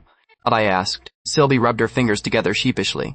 Her voice was thin and soft. "I think couples like to take more intimate photos. We need more evidence." "Intimate?" I instinctively widened my eyes. "What kind of intimate?" A blush rose to Sylvie's cheeks. She whispered, "Like, maybe you could hug me, or I could lean on your shoulder, or..." Before she finished, she had already lowered her head in embarrassment. Her voice grew smaller and smaller. Looking at her shy state, I couldn't help but laugh as well. "That idea of yours is a bit wild? Alright, let's take a few then." The two of them posed in various couple modes on the sofa. Some were awkward, some were funny, but some were surprisingly warm. With every shot taken, Sylvie couldn't stop giggling secretly. I also felt that this game of pretending to be a couple actually made the air feel softer. After finishing the set of photos, Sylvie handed the phone back to me. Blinking her big eyes, she said seriously, "Now that we have these, if your boss still doesn't give up, then she's probably just looking for trouble on purpose." I looked at the way the two of us were laughing and playing on the phone. It felt like somewhere in my heart had been quietly tickled. I nodded gently. "Thank you, Sylvie." Sylvie looked up and blinked at me. "Silly, aren't we a couple? It's only right to help you." I was stunned for a moment. I suddenly felt like this pretending might not be so bad after all. Sylvie saw that I had misunderstood. She quickly waved her hands to explain. "Don't get the wrong idea. When I said intimate photos, I meant the kind where couples hug or kiss, not the messy thoughts in your head." I furrowed my brow. My tone was a bit hesitant. "Do we really have to take hugging and kissing photos?" "Are you sure?" She nodded. Her eyes were shimmering with light, as if she were waiting for a special moment, taking advantage of this rare opportunity to be close to me out in the open. She was actually jumping with joy inside. But I felt a bit uneasy. I said hesitantly, "Is this really okay? I'm afraid of taking advantage of you." On hearing this, Sylvie's tightened, but she stubbornly said, "No way, unless you have feelings for me?" My lip twitched. I gently flicked her forehead. "You're overthinking again." She felt a moment of disappointment, then she quickly hid her feelings. Huffing, she rubbed her forehead. "Humph, meaning you flicked me." I raised my hands in surrender with a smile. My bad. How about you flick me back?" "I won't. I'm not as petty as you," Sylvie said as she stood up. "Hurry up and take the photo." I stood up too. The two of us stood up from the sofa, standing face to face. I was holding the phone. Sylvie didn't hesitate much. She walked straight up and hugged my waist. She buried her head in my chest. I froze instantly. My earlobes turned a shade of red. "Justin, use one hand to hold me, and use the other to take the picture." Her voice was thin and soft. I gave a hum of acknowledgement. Mechanically, I raised the phone and pressed the shutter. In the image, the girl's face was buried in my chest. The atmosphere easily made the air feel soft. After the two of us parted, the atmosphere immediately became a bit awkward. I cleared my throat. "These two should be enough, right?" "It should be enough." Still not enough. Sylvie insisted on one more. "A kiss is the only way it'll look like a real couple." Carrying this, the blush on my face grew deeper. You still want to take a kissing photo? We have to. There was a hint of shyness in her voice, but she was very firm. I felt helpless. How should we take it? Sylvie blinked. Her cheeks were flushed red. Do you want to take it with you kissing me, or me kissing you? Or we kiss each other? Hearing this, my whole scalp felt numb as if I'd been electrocuted. Ran my hands through my hair several times. I wanted to back out but couldn't say it. How about we just forget it? No, Sylvie summoned her courage. Since you can't choose, then I'll decide. The second after she finished speaking, she suddenly leaned forward and hooked her arms around my neck. Rising up on her tiptoes, she gently pressed a kiss onto my cheek. I just felt a bang go off in my mind. I stood there dazed for a moment, as if even my breathing had stopped. Just like that, Sylvie's cheeks were bright red. She almost wanted to hide herself away. I snapped out of it. Quickly, I raised my phone, capturing this moment in a photo. Sylvie let go of me. She lowered her head, her fingers nervously twisting her hem. She remembered having kissed me secretly before. I had been asleep back then, but this time it was out in the open, and she did it right in front of my eyes. Her heart was pounding wildly. Her face was burning even more intensely. The atmosphere felt frozen for a moment. To break the awkwardness, I joked, "You're quite good at taking photos. You seem pretty practiced at it." Hearing this, Sylvie got frantic. She hurriedly explained, "I've never taken photos like this with anyone else. Only with you." I was suddenly choked up. I waved my hands repeatedly. "No. I meant you know how to take good pictures." "I didn't mean it like that." Sylvie shot me a glare. "Isn't it normal for a girl to know how to take photos?" It's normal. It's normal."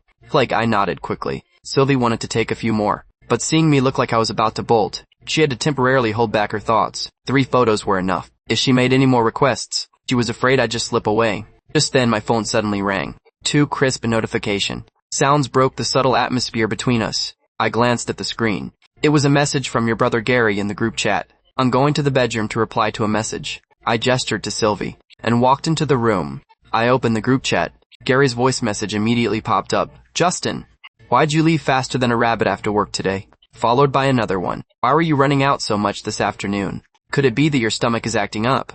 Accompanied by a burst of hearty laughter. I was afraid Sylvie would hear their nonsense. I didn't send a voice message. I replied only in text. "You're the one with the stomach issues. Can't you wish me well for once?" Gary sent a laughing emoji. "So you're fine. What were you doing running out all afternoon?" I thought about it.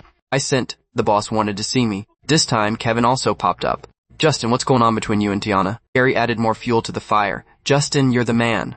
Tiana wants to get with you." A lip twitched. "Don't talk nonsense. It's not like that." Gary was lying on his bed smirking, thinking that the gossip about Justin and Tiana definitely had potential. Messages quickly flooded the group again. "Larry, Justin, coming out for a drink tonight?" "Kevin, I'm down whenever." I hesitated for a moment, before Sylvie was here. I could go wherever I wanted, but now I felt a bit uneasy leaving her home alone. Gary urged again, "Justin, don't dawdle. I've already booked a table." I didn't reply immediately. I turned and walked back to the living room. Looking at Sylvie on the sofa, I asked softly, "I have to go out in a bit, to see some old friends. Is it okay if you're here by yourself?" Sylvie looked up at me. Her eyes were clear. "Are you going out to drink?" I nodded. "Yes. If you're feeling uncomfortable being alone, I can just stay home." Sylvie shook her head, a gentle smile on her lips. "It's fine. Go ahead. I'll be okay at home." I was still a little worried, so I confirmed once more. "You're sure it's okay?" "Seriously, I'm not a child." Sylvie flashed a wide grin, not wanting me to change my plans just because of her. Only then did I feel at ease. I said softly, "Then I'll come home early tonight. Call me if anything comes up." Sylvie nodded. Her heart felt incredibly sweet. She knew that being cared for by me like this was such a happy feeling. I got dressed. Before leaving, I couldn't help but remind her, "Lock the door. And don't just open it for anyone." "No." Sylvie gave me a playful wave. "Go on. Don't keep your friends waiting." Looking at her smile, my heart felt strangely soft. I gave a light nod and left with a smile. The house became quiet again. Sylvie touched her cheek, which still felt warm. A slight smile touched her lips. Those photos we had just taken lay quietly on the table, like flowers quietly blooming in her heart. She carefully saved the photos, then looked toward the door again. She whispered to herself, "I want to take many, many more photos with him. But by then, I hope we won't just be pretending." Just as I was heading downstairs, Sylvie followed me out. "Justin, I'm coming down for a walk too. I'll see if I can get lucky and find that little calico kitten tonight." I didn't feel right about that after hearing it, so I couldn't help but warn her. "If you don't run into the kitten today, go back inside early. Don't stay out too long." Sylvie nodded, but her eyes were full of hope. She really did like that calico kitten. She urged me on dismissively. "I know, just go. Stop being such an old lady." Actually, her heart was bubbling with sweetness. "All right, I'm off then." Before you get even more annoyed, I gave a cheerful wave. I turned and left. The night deepened as the bistro glowed with warm yellow light. Gary, Kevin, and I sat around a table together. Our glasses clinked together with a chime. Come on, Justin. You've been running to the CEO's office every 5 minutes lately. What's actually going on? Gary's face was full of gossip. I didn't try to hide anything. To be honest, I'm just delivering coffee and tea. Kevin looked puzzled. Doesn't Miss Sullivan have a full-time assistant? Why did it become your job? Gary smirked. I bet the boss just wants to see our Justin every day. Wow, she's really playing the long game. My lip twitched helplessly. That rich girl is probably just acting on a whim. Gary patted my shoulder with mock seriousness. Justin, just surrender already. Being a sugar baby for a rich lady is the ultimate life goal. Forget it, I can't afford that kind of lux. I flatly refused. As we spoke, Kevin's phone and mine chimed at the same time. I looked down. It was a message from Sylvie. Sylvie, Justin, I'm heading back now. Me, did you find the kitten? Sylvie, number. She added a little sad emoji at the end. Me, don't be sad. I'll buy you some candy on my way back. Sylvie, okay. Gary's eyes were full of resentment. The two were chatting away on their phones. Not a single message appeared on his. Truly, comparison is the thief of joy. Kevin's girlfriend checking up on him was normal. The messages on my end kept coming one after another. No matter how you looked at it, it didn't look like we were just regular friends. Justin, you're chatting with a girl, aren't you? Gary leaned in suspiciously. I gave a faint grunt as I casually set my phone down. No wonder you're not interested in the boss. Looks like your heart belongs elsewhere. Gary's gossiping soul was instantly ignited. My expression stiffened. I quickly retorted, don't talk nonsense. There's nothing like that. Kevin finished his reply and couldn't help but laugh. What's up? Gary shot him a dismissive look. Kevin, could you maybe be a bit more low-key? Showing off your girlfriend every single day, like you're afraid the whole world doesn't know. Kevin shrugged, looking quite smug. You're just being sour grapes because you can't get any. Gary was so speechless, he could only bury his head in his drink. Just then, my phone chimed again. Sylvie, I'll be waiting for my candy. My fingers paused slightly, but I replied, right? The group drank for a while longer. I checked my watch. It was past 10 p.m., and I was getting ready to leave. Gary absolutely refused to let me go, saying we hadn't finished having fun yet. I had no choice but to keep him company. When the gathering finally ended, I took a completely hammered Gary home. By the time I returned to my own neighborhood, it was nearly midnight. As soon as I entered the house, Sylvie came trotting over with quick steps. Her eyes were sparkling. Why aren't you asleep yet? I was a little surprised. I told you I was waiting for you to bring me candy. Sylvie held out her hand quite seriously. I'd thought she would have been asleep long ago, but I'd still stop by the supermarket on the way. I pulled 2 lollipops from my pocket and placed them in her palm. I didn't know what flavors you liked, so I just picked 2 at random. Sylvie looked down. One was milk flavor, and one was sugar flavor. She couldn't help but smile.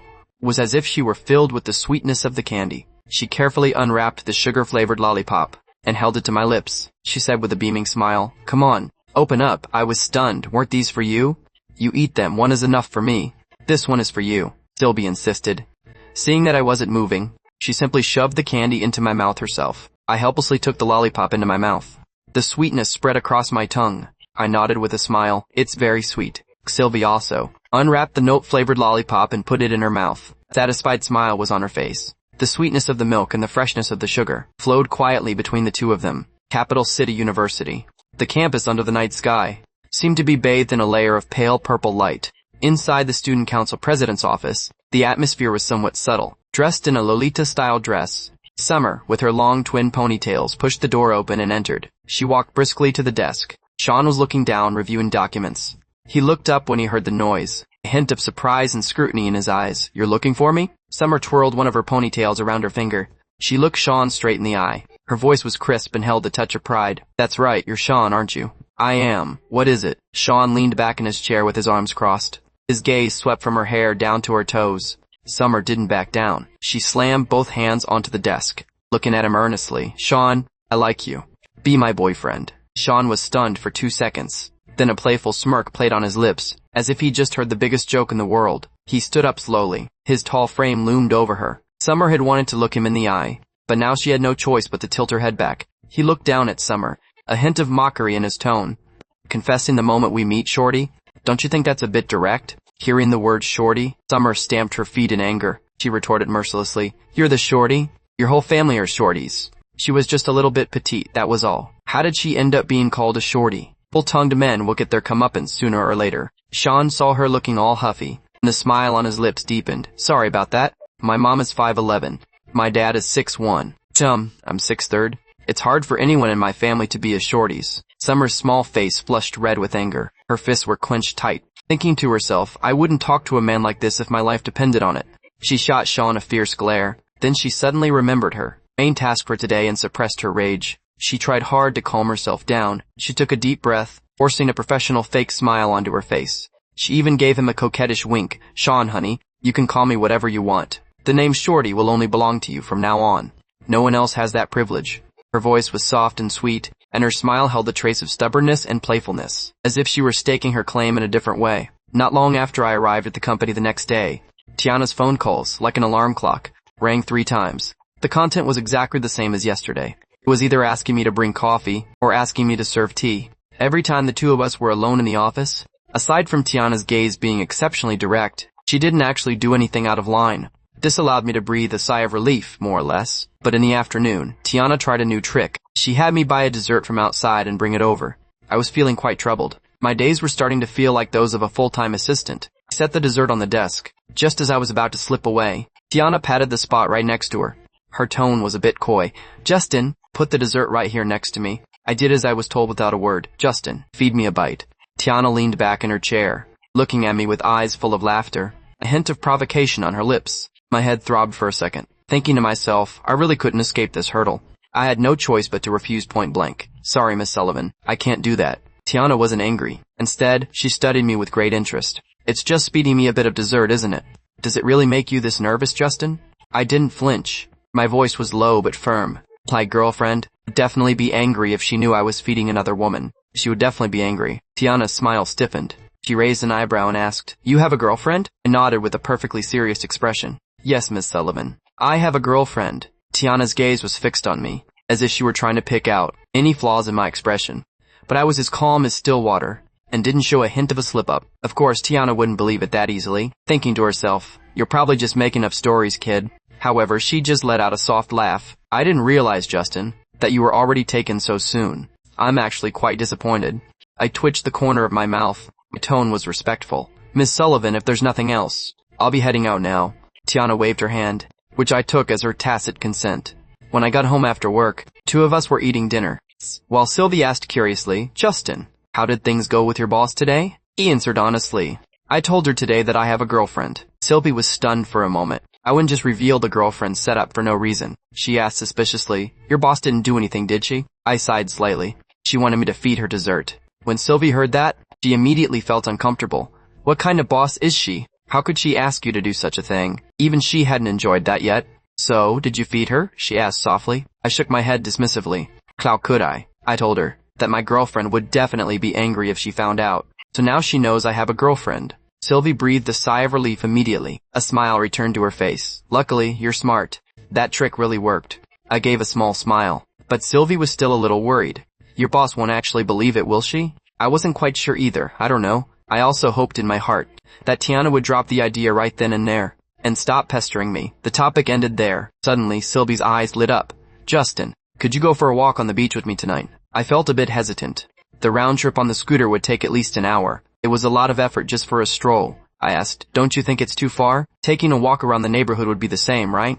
Sylvie blinked her eyes and pouted. She shook my arm back and forth. Let's just go. I haven't even used my new helmet yet. Let's take the scooter to the beach. I couldn't withstand her persistent pleading. In the end, I could only nod. All right, soon, the 2 of us set off on the scooter. I wore my black helmet, and Sylvie wore her pink helmet. The 2 of them, one in front of the other, looked like a scene from a movie. Sylvie naturally wrapped her arms around my waist. She couldn't hide the smile on her face even if she tried, thinking to herself secretly, it would be so wonderful if time could stop at this moment. After reaching the beach, the 2 of them walked side by side. Sylvie looked up and marveled. Justin, I've seen videos of bioluminescent waves. Do you think we'll run into them? I originally wanted to say the probability was too low, but seeing her expression of anticipation, the words at the tip of my tongue became, maybe. Maybe we'll get lucky tonight. Sylvie's laugh was like waves ruffled by the wind. Yeah, I think we'll have good luck too. Suddenly, she scooped up a handful of sand from the beach and tossed it at me. Then she ran away laughing. I wasn't about to be outdone. I grabbed some sand and chased after her. 2 of them chased each other across the beach under the night sky. Laughter echoed to the sea breeze. Exhausted from playing, the 2 of them sat down on the sand to rest. Sylvie gazed out at the pitch-black ocean. She let out a soft sigh. It looks like we won't see the bioluminescent waves tonight. I patted her shoulder to comfort her. Don't rush. We haven't left yet. Gugas. Do you know how bioluminescent waves are formed? Sylvie asked curiously. I actually had done some homework on it. Basically, it's just marine organisms glowing. Certain chemical reactions inside them emit blue light. The principle is pretty similar to fireflies. Sylvie looked at me with pure admiration. I didn't realize you knew so much. I lifted my chin proudly. Of course, but I've never even seen a firefly before. Have you seen one? Shook my head. Never. Sylvie burst into a giggle. So you're all theory and no experience. I scratched my head. It's better than knowing nothing. Sylvie let out a hearty laugh. The two of them sat in silence for a while longer. Still, no miracle occurred. Sylvie suggested, let's head back. I nodded. All right. Just as Sylvie was about to stand up, she lost her footing and leaned to the side. She tumbled straight toward me. I was completely off guard. Sylvie stumbled and fell right on top of me. The two of them landed hard on the sand. Man on the bottom, woman on top. Our eyes met. The air felt a bit sultry.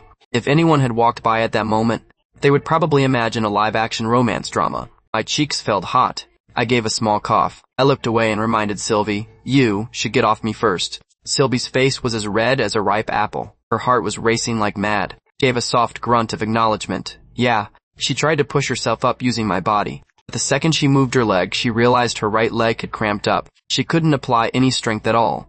Justin, my leg is cramping. Can't move.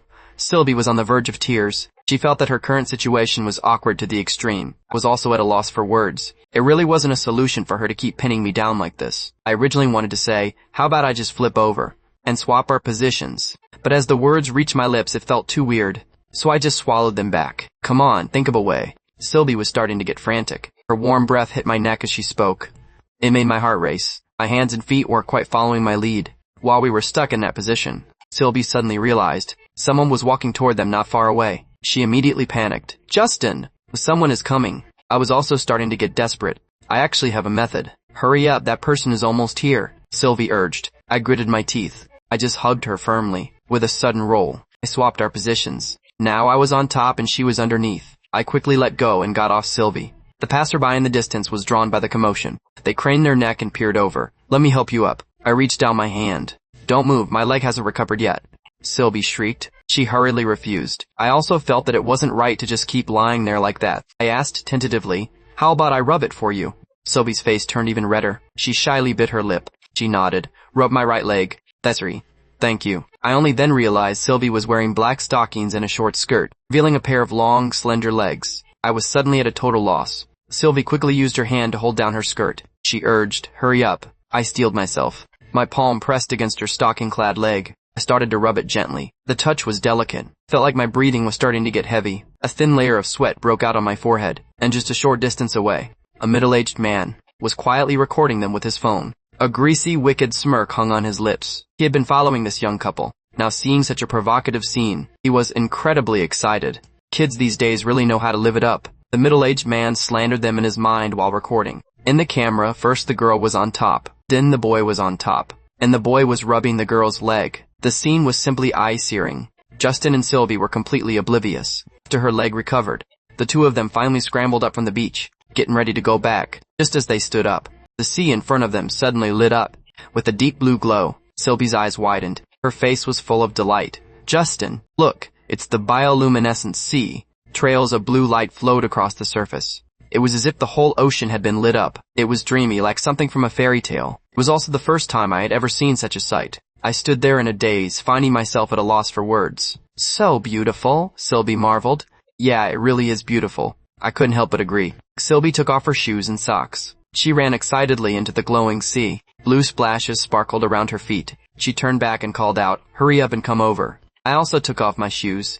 I rolled up my pant legs and followed her into the water. The two of them were like kids, spinning around in the middle of the blue waves. Laughter mingled with the sea breeze. You were right, we really are so lucky, Sylvie said happily. I quickly captured this moment with my phone. Seeing that no one was around, Sylvie took off her mask and made a hard gesture at me. The smile on her face was as bright as the bioluminescence. Take the picture, she said generously. Press the shutter. Freezing this beautiful moment, Sylvie ran back to check the photos. She flipped through them for a moment. She nodded with satisfaction. Good pictures, I teased her. The bioluminescent sea is pretty. Anyone's photos would look good. So you mean the scenery is good, but the person isn't? Sylvie pouted and kicked a spray of water at me. I quickly raised my hands in surrender. I didn't say that. That's exactly what you meant. Sylvie complained with her mouth, but in her heart she was feeling sweet. She turned around and snapped a few pictures of me, murmuring while she shot, "The sea is pretty, but someone is ruining the overall effect. I admit the bioluminescent sea is beautiful." "And I'm ugly," I said, being stubborn with Sylvie. In her heart she felt I was even rarer than the bioluminescent sea. Returning to the shore, I parked the little electric scooter. I suddenly realized Sylvie was staring fixedly into the distance, following her gaze. The smile on my face gradually faded. Not far away, Chloe, in a pale yellow dress, stood quietly. Her long hair swayed slightly in the breeze. She and I looked into each other's eyes. In the air, an inexplicable layer of emotion instantly condensed. "Justin, do you know her?" Sylvie noticed. Girl in the yellow dress had her eyes fixed on us. So she asked curiously. Actually, Chloe had been observing from a short distance for a long time. She personally witnessed me riding the electric scooter, carrying a girl. The two were side by side, their actions intimate and natural. This scene caused no small stir in her heart. She scrutinized Sylvie. From the pink helmet, to her slender figure and the mask hiding her face, a woman's intuition told her this girl was definitely special. Those questions swirled in Chloe's mind. Does this girl often go out with him? What exactly is their relationship? Thinking of this, Chloe's heart felt like it was stuffed with a ball of cotton. She couldn't catch her breath, but she still tried to make herself appear calm and indifferent. She strode toward my side, as if everything was just a chance encounter. "What a coincidence, Justin," Chloe spoke. "Chloe, what a coincidence," I replied politely. But a slight ripple stirred in my heart. The person I liked for 5 years was standing right in front of me. Yet I could be surprisingly calm. Ever since deciding to let go of Chloe, I had never taken the initiative to contact her again. I didn't expect to meet again in such a setting. I handed the black helmet to Sylvie. I said in a low voice, "You go back first." "Oh," Sylvie nodded. Before leaving, she took a long look at Chloe. Then she turned and left. After Sylvie had walked away, Chloe couldn't help but press me. "Who was that girl just now?" "A friend," I replied flatly. "Does she live at your place?" Chloe was relentless. I nodded. I didn't hide it. "Yeah." Chloe's heart instantly sank. The smile on her face was a bit stiff. She tried to make her tone sound casual. "A friend? She couldn't be your girlfriend, could she?" "No," I shook my head, hearing the denial. Chloe felt a sigh of relief in her heart, but thinking about me living with a girl, she felt exceptionally awkward again, but she ultimately had no stand-in to question me. "Why would you come here?" I asked back. "I have a friend who lives around here. I just came out of her house," Chloe said while tucking a stray hair behind her ear. Her expression was a bit uneasy. She naturally wouldn't admit that she appeared here tonight, because she had followed me all the way for some inexplicable reason, just wanting to see what my life was like. The atmosphere suddenly became quiet. No one said anything else. Finally, I was the first to speak. "It's late. I'm going back now." Chloe's face instantly went cold. The old me. No matter how late it was, I would offer to walk her back to school. And now, I actually wanted to leave first. Chloe's heart tightened. She hurriedly called out, "Wait, Justin." I stopped in my tracks. I looked at her with a calm gaze. "Chloe, do you still need something?"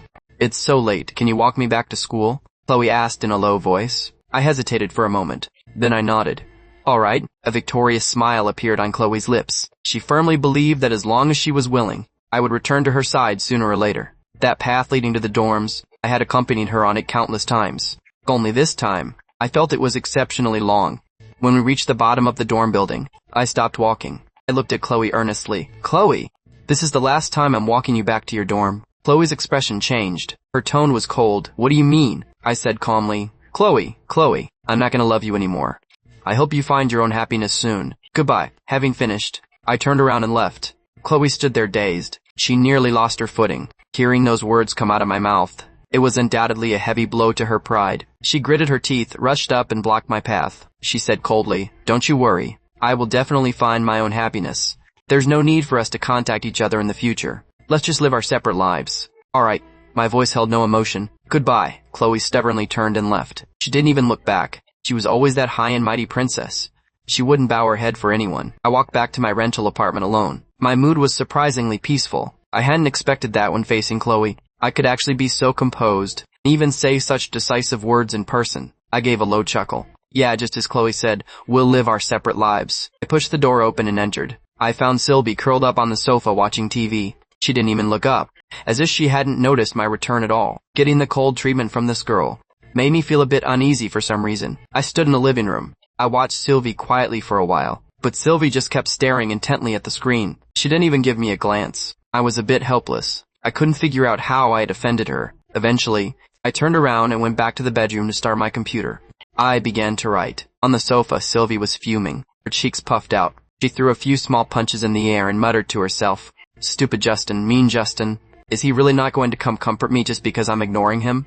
Doesn't he understand?" He clearly saw from the window that I went off with that girl in the yellow dress. It was almost enough to make her explode with anger. Sylvie curled up on the sofa. Her eyes were constantly watching the bedroom for any movement. After waiting for quite a while, there was still no movement from the room. She quietly slipped over to the bedroom door. She carefully poked her head in to take a look. She saw me sitting focused at the computer desk. My fingers were clicking away rapidly on the keyboard. My expression was completely focused. Sylvie backed away silently. She ducked into the kitchen gloomily. She grabbed a bottle of ice water from the fridge and took a few gulps. The more she thought, the more aggrieved she felt. With no way to vent her frustration, she had to grab an ice cream bar and take big bites. After finishing a chapter, I came out of the bedroom. I happened to see her leaning against the kitchen door eating ice cream. I walked over quickly. I snatched the ice cream away. No more ice cream. Sylvie immediately became unhappy. She reached out to grab it back. I held the ice cream high up. Sylvie hopped on her toes. "Give it back to me." I looked at her firmly. "Had you forgotten that time your stomach hurt? You can't eat too much ice cream." Sylvie glared at me huffily. The grievance was written all over her face. "Who are you to tell me what to do? I want to eat it. Give the ice cream back to me. Your stomach will hurt after you finish it. It's for your own good." My tone softened a bit. "I don't need you to look out for me." After Sylvie shouted that in a fit of pique, she suddenly felt a sting in her nose. Her eyes couldn't help but turn red. Tears gushed out all at once. I was stunned immediately. I had intended to be rational. Now I was completely thrown off balance. "Why are you crying?" Sylvie had tears in her eyes. Her voice was even trembling with sobs. "Who told you to stop me from eating my ice cream?" The ice cream in my hand felt like a hot potato. I quickly gave it back to her. All right, you can eat it. Just stop crying, okay?" Sylvie glanced at it. She felt even worse. Her tears fell even harder. I was completely at a loss. I quickly set the ice cream aside and pulled out a tissue. I handed it to her to wipe her tears. But Sylvie ignored me completely. She just stood there crying. Her small face turned red from crying. She looked so pitiful. I had no choice but to do it myself. I gently wiped her tears for her. "Stop crying. I'll let you eat the ice cream. But just eat a little bit, okay?" Little did I know, Sylvie's tears were like a small faucet. Just as I wiped them dry, they flowed out again. My head started to ache. How could this girl cry so much? I could only patiently comfort her. "I was wrong. I was really wrong. Please stop crying, alright?" When Sylvie heard me admit I was wrong, she finally broke into a smile through her tears. The dark clouds on her face vanished all at once. She looked at me with her watery big eyes. "Do you know what you did wrong?" I let out a long sigh of relief. I quickly went along with her. "I shouldn't have snatched your ice cream." "Not that." Sylvie was a bit anxious. I was doing it for her own good. She understood that. The root cause of her anger wasn't there. Yeah, I scratched my head. My face was full of confusion. "Then what exactly did I do wrong?" "I'll be wrong in whatever way you say I am." Sylvie pouted her small lips. Her emotions finally leveled out. "My nose is running." I quickly took a tissue to wipe her nose. "Why were you ignoring me?" Sylvie asked again. "I thought you didn't want to be disturbed," I said with a serious face. "How can you be like that? Just because I'm ignoring you, you won't take the initiative to comfort me?" Sylvie muttered aggrievedly. "I understand now." I nodded with a serious tone. Only then did Sylvie feel a bit better. But she still couldn't help but ask the question in her heart. "Is that girl named Chloe your friend?" Went silent for a few seconds. I slowly opened my mouth. "She probably won't be from now on." "Why?" My answer was calm. "We won't be in contact in the future. She was a girl I liked for 5 years. But that's all in the past." Sylvie felt a pang in her heart. So my feelings for that girl had been that deep. She suddenly thought about the first time she met me. That rainy night. Could the reason I was so distraught back then have been because of this Chloe? She felt a trace of bitterness in her heart. But she still said to me earnestly, "Justin, you deserve better." Sylvie couldn't sleep peacefully that night. She dreamed that Chloe and I were walking hand in hand toward her. I introduced them with a smile. "Sylvie, this is Chloe, my girlfriend. In the future, you have to call her sister-in-law." No. She struggled desperately in her dream. When she woke up, her forehead was covered in cold sweat. The spot next to her on the bed was empty. She was all alone. At the Capital City University Student Council office. Summer was wearing a light blue Lolita dress, white stockings and black shoes. She had a lollipop in her mouth. She was leisurely scrolling through TikTok on her phone. Sean rubbed his temples. His tone was helpless. "Summer, please leave. Don't interfere with my work." Summer turned off her phone. She hopped in front of him and said with a beaming smile, "Sean, honey, I specifically came to see you. How could you have the heart to chase me away? You are not welcome here," Sean said with a cold face. Summer wasn't upset. Instead, she took a few lollipops out of her small bag and placed them on his desk. "Sean, honey, I prepared these specifically for you. Remember to think of me when you're eating the different flavors." She even gave him a playful wink after saying it. Summer, what exactly are you trying to do? Sean, darling, I'm not doing anything. I just like you way too much. So, just agree to be my boyfriend. Lunchtime at the company. Agaragari and Kevin were gathered together. Ooh, Justin, Kev, did you guys see that insanely viral video on TikTok? Gary asked. Which one? Be more specific, Kevin said. The one with the guy and girl at the beach, Gary said with a smirk. Hearing the beach, my chopsticks paused mid-bite. Sylvie and I had been to the beach last night. Kevin said, I haven't seen it. Shook my head, indicating I didn't know about it. Gary put down his chopsticks and pulled out his phone. He found the video in his favorites, tapped it, and held it out to Kevin and me. This is it. This video was posted last night, and it exploded in popularity overnight. You two take a good look. I took a casual glance, and continued eating my rice. Kevin took the phone and started watching with great interest. Holy crap, these two really know how to live it up. Gary couldn't help but comment. This guy is something else. Couldn't he just take the girl to a hotel room? Maybe the guy didn't have the money, Kevin quipped. Hearing Gary and Kevin's back and forth, I couldn't help but get curious too. Kev, I said, bring the phone over here. Justin, I thought you didn't want to see it, Kevin said as he moved the phone toward me. The video finished playing and started looping automatically. I looked at the video, at the two figures on the beach by the sea. The more I looked, the more familiar it seemed. My face grew serious. Holy shit, the two people in this video, aren't they me and Sylvie? A layer of cold sweat broke out on my forehead. I didn't expect our little episode last night to be recorded and posted online. I didn't think anything of it at the time, but seeing the video made me feel quite shocked. The images in the video, others would certainly be able to imagine all sorts of things. I was thankful that the lighting was too dim. It was impossible to clearly see my face or Sylvie's. You could only vaguely make out two figures. If anyone recognized me as the male lead in the video, I really wouldn't be able to show my face in public. So, isn't it pretty interesting, Justin? Yes, sir, he asked. It's boring, nothing to see, I said as I snatched the phone out of Kevin's hand. I closed the video, exited TikTok, and locked the phone in one smooth motion. Hey, I wasn't finished watching, Kevin shouted hurriedly. Stop watching, I said. Justin, that's a bold-faced lie. This video is hilarious. How can you say there's nothing to see? Like Gary said, right? Kevin chimed in from the side. I was helpless. If the man and woman in the video weren't me and Sylvie, I probably would have found it interesting too. Returning to my desk, I leaned back in my chair with my arms crossed. My brow was tightly furrowed. The video of Sylvie and me at the beach had already spread everywhere. I never expected to go viral, let alone in this kind of way. I took out my phone and found the video. I clicked on the comment section. These two are so shameless. They couldn't even hold it in at the beach. Young people nowadays really know how to have a good time. If people can't control their desires, what's the difference between them and animals? Couldn't you two just book a room? This girl probably goes with any man who asks. Are these two having an affair? Not bad, quite exciting. I'll have to find a girl and try this out at the beach. The comment section was filled with all sorts of foul language.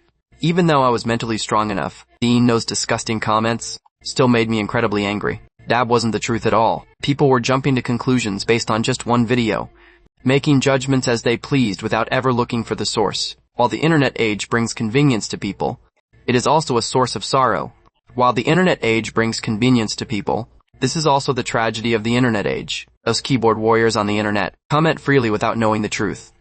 They speak their minds, not realizing that a single sentence from them could be the final straw that breaks the camel's back. Because when an avalanche occurs, no single snowflake is innocent. I thought about what would happen if this video had captured my face clearly. I would likely be doxxed. My company, where I live, the school I used to attend, and even my family would likely be exposed. The keyboard warriors would likely attack me recklessly online. My family, my company, and my school would all be implicated. Fortunately, my face wasn't visible in the video. No one knew it was me. I couldn't help but worry. Sylvie would see this video and those comments. If Sylvie saw those comments, would she be able to handle it? I picked up my phone, sent a message to Sylvie on WeChat. In front of the computer desk in the bedroom, Sylvie was staring at the monitor, deep in thought. Upon hearing her phone on the desk chime, the corners of Sylvie's mouth immediately curled up. She picked up the phone and tapped the message. Justin, what are you doing? This was the first time I'd ever proactively messaged her. Sylvie was surprised, and also very happy. Sylvie, I'm researching novels. How did you think to message me today? Followed by a happy emoji. After seeing Sylvie's message, I made a guess. I tapped the screen, and a message was sent out quickly. Justin, you're researching novels? Don't tell me you want to write one. Me. Yeah. Sylvie knew I was writing novels to make money, so she thought she could also make money by writing novels. When she makes money, she'll buy me good food, buy me gifts, and buy me things I want. Yeah, Sylvie's thoughts were quite lovely. Justin, is writing those novels for a hobby or for making money? Justin, I recommend you check out the novels on the hot list. Study them more. Sylvie, okay. Wasn't very optimistic about Sylvie making money through writing novels. Although writing novels doesn't cost anything, you can write whenever you want. On the Tomato Novel website, you can sign a contract once the word count reaches 20,000. You can earn revenue after signing. However, after a newcomer signs, since they have no fan base, they basically have no readers before reaching 80,000 words. Once the word count reaches 80,000, you can request a recommendation. Once the word count hits 100,000, you have the official debut. You could say, debut basically determines the success or failure of a book. Sylvie is a novice author. It won't be easy to make money with her first book. As far as I know, for quite a few new authors, their first book is just a labor of love. My first book was like that too. Unless the author is exceptionally gifted, of course. Justin, just focus on writing your novel this afternoon. Don't do anything else. Just wait for me to come back. Sylvie thought my words were a bit strange, but she still listened while I spent the day at the company. One thing I felt lucky about today was that I didn't get any calls from Tiana. I breathed a sigh of relief. Maybe after Tiana learned I had a girlfriend, she gave up on her plans for me. I certainly hope that's the case. I returned to the rental apartment. Sylvie had already prepared the meal. During this meal, Sylvie, just like usual, didn't show anything unusual, I guessed. Sylvie definitely hadn't seen that video of us yet. After dinner, Sylvie sat on the sofa, reaching for the phone on the coffee table. She'd spent the whole day researching novel writing. She'd even prepared dinner before I got back. Now she finally had time to scroll on her phone. Saw Sylvie pick up her phone. I felt a surge of panic. I quickly spoke up. Sylvie, I need to go to the supermarket for some things. Come along with me. Sylvie, who had just picked up her phone, put it back down before even opening it, just as quickly as she'd taken it. Sure, Sylvie agreed. Still gonna revalue discipline. He does not. Originally planned to ask me for a walk later anyway. Since I asked her to the supermarket, Kfi could enjoy spending even more time together with me. Before long, the two of us, neatly dressed, arrived at the nearby supermarket. We wandered around the supermarket for a while. Sylvie didn't see me picking up anything. Sylvie finally asked, Justin, what exactly are you buying? Going to the supermarket was just an excuse. I really didn't have anything I needed to buy. I said casually. Body wash? It seems we're almost out of body wash. Wait, there's still more than half a bottle left. Sylvie didn't understand why I was so confused. I use the body wash every day when I shower. I should have known better. Oh? I must have remembered wrong. It's fine, let's get another bottle for later. Alright. Soon, the two of them were pushing the shopping cart, standing in front of the rows of body wash. Which scent do you prefer? Sylvie asked as she looked over the options. Anything is fine, you pick. My mind was completely occupied by that video. She said, weren't you the one who wanted to buy it? Why are you letting me choose? Don't you use it too? Ooh, I asked back. Sylvie's lips curled into a slight smile. We did indeed share the same body wash. When she slept at night, she could clearly smell it on me. The exact same scent that was on her. Alright, I'll choose then. Sylvie searched along the shelves. After spotting a particular one, Sylvie's eyes lit up instantly. Sylvie took a bottle from the shelf. Light green bottle. She held it up in front of me. She said, Justin, let's get this one. My eyes landed on the light green bottle. It was labeled as lime-scented. I gave a quiet nod. Sylvie hoped that when I showered, using this lime-scented body wash, I would think of her. This was her little secret plan. The two of them continued wandering through the store. Suddenly, Sylvie noticed someone nearby. A boy was pushing a shopping cart, and a girl was sitting inside of it. Both of them were beaming with happy smiles. Sylvie felt a wave of envy. She wanted to sit in the cart and have me push her too. With that thought, Sylvie spoke up. Justin, I want to sit in the cart. Will you push me, please? I had noticed them too. The boy pushing the girl in the cart. In the distance. My eyes flickered slightly. I frowned and said, it's not safe to sit in the cart.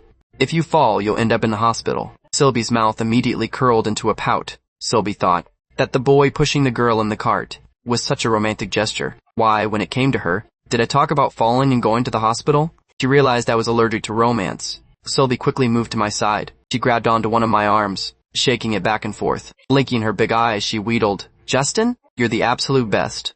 Can you please push me? Whenever this girl starts wheedling, I usually end up giving in. But thinking about the safety risks, I said seriously to Sylvie, Sylvie, this cart is meant for groceries. It's probably not safe for a person to sit in. Can you just be a good girl? Sylvie thought that other girl was doing fine. She wasn't heavy at all. She wouldn't break the shopping cart. She just wanted to feel what it was like to be pushed. To experience the joy of sitting in that cart. Is even this not allowed? Justin, I'll only sit for a second. I'm begging you. Sylvie kept shaking my arm and wheedling. I started to waver. I still said no, refusing her. Sylvie bit her lower lip. It seemed she had to use her trump card. Sylvie stood on her tiptoes and leaned into my ear. She used her sweetest voice and said, "Big brother, please." My entire body went numb. I immediately broke out in goosebumps. I hurriedly pulled my arm away, pulling it out of Sylvie's embrace. I put some distance between us. Whenever I hear Sylvie calling me big brother, I just can't handle it. I knew that if I didn't agree, this girl would definitely keep it up. I had no choice but to give in. Fine, I agree. Just don't call me that anymore. Sylvie looked absolutely delighted. She knew that using her trump card, I would definitely agree. In the end, Sylvie happily climbed into the cart. It wasn't exactly a comfortable seat. It was a bit hard on her backside, but she wanted to sit in it regardless. She had fought hard for this moment. "Justin, speed up." Sylvie saw the boy pushing the cart nearby. Speeding up with the girl inside, she wanted to play like that too. "As you wish." My hands gripped the handles, pushing Sylvie in the cart and picking up speed. Sylvie giggled happily as we played for a while. I finally spoke up. "Can you get down now?" Sylvie nodded with satisfaction. Unexpectedly, Sylvie ran into trouble getting out. No matter how hard she tried, she couldn't get up. Sylvie had to ask me for help. "Justin, can you help me? I think I'm stuck." I nodded helplessly. "Alright, you little ancestor, I'll lift you out." "Geez, why call me that? That's the wrong generation." After steadying the cart, I put my hands under Sylvie's arms. Sylvie naturally hooked her arms around my neck. I felt the skin on my neck burning up. As I lifted her up, Sylvie's face was pressed right against mine. In that instant, the atmosphere between us became very intimate. I nearly dropped Sylvie back into the cart. I gritted my teeth and applied more force, quickly lifting Sylvie out of the shopping cart. Sylvie's heart was racing after she got out. I was so close to him, hee. She was happy, wishing I could have held her longer. As the two were heading back, they passed by the men's underwear section. I looked over at them with a bit of curiosity. I remembered that this supermarket didn't used to sell men's underwear. I wasn't sure when they had started stocking it. Sylvie noticed me staring at the underwear. She asked, "Do you need to buy underwear?" I shook my head. "No, you only have 3 pairs in total. Maybe you should get another pair." After Sylvie spoke, her small face blushed a deep red. Sylvie was fidgeting with her fingers. Her gaze was a bit restless. "I often help you bring in the laundry." "Of course I know." My ears felt hot. I wonder there were a few times. I clearly remembered clothes hanging on the balcony, peering in the closet. I thought I had remembered it wrong at the time. It turned out Sylvie had brought them in for me. I awkwardly scratched the back of my head. "I'll just bring them in myself from now on. Let me help you." "It's not a bother," Sylvie said softly. "It's really no trouble. If you bring in shirts or pants or something, I wouldn't say anything." It was just too awkward for this girl to be bringing in my underwear. Sylvie got annoyed. "You won't even let me help with the laundry. Do you find it gross for me to touch your clothes?" I helplessly compromised in the end. "I really don't find it gross." "Fine, I'll let you do it, okay? But I'll bring in the underwear myself." Sylvie gave a soft response. She didn't mind. What did a grown man have to mind? When Sylvie brought in my underwear, she thought about how it was something I wore close to my body. Although she was shy, she was also very happy deep down. "Let's go back," she said. "Justin, are you really not going to buy a new pair of underwear?" Sylvie felt it was necessary for me to buy new underwear. When she helped me with the laundry, she had touched a pair of underwear. The fabric on the backside was getting thin. She figured my butt would be exposed if I wore them much longer. For some reason, imagine the scene of me wearing underwear with my butt exposed. Her small face and even her neck turned bright red. Oh my, how could she think of that? It was so embarrassing. "I have new underwear. Then why do you always wear those same 3 pairs? My lip twitched. I said flatly, "I'm just used to it. When it comes to underwear, I always just rotate between 2 or 3 pairs. I only get new ones once. The old ones are worn out." After the two of them returned, I took the initiative to tell Sylvie about the viral video. I knew I could stop Sylvie for now from seeing that video, but what about tomorrow, or the day after, or the day after that? Sylvie couldn't avoid her phone forever. She would find out sooner or later. Sylvie looked shocked after hearing it. She picked up her phone. The first video that popped up on TikTok was the one of us at the beach. Sylvie's finger tapped gently on the screen. I sat beside her, quietly watching Sylvie finish the video. I didn't expect that. Our little episode at the beach last night would be recorded and posted on TikTok. Don't worry about it. The video only shows blurry figures. You can't see our faces. Trust me, no one will recognize us. It's enough that the two of us know the truth. Don't care about what those people on the internet say. Don't let insignificant people niggle in your mood. Understand? I said. Sylvie nodded. Don't look at the comments. I reminded her again. Sylvie nodded once more. Although Sylvie agreed like that, her heart couldn't remain calm. The title of the video was so malicious. How could she pretend she hadn't seen it? She had already imagined that the comment section would be even uglier. Otherwise, I wouldn't have reminded her over and over. I'd done everything I could for Sylvie. If Sylvie really did see those disgusting comments, I hoped she would be able to handle it. Went back to the bedroom, to write.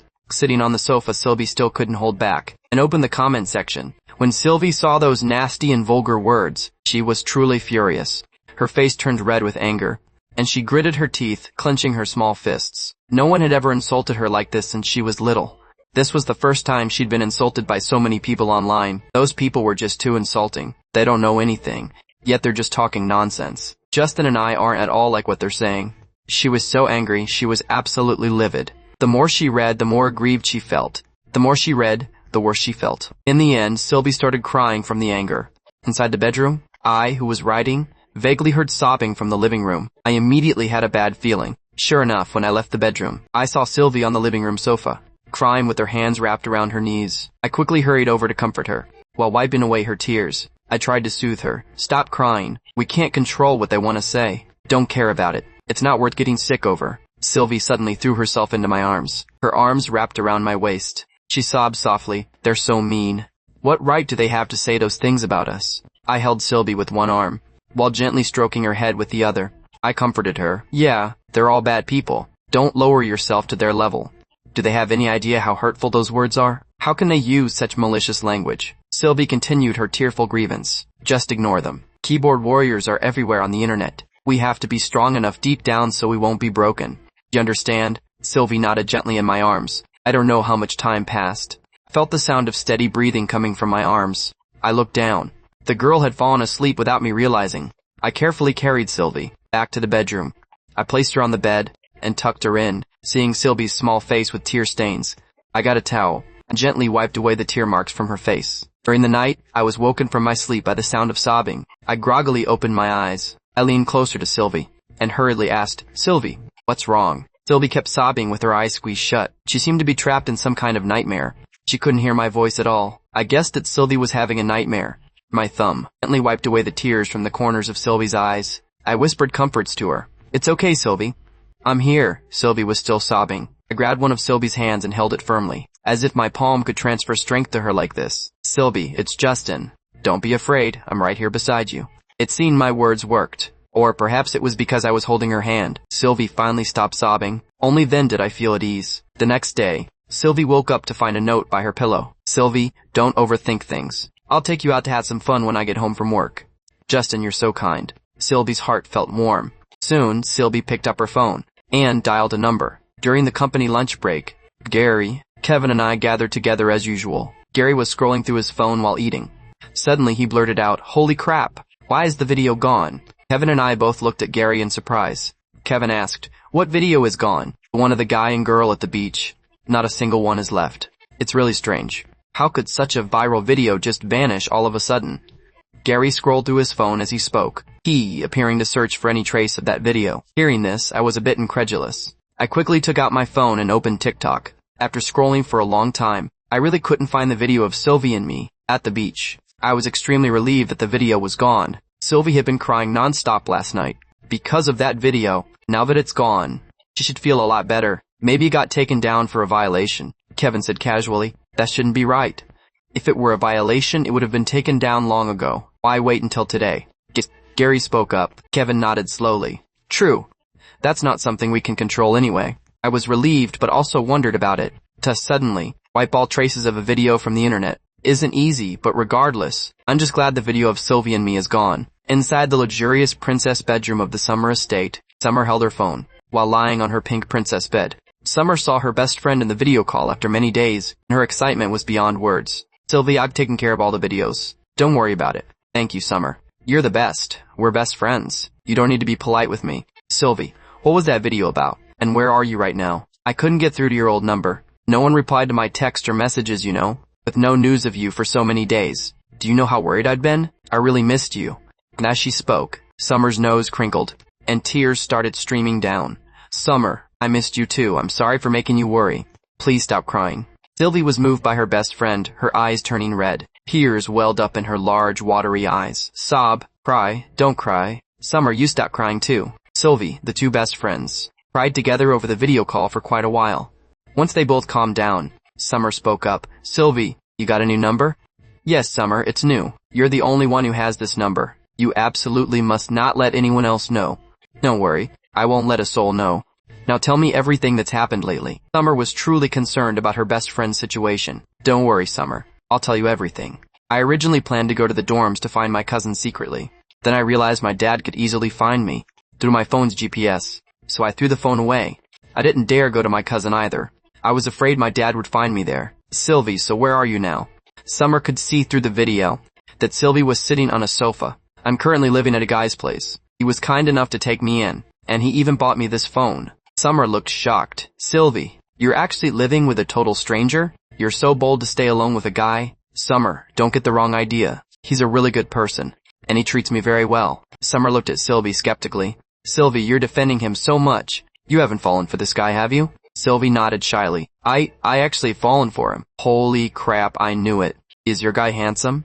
He's very handsome. He's as handsome as Henry Cavill. Sylvie said to Summer with a look of pride. Summer's eyes immediately lit up. Henry Cavill, huh? That's incredibly handsome. I don't believe it. No pics, no proof. Unless you send me a photo to see. Sylvie got a little flustered. Oh, he really is that handsome. I don't have a photo of him on my phone. I'll send you one once I get one. Okay, Sylvie. So you like him? But does he like you back? Hearing this, Sylvie's expression immediately slumped. He's very good to me, but I don't think it's that kind of like. I don't even know anymore. So in other words, your guy doesn't see you as a woman? That shouldn't be right. My Sylvie is so beautiful, and has such a great figure. Any man would be attracted to you. What's wrong with his eyes? Summer analyzed. He had a girl he liked for 5 years. Maybe he hasn't completely moved on from her yet. Sylvie's mood was a bit down. I see. By the way, Sylvie, do you plan on living at his place forever? Are you just going to abandon your massive family inheritance? I can't go back yet. Is it because of your guy? Sylvie felt conflicted, partly because of him, but on the other hand, you know, what I'll face if I go back. Sylvie, I'm also helping you with Sean. What do you mean? Sylvie asked. I was thinking, you don't want the arranged marriage, and Sean doesn't want it either. Then you guys can just call off the engagement. But will Sean agree to call it off? I'm pursuing him. Once I win him over, and he falls for me, he'll naturally want to call off the engagement with you. Summer, thank you for your hard work. You really are my best friend. It's nothing, Sylvie. Summer, you won't end up falling for him, will you? Sylvie was afraid Summer would go after Sean, and end up losing herself in the process. Summer patted her chest and promised. How could that happen? Sean is not only sharp-tongued, but he also looks like a giraffe. There's absolutely no way I'd fall for him. Once I win him over, and he takes the lead in calling off the engagement, I'll just dump him. Won't that be a bit mean? It's fine. Sylvie couldn't help but worry. Summer, maybe you shouldn't pursue Sean. I'm worried about you. Sister, when I handle things, you can be 120% sure. Just wait for my good news. Okay, Summer. Since I ran away from home, has my dad looked for you? Sylvie asked again. He's looked for me many times. Mr. Sullivan thought I knew where you were, and tried to get your location out of me. But I really didn't know anything then. My dear Summer, sorry for putting you through that. Sylvie had already guessed that her dad would definitely go to Summer. It's fine. Summer, let's keep in touch on WeChat from now on. I'm okay. I'll contact you during the day, but don't call me first. Summer was surrounded by people with prying eyes, so Sylvie worried that if Summer initiated contact, it would be easily discovered. Then everything will be over. Got it, Sylvie. Why can you only contact me during the day? Is nighttime not okay? He's at home at night. I don't want him to know. I see, you're just choosing a guy over your friend. You just want to enjoy your private time with your guy. That's not it at all, Sylvie argued, her small face turning red. Since you and your guy are living together now, you've got the home field advantage. It's such a great opportunity. If you like him, you have to be more proactive. Try to win him over as soon as possible. How do I be proactive? Let me tell you, commodity. After Summer finished the video call with Sylvie, she freshened up and had a meal. After changing into a beautiful outfit, Summer went to Sean's presence to get noticed.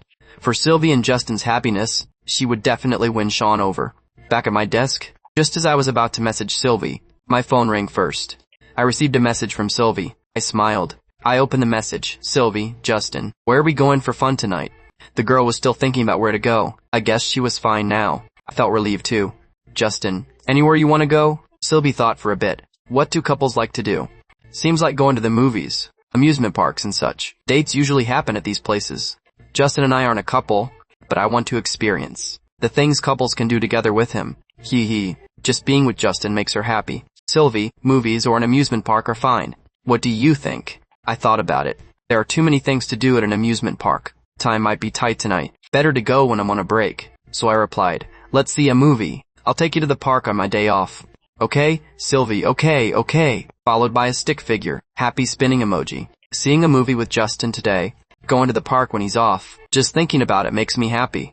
Justin, let's not pick a mystery this time. Last time at home, The mystery Sylvie and I watched turned into a horror movie. Sylvie insisted on no more mysteries. Sylvie, yes. Let's pick something relaxing this time. Justin, okay. Work starting soon, wait for me to get back. Sylvie, followed by a kitten, nodding emoji. Soon it was time to get off work. I rode my scooter home. Ever since Sylvie moved in, I found myself rushing home faster. Got home, finished dinner. I took Sylvie, who was fully armed with a mask and a baseball cap, to the movie theater. On the way, I said to her while riding, "That beach video is gone. You can scroll through your phone in peace now." Sylvie replied casually. Movie theaters were places Sylvie rarely visited before. The few times she did, it was with her best friend. She had a theater at home. If she wanted to see something, she'd watch it there. Which one do you want to see? I asked for Sylvie's opinion. One was a war movie, one was a documentary, one was a cartoon, and one was a romance. Sylvie decisively chose the romance. Couples on dates always choose romance movies. She wanted to watch one with me too. Romance is good. I bought 2 tickets. I also bought a bucket of popcorn and 2 Cokes. We entered the theater hall, found our seats by the numbers. I noticed that most people watching this movie came as a man and a woman, likely all couples. Romance movies are favorites for dates. Sylvie also noticed the hall was mostly couples. She was secretly delighted. Being with me, it felt like they were a couple too. Soon the movie started. Everyone watched intently. Occasionally some were eating or drinking. I opened the Coke and handed it to Sylvie. Sylvie took it, pulled her mask down slightly, took a small sip, and then pulled the mask back up. I chuckled at her actions. I whispered to Sylvie, "Eat some popcorn."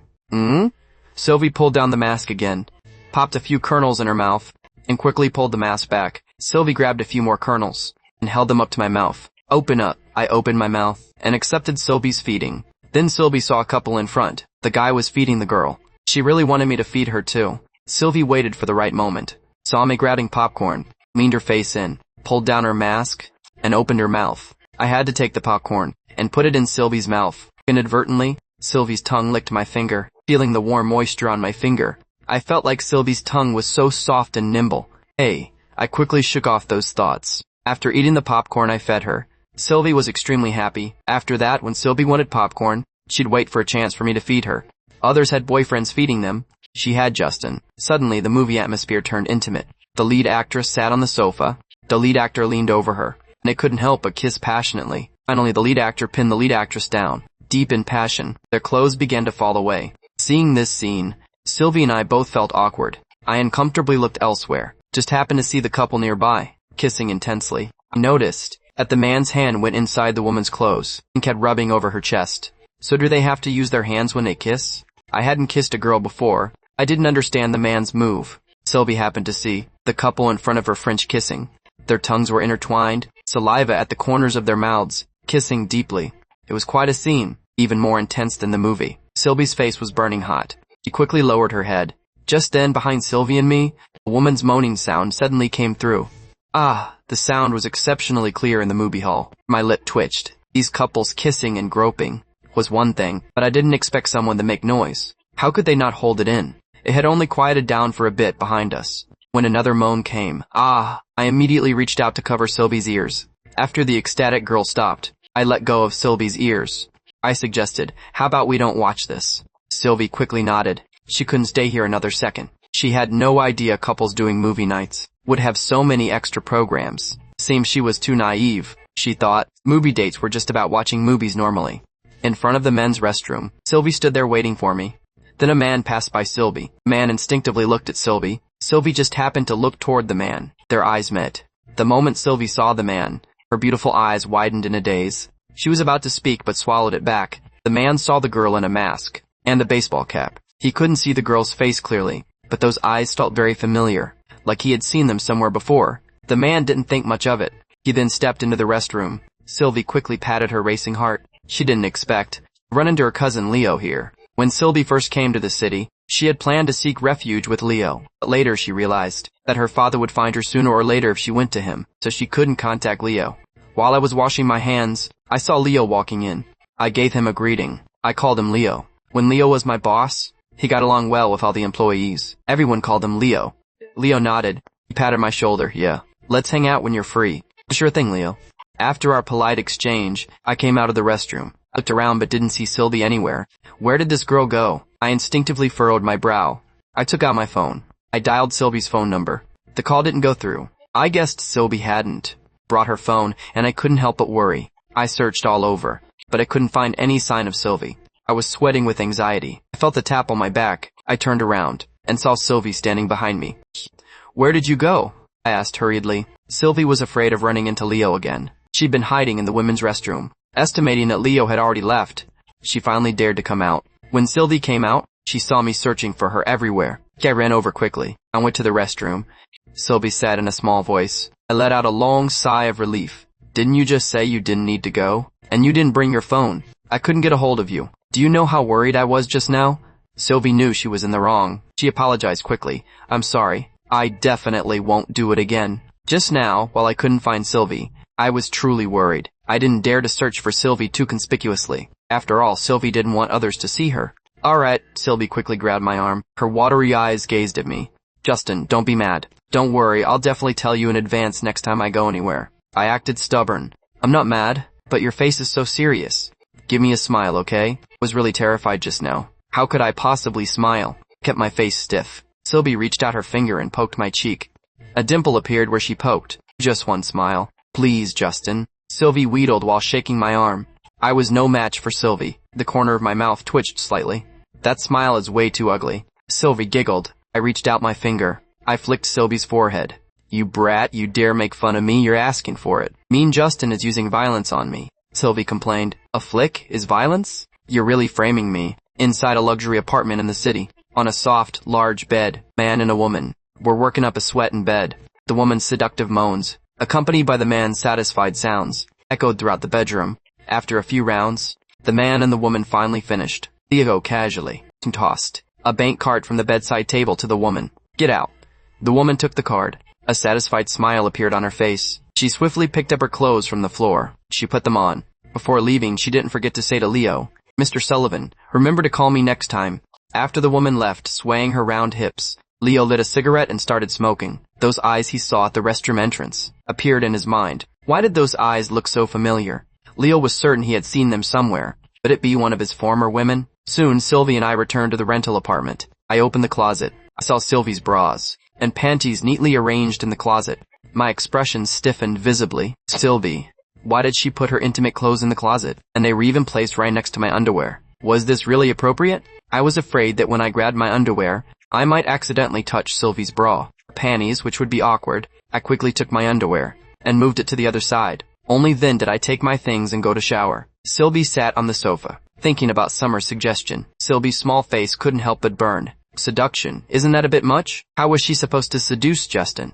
Maybe while she was showering later, she could pretend to fall and call for help. If I rushed in, I would see everything. That should count as seduction, right? Sylvie immediately dismissed that idea. No. It would be too embarrassing to let him see me like that. Besides, they weren't boyfriend and girlfriend yet. She couldn't let me see her. No, she wouldn't. Unless I truly became her boyfriend, then he could. See everything. Then how should she seduce him? Sylvie still couldn't think of a good way. Nextly, an actual accident happened while Sylvie was showering. She fell. Hearing Sylvie's piercing scream, I rushed to the bathroom door. "Sylvie, what's wrong?" Sylvie, who had fallen to the floor, was in so much pain that tears instantly filled her eyes. "Are you okay?"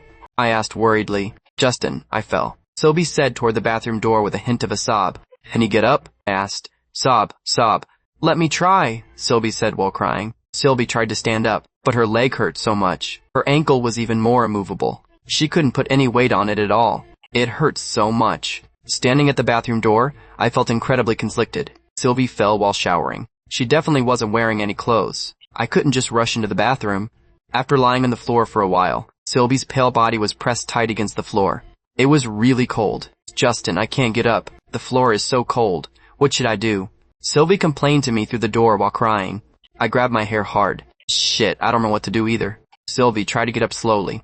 I didn't have any good ideas for a moment. Sylvie moved again, trying to get up. Her leg hurt and her ankle hurt even more. Wow, it hurt so much. I was practically losing it. Did I really have to rush into the bathroom to save her? What if I see this girl completely naked? The floor is really, really cold. Sylvie didn't want to stay lying on the floor. Although she felt very embarrassed, she still spoke to me. "Justin, can you come in and help me?" My forehead throbbed. I grabbed my hair again and cleared my throat. I asked awkwardly, "Are you wearing any clothes?" "No." It was just as I thought. Sylvie had no clothes on. I said with a look of hesitation, "Can't you put something on?" Snaky asseb. If I could put clothes on myself, why would I need your help? Sylvie was also very depressed. Although she'd listened to Summer's advice and planned to seduce me, she didn't want to be seen completely naked. It was too shameful. It was too embarrassing. It wouldn't be right for me to go in like this, would it? I said somewhat awkwardly, "Can you come in with your eyes closed?" Sylvie suggested. After struggling with the thought, I finally made up my mind. Alright. Soon, I was holding a large bath towel, took the spare key, and opened the bathroom door. I walked in with my eyes closed. As soon as I entered, I felt the mist swirling around. Sylvie's hands covered the important parts of her chest. Her delicate face flushed a deep red. Her pale body curled up. "Justin, whatever you do, don't open your eyes." Sylvie's soft, slightly shy voice rang out. I gave a faint hum of acknowledgement, walked toward the sound of the water with my eyes closed. Once a person's eyes are closed, the other senses become particularly acute. Especially knowing that Sylvie was completely naked, all sorts of strange images kept popping into my head. I instinctively swallowed. I quickly dismissed the messy thoughts in my head. Form is emptiness. Emptiness is form. After reciting a mantra to clear my mind twice, I felt a bit better. I knew the layout of the bathroom by heart. First, I needed to turn off the shower head, wrap Sylvie in a towel, and then carry her back to the bedroom. Yes, those were the steps. I calculated in my mind, walking inside step by step. Sylvie whispered a reminder from the side. "Justin, stay to the right, don't step on me." After finally turning off the shower head, I inevitably got a bit wet. "Justin, move a bit to the back left," Sylvie reminded me again. "Okay." Soon I squatted down as she said. At this moment, Sylvie's sense of shame was through the roof. This was the first time she'd exposed her body, in front of a man, even though this man was the one she liked. She still felt incredibly ashamed. Her small face was so red it looked like it could bleed. "Give the towel to me." Hearing her, I handed over the bath towel in my hand. Sylvie took the towel, trying her best to wrap it around herself, covering the important parts of her body. If I were to help her wrap the towel, wouldn't I be touching her everywhere? That would be too humiliating to face anyone. No way. "Justin." "Oh yeah, I'm ready. Carry me out." I answered with my voice, but my hands didn't move. I was really afraid of touching something I shouldn't. "It's so cold. Hurry up and carry me out." Seeing that I still wasn't moving, Sylvie urged me. At this moment, a layer of cold sweat appeared on my forehead. Sylvie guided my hand to her neck. "My neck is right here." My warm, large hand instantly touched the damp skin of her neck. She then took my other hand to the back of her knees. My hand touched her wet legs. My throat tightened as I gritted my teeth and quickly picked her up. Under her guidance, I finally carried her to the bed. Sylvie quickly covered herself with the blanket. Her towel had come loose just now. I'd opened my eyes, I definitely would have seen her. Fortunately, I was a man of integrity, keeping my eyes closed the whole time without peeking. "I'm under the covers. You can open your eyes now." Sylvie looked at me shyly. When I opened my eyes, I saw Sylvie lying on the bed with damp hair, with only her small head sticking out from under the blanket. "Do you need to put clothes on?" I felt awkward as soon as I said that. I quickly explained. "I mean, do you need me to help you find some clothes?" Sylvie nodded. "The pink pajamas in the closet and my pink panties and pink bra." Her voice grew very faint at the end. "Okay." I opened the closet, quickly found the pink pajamas. With some difficulty, took the pink underwear in my hand, then I placed them all beside her. After finishing all this, I quickly walked out of the bedroom and closed the door. I rushed to the kitchen, took a bottle of ice water from the fridge, and gulped it down into my stomach. Sylvie rubbed her thigh where she had just fallen. It hurt, and she had sprained her ankle too. She didn't dare apply any pressure now. After resting for a good while, she slowly and with difficulty sat up. It took a lot of effort to put on her pink panties. At the thought of her pink panties being held in my hand, she was incredibly embarrassed. She had brought in my underwear before, and now I had held her underwear too. In a way, they were in a very intimate relationship. Sylvie put on the rest of her clothes. Only then did she call out toward the door. "Justin, undress now. Help me bring the hairdryer over." "Okay." Soon I brought the hairdryer into the bedroom, plugged it in, and handed it to Sylvie. She picked up the dryer and gently dried her hair. I saw that her right ankle was red.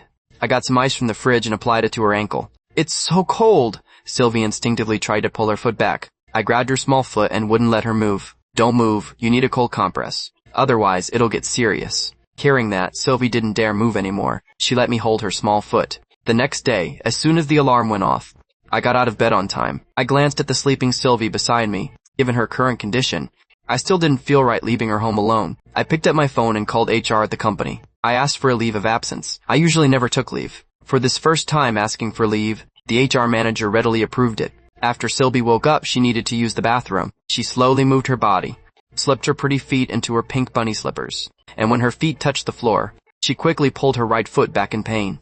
Only her left foot was fine. She had to hop on one leg toward the door.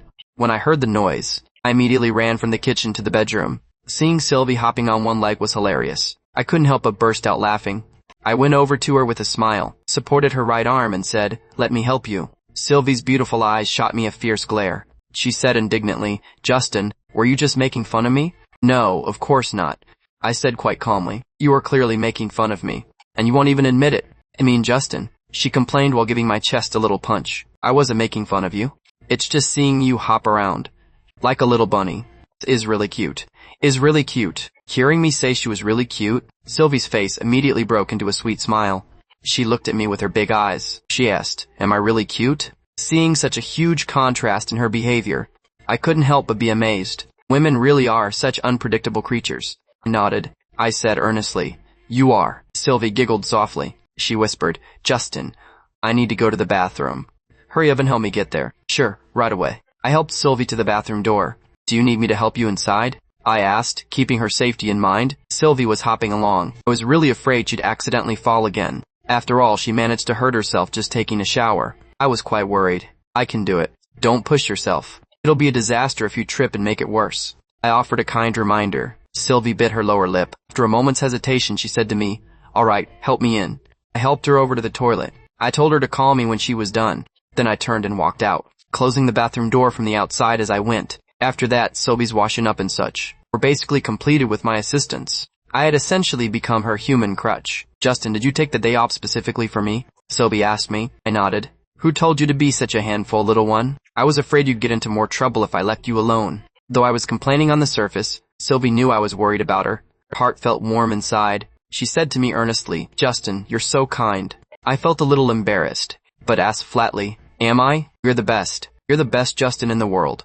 I couldn't help but feel a bit smug. Corners of my mouth curled up. Whenever Sylvie wanted to do something that day, she just had to call for Justin, and I would immediately appear before her. Sylvie felt that life was so good this way. She almost wished her foot would stay injured, so that I would keep staying by her side to care for her. Inside the luxury pool of the summer estate in Capital City, a petite figure was swimming leisurely, reaching the edge. As soon as Summer got out, a servant quickly wrapped a white bath towel around her. Summer picked up her phone from the table and glanced at it. There were still no messages from Sylvie. She couldn't help but let out a soft sigh. Sylvie had only contacted her yesterday. Why was there no news today? Summer started worrying about Sylvie all over again. Just then, Summer's phone chimed. A joyful expression immediately appeared on her face. She picked up the phone, but saw the message wasn't from Sylvie. She immediately pouted her small lips. She popped a lollipop into her mouth. Her hand lightly touched the phone screen. After reading the message, Summer felt a surge of joy. She immediately got up to change her clothes. Soon, a limited edition Rolls-Royce was driving down the road toward the suburban horse ranch. In the bedroom that night, Sylvie was sitting on the bed, leaning her back against the headboard. Her beautiful eyes watched my every move. I poured some medicinal oil into my palm. One hand held her small foot, while the other hand, covered in oil, placed itself over her ankle, rubbing it gently. I spoke while massaging. "This oil is great for promoting blood circulation, reducing swelling, and relieving pain. It works well for bruises and sprains." Sylvie wrinkled her small nose and let out a sneeze. "Justin, this smell is way too pungent. The smell is definitely strong. For the sake of your ankle, just bear with it," I said. "Why didn't you apply this oil for me before?" Sylvie wondered. She had fallen last night. Why was I only applying this for her tonight? "This medicinal oil can only be used 24 hours after spraining your ankle." Sylvie nodded her head slowly. She flashed a brilliant smile at me. "Justin, you're amazing. You know everything." I just gave a small smile and continued my movements. Under the effect of the oil, it got hotter as I rubbed. Between my palm and Sylvie's ankle, the skin developed a burning temperature. "Justin, are you going to work tomorrow?" Sylvie asked suddenly. I had stayed home with her today, but what about tomorrow? Would I still be home to keep her company? Sylvie hoped from the bottom of her heart that I would stay home with her tomorrow too.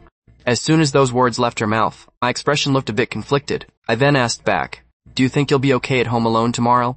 Why was I throwing the question back at her? Sylvie naturally wanted me to stay home with her. But is it okay for me to keep taking leave? Sylvie had never worked a job. She didn't know if taking leave all the time was bad. "What happens if you take leave?" Sylvie inquired. "They'll deduct that day's pay, and I'll lose this month's attendance bonus," I said truthfully. "How much is the attendance bonus?" 300. Sylvie couldn't help but feel guilty. My monthly salary was pitifully low. I'd already taken a day off to care for her, losing several $100s already. But then a thought occurred to Sylvie. I had already taken one day off. The attendance bonus for this month was already gone. If I took another day off, It wouldn't affect the bonus any further. Maybe I should take tomorrow off too and stay with her. She really wanted me to keep staying home with her. Dustkin.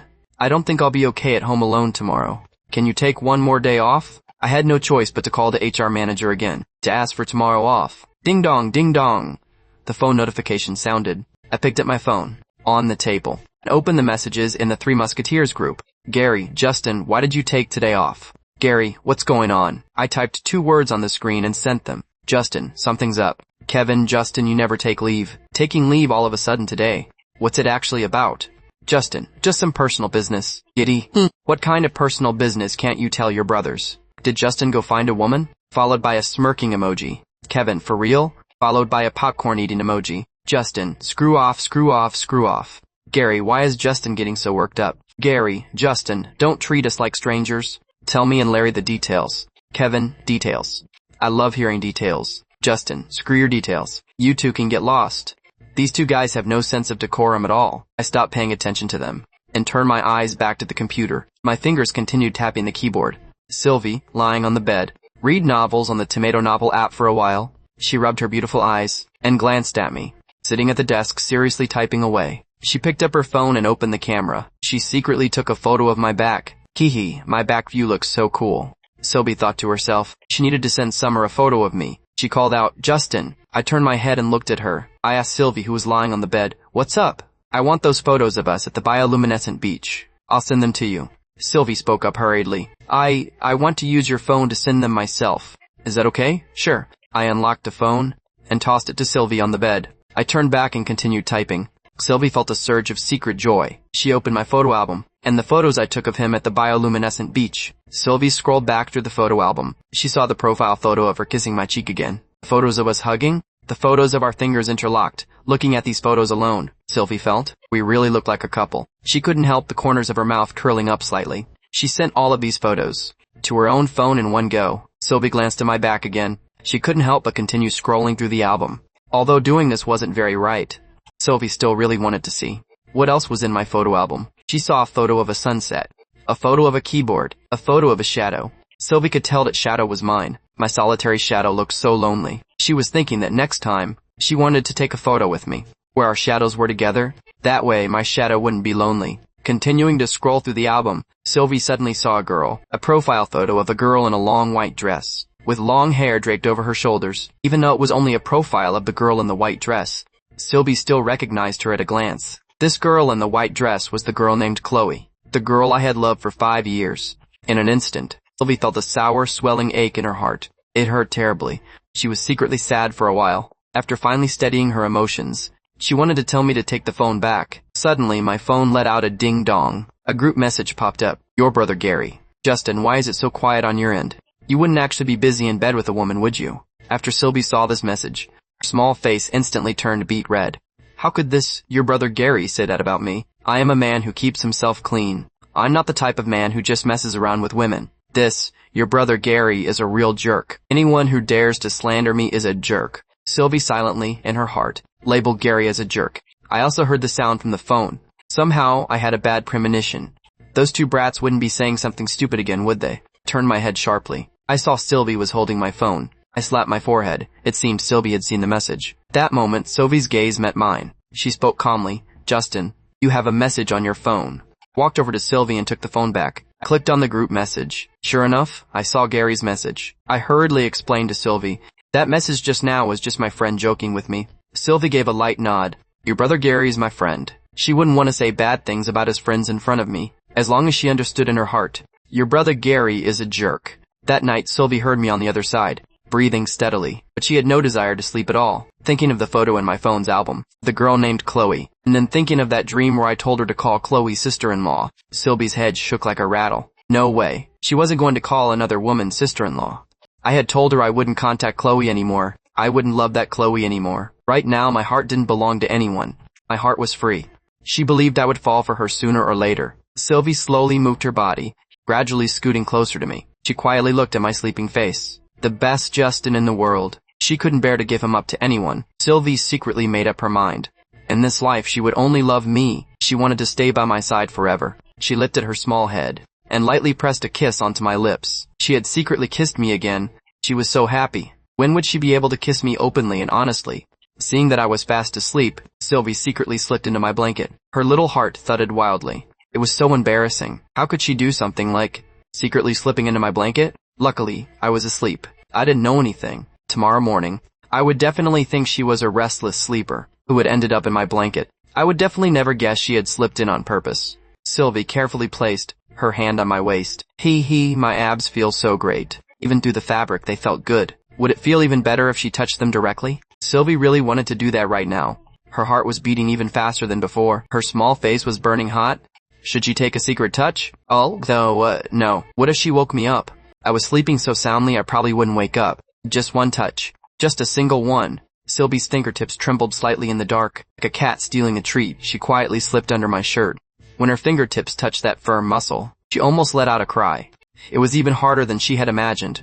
Like a piece of marble warmed by the sun, carrying a heart-pounding temperature. Just for a moment, she muttered in her heart. Yet she greedily lingered for a few extra seconds. That girl named Chloe in the photo album was like a thorn stuck in her heart. Right now, only by being close to me could she ease this stinging pain.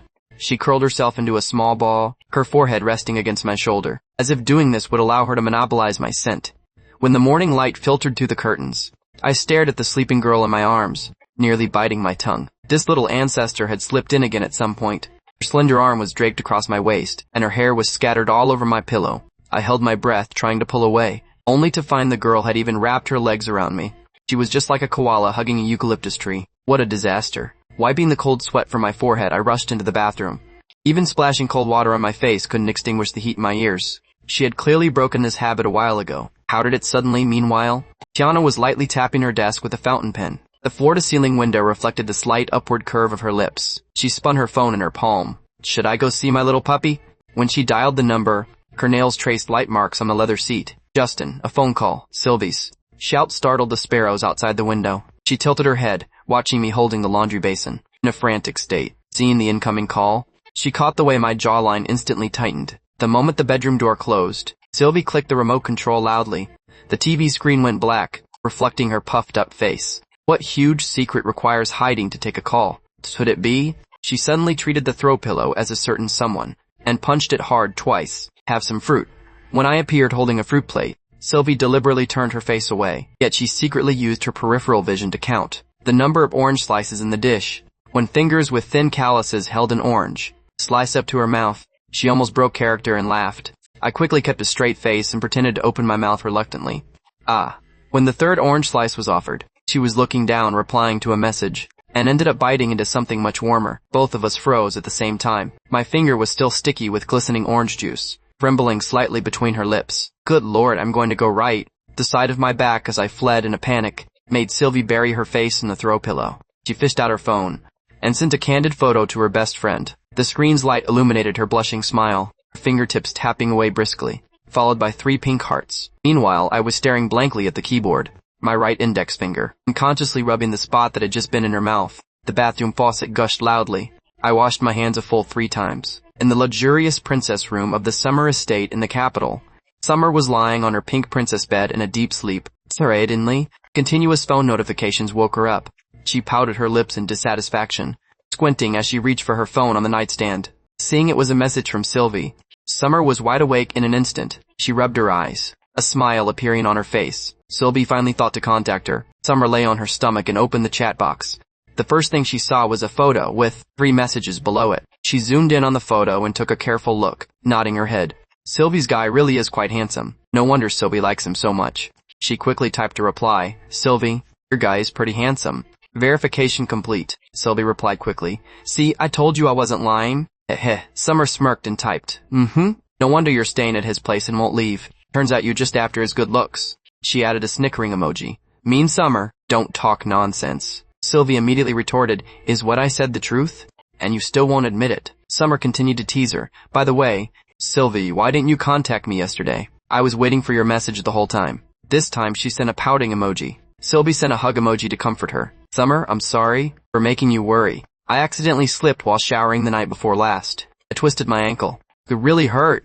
Justin stayed home to take care of me yesterday, so I didn't contact you. Justin is also at home taking care of me today. I'm sending this to you secretly. He doesn't know. Summer got anxious upon hearing this. My Sylvie, does your foot still hurt? I'm so worried. She quickly sent a worried emoji. Summer, don't worry. My foot is much better. Justin gave me ice packs. He even applied medicine for me. Seeing this message, Summer finally felt at ease. She couldn't help but tease again. Wow. Your guy is so considerate, that's really great. He's the best. When Sylvie replied, she added a shy emoji. Summer suddenly thought of something and put on a gossipy face. Sylvie, when you slipped in the shower, you must have had nothing on, right? And did you get up? This question made Sylvie blush. Justin carried me out. Summer immediately got excited. Oh my goodness. Then weren't you seen completely by your guy? She also sent a smirking emoji. Mean Summer, don't let your mind wander. It didn't happen. Justin carried me out with his eyes closed. I see. It's such a pity he didn't see everything. Mean Summer? What nonsense are you talking about? He's a person of high character. Your guy didn't see everything. But he must have felt you all over, right? Sylvie's face turned even redder. No! I was wrapped in a bath towel. Oh, your guy really missed out. He didn't see anything or feel anything. Justin is a man of integrity. Summer continued to tease, I can tell. Your guy has no thoughts about you at all. A beauty emerging from a bath can't even tempt your guy. Your guy really is a man of impenetrable virtue. This sentence stunned Sylvie. She suddenly realized that she wasn't wearing anything at the time, yet I was so calm. Could it be that I really have no attraction for him at all? Thinking of this, she got a little angry. Just then, I walked out of the bedroom. Hearing the movement, Sylvie quickly sent a message to Summer. Gotta go. She quickly hid her phone in a corner of the sofa, looking like a thief. When I came out, I just happened to see Sylvie's panicked look as she hid her phone. I was a bit confused. What is this little girl looking at secretly? Sylvie, I'm going to the supermarket in a bit, so stay home by yourself. I said to her, I want to go with you too. Sylvie said hurriedly. I shook my head. Your foot isn't better yet. You can't go downstairs. Wait until your foot is better, then we can go together. Sylvie pouted her lips and had to agree. Alright then, come back quickly. I'll be back as soon as I can. Having said that, I left the house. Taking advantage of the day off, I planned to go to the supermarket to buy some ingredients. This way, I wouldn't have to go after work on normal days. The supermarket at rush hour is always very crowded. I was carefully picking in the vegetable section, not noticing that someone was watching me not far away. Chloe stood by the shelf silently watching me. In the past, we occasionally came to the supermarket together. But now, I would never accompany her to the supermarket again. I wouldn't buy her favorite snacks for her again. Wouldn't give her gifts again. Wouldn't stay by her side again. I finished picking the vegetables and pushed the shopping cart toward the other side. Chloe followed along involuntarily. Passing the snack section, I stopped. There aren't many snacks left at home. Need to buy some more. So that the little girl has enough to eat. I carefully picked Sylvie's favorite snacks. During this time spent together, I already knew what Sylvie liked to eat. The ones left in the kitchen are the ones she doesn't like. The ones she loves had been eaten up long ago. Every time, I would eat up the snacks Sylvie didn't like. After all, earning money isn't easy. Can't waste it. Chloe watched me quietly, placing snacks in the shopping cart. I rarely eat snacks normally. Why buy so many today? Is it for that girl living in my home? Thinking of this, Chloe felt a pang of bitterness in her heart. In the past, I would only buy snacks for her alone. Now I'm buying for another girl. No longer exclusively hers. I was carrying 2 bulging shopping bags. When walking out of the supermarket, a misty drizzle had begun to fall from the sky. I lowered my head and glanced at the bags in my hands, accelerated my pace and stepped into the rain. Chloe stood where she was, her gaze following that figure for a long time, as it drifted further and further away. In the past, I always stood behind her silently, yet she never looked at me seriously once. At this moment, for the first time, she stared so intently at my back, tall and broad, carrying a reassuring power. Such a person who once belonged to her was now going to walk out of her life forever. A delicate pain suddenly welled up in her heart. For a brief moment, Chloe even felt like rushing forward, but her lofty pride ultimately made her just turn around. She walked away in the opposite direction from me. Back at the rental apartment, Sylvie heard the sound of rain. She dragged her injured foot and slowly shuffled toward the balcony to close the window. She leaned against the windowsill, her round, large eyes anxiously searching for any sign of me. Doesn't this idiot know to stay out of the rain? When she saw that familiar figure in the rain, her eyes lit up first, but then she muttered with concern. Why did he buy so much stuff? Soon, I arrived at the door carrying bags of all sizes. Just as I was about to set the bags down and fish for my keys, the door opened from the inside. How did you know I was back? I asked in surprise. I predicted it with my fingers, Sylvie said, telling a tall tale with a blink of her eyes. But in her heart, she was secretly laughing at this big idiot. She had obviously seen me from the window. I shook my head with a smile. I carried the bags into the house. Sylvie handed me a pink towel. Dry yourself off quickly, you're all wet. Was this your towel? I paused for a moment. Just use it if I tell you to, Sylvie urged with a blush. Go take a hot shower quickly. so you don't catch a cold. A little rain is nothing.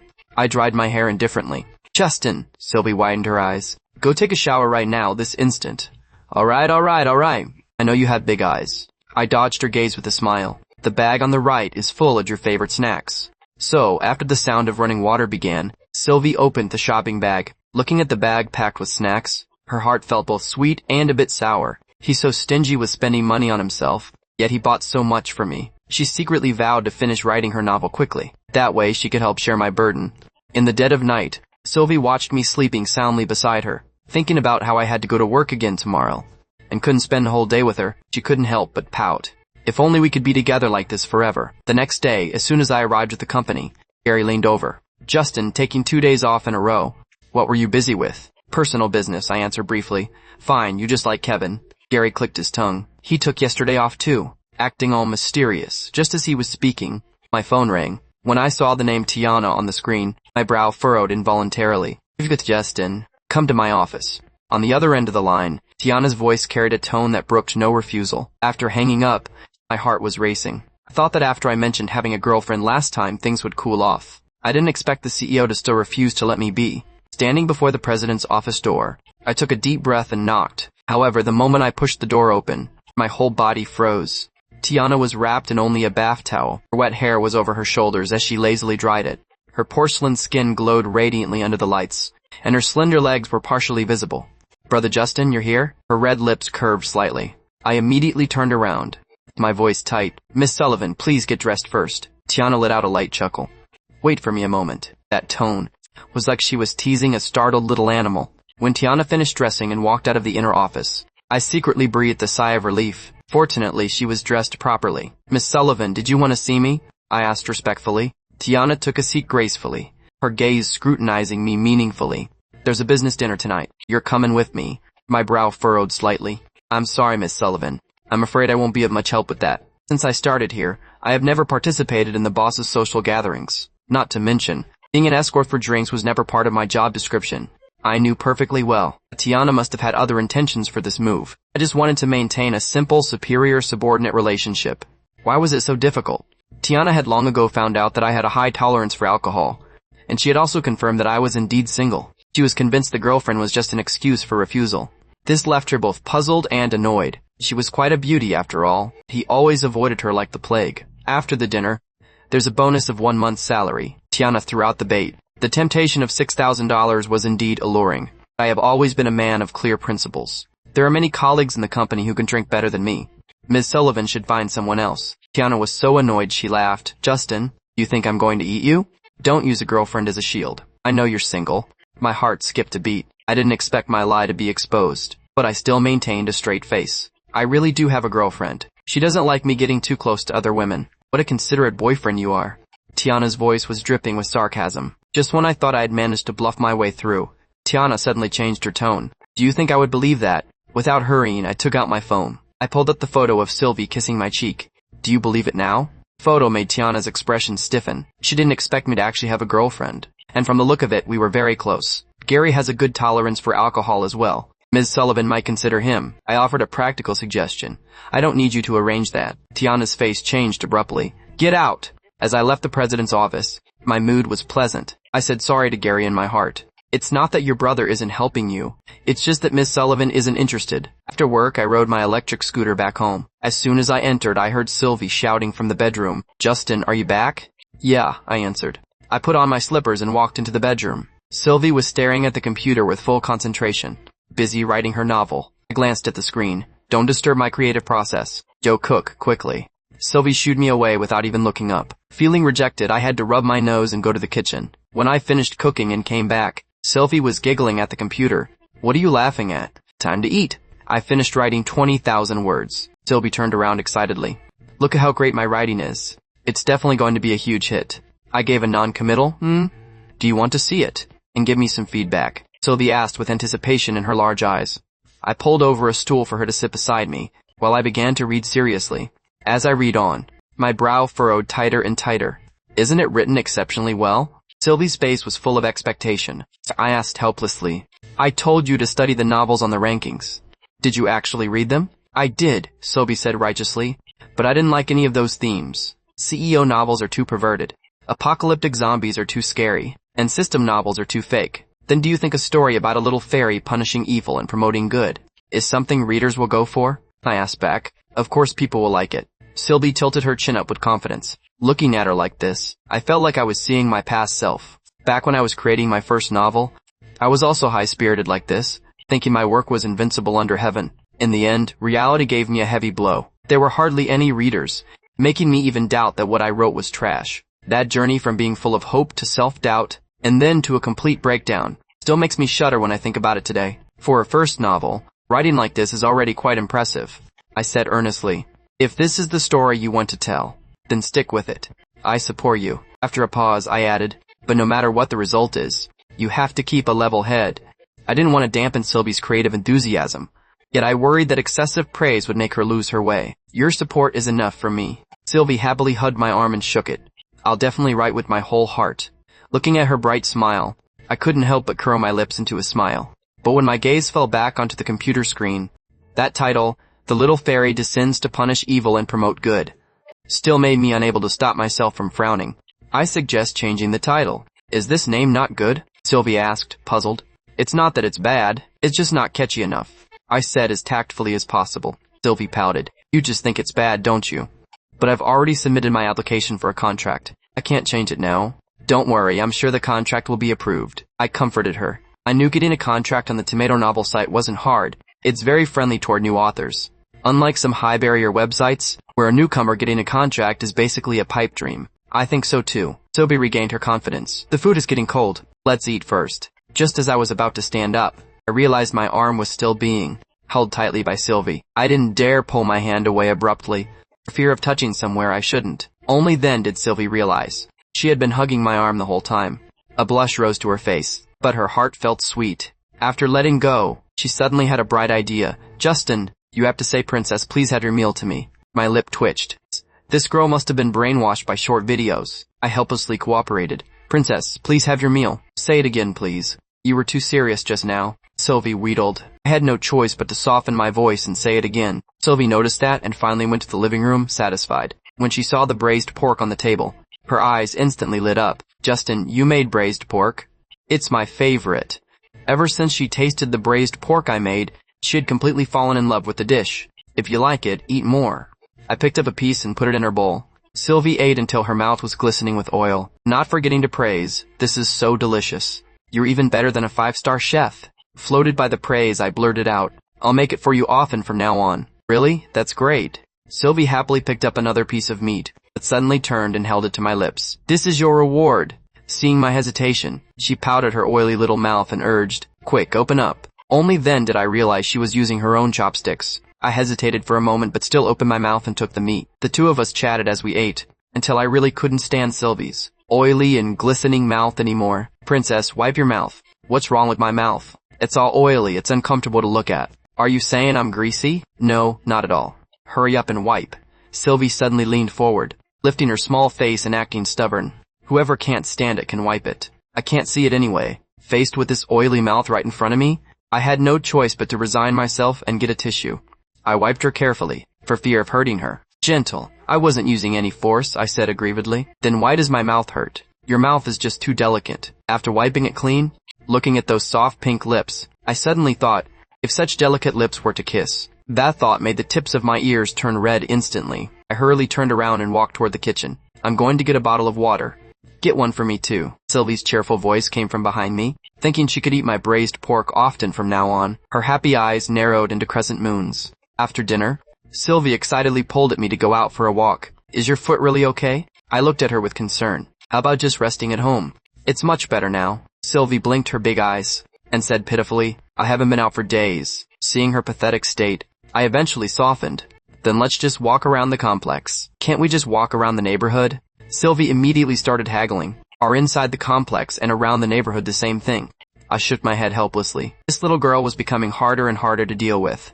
You have to think more about your sprained ankle. It's really fine.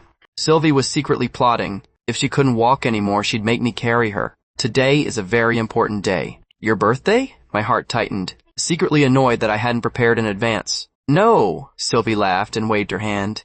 Then what is it? I suddenly thought of a possibility. She's going home. That thought made my chest feel strangely tight. Yes, Sylvie tilted her head playfully. I don't know. My tone suddenly grew cold. I lowered my head and stopped talking. Seeing my mood was off, Sylvie pouted. You're so stupid. You can't even guess this. Today is the day my first novel was born. I stopped dead in my tracks. So she wasn't leaving. I let out a long breath. I looked up and met Sylvie's puzzled gaze. Under the dim yellow streetlights, our eyes met in the air. A light breeze blew, and Sylvie's hair lightly brushed against my cheek. Yeah, I'm pretty stupid. The corners of my mouth curled up involuntarily. Sylvie looked at me skeptically. I was just kidding. Actually, you're the smartest. You just said I was stupid. And now you're saying I'm smart. Chuckled. Don't you know that women are fickle? Sylvie playfully stuck her tongue out. I lightly flicked her forehead. And I know now. Jerk. Sylvie huffily punched me a few times. This is domestic violence. What are all these punches? Attempted husband murder? Who would believe that a weak girl like me could murder you? While the two of us were bickering, I suddenly spotted a dessert shop not far away. Since it was Sylvie's big day, it really should be celebrated. Are we buying a cake? Seeing me walk toward the dessert shop, Sylvie's eyes lit up. The birth of my first novel? Of course we have to celebrate. I smiled and nodded. A moment later, the two of us walked back carrying a small cake. When we passed the complex garden, Sylvie kept looking around. Still looking for that calico cat? I asked. Yeah. I haven't seen it since the last time, Sylvie said disappointedly. Entering the stairwell, Sylvie suddenly started acting. Justin, my foot hurts a little. It's okay if you don't want to carry me. I directly handed the cake to her. Without a word, I squatted down. Sylvie happily climbed onto my back, with one arm around my neck, and the other hand holding the cake. Touching the softness of her thighs again, I was much more composed. I don't understand why the flesh on a girl is so soft here. It's completely different from my own. Feeling the warmth coming from my back, Sylvie smiled secretly. It felt so good to be carried by me. However, while I was letting her down, I lost my balance for a second, and Sylvie's lips accidentally brushed against my ear. In that instant, it felt like an electric current surged through my whole body. My entire body froze. Sylvie's face instantly turned as red as a ripe apple. Both of us tacitly pretended, like nothing had happened. When I looked in the bathroom mirror, I found the ear she had kissed was burning red, forming a sharp contrast with the other one. I stared into the mirror, unconsciously touching my burning earlobe. I stared at my phone screen, a fine sweat breaking out on my forehead. Messages in the fan group were popping out one after another. I watched as the rating was about to be tanked to 1 star. Everyone, please have some mercy. I quickly sent a message to the group. A little fairy is my friend. She just started writing novels, so please show her some support. Just as the message was sent, the group immediately boiled over. Holy crap, the great author has appeared. What kind of friend? Tickle us more. Asking for details. +1, +186. I was so scared I quickly closed the group chat and rushed to the kitchen to gulp down a mouthful of ice water to calm down. On the other side, Sylvie was excitedly sharing with her best friend Summer the good news about signing her contract. Summer, my novel's contract got signed? Oh my god, Sylvie, you're amazing. I want to help Justin earn more money. Is he very poor? Yeah, he only makes $10,000 a month. Summer almost jumped off her pink princess bed. 10,000? How poor must he be? She immediately typed, I'll transfer 5 million to you first. No way, no way. Sylvie hurriedly refused. Justin would find out. Summer had no choice but to give up. Instead, she downloaded the novel. When she saw that October Dawn's only follow was a little fairy, an auntie's smile appeared on her face. You two are way too sweet. Sylvie closed the chat window with a giggle. She started focusing on writing. She had to work hard to update. At the same time, I was at the office staring blankly at my phone. I rubbed my eyes repeatedly, unable to believe the data I was seeing. The 990 update gifts were worth nearly 120,000. What kind of tycoon was this? This money was almost equal to 2 years of my salary. I saw that this tycoon, named Invincibly Cute Little Girl, could really tell that this invincibly cute little girl must come from an incredibly wealthy family. And I mean like, extremely wealthy. Half an hour ago, Summer had just finished her chat with Sylvie. She sat on her pink princess bed, her small face scrunched up. Her mind was full of her Sylvie, living such a hard life right now. This won't do. I have to find a way to help them. Summer had a sudden inspiration. She opened October Dawn's profile and found that in the gifting section, the most expensive gift was only $120. She pouted, muttering with dissatisfaction. Is the Tomato Novel app really this stingy? This amount of money wouldn't even buy a single handbag. Look at TikTok. A single carnival gift is worth several thousand. Her slender fingers quickly tapped the screen. First, she registered a new account, Invincibly Cute Little Girl, and then she spammed 99 update gifts in one go. Just as she was about to continue, another phone suddenly rang. It was a reminder for her meeting with Sean. Summer pouted. and got out of bed to freshen up reluctantly. In the company cafeteria, I was mindlessly picking at my rice. The tycoon behavior of that invincibly cute little girl had me sitting on pins and needles. A total of 900 update gifts, worth nearly 120,000. The more I thought about it, the more wrong it felt. Could it be some brat stealing their parents' money to spam gifts? Kev, where have you been these past 2 days? Gary leaned in gossipingly, his eyes sparkling while Kevin's face looked a bit haggard. He even had faint dark circles under his eyes. You were with Jane, weren't you? Gary winked, a wicked grin on his face. Kevin nodded and whispered, it was just a bit hard on my back. Having said that, he subconsciously rubbed his lower back. Gary and I burst out laughing at the same time. I teased, young man, you need to learn some moderation. Don't ruin your back while you're still young. I know an old doctor of Chinese medicine, Gary said enthusiastically, who specializes in treating kidney deficiency. Do you want? No thanks. Kevin interrupted hurriedly, his face turning beet red. He definitely didn't want Jane to know that he was seeing an old doctor. How embarrassing would that be? Just then, Gary suddenly exclaimed, holy crap!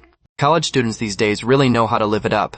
He held up his phone, and on the screen, a short video of a male college student using the school's public washing machine to clean adult toys. I silently took out my own phone and quickly found the original video. Looking at that clearly shaped object in the video, I silently gave it a thumbs up in my heart. They really know how to play. 6. After getting off work and returning home, and just as I pulled out my keys, the door opened from the inside. Sylvie stood at the door, a sweet smile on her face. Justin, you're back.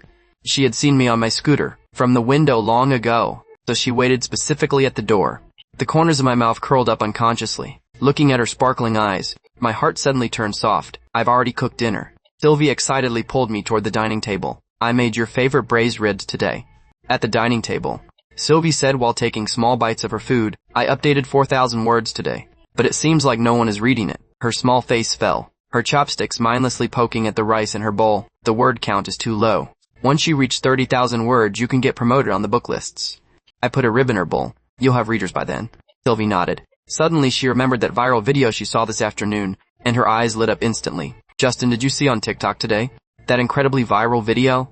Sylvie asked, biting the tip of her chopstick. My hand picking up food paused slightly. I asked, feigning calmness. Which video?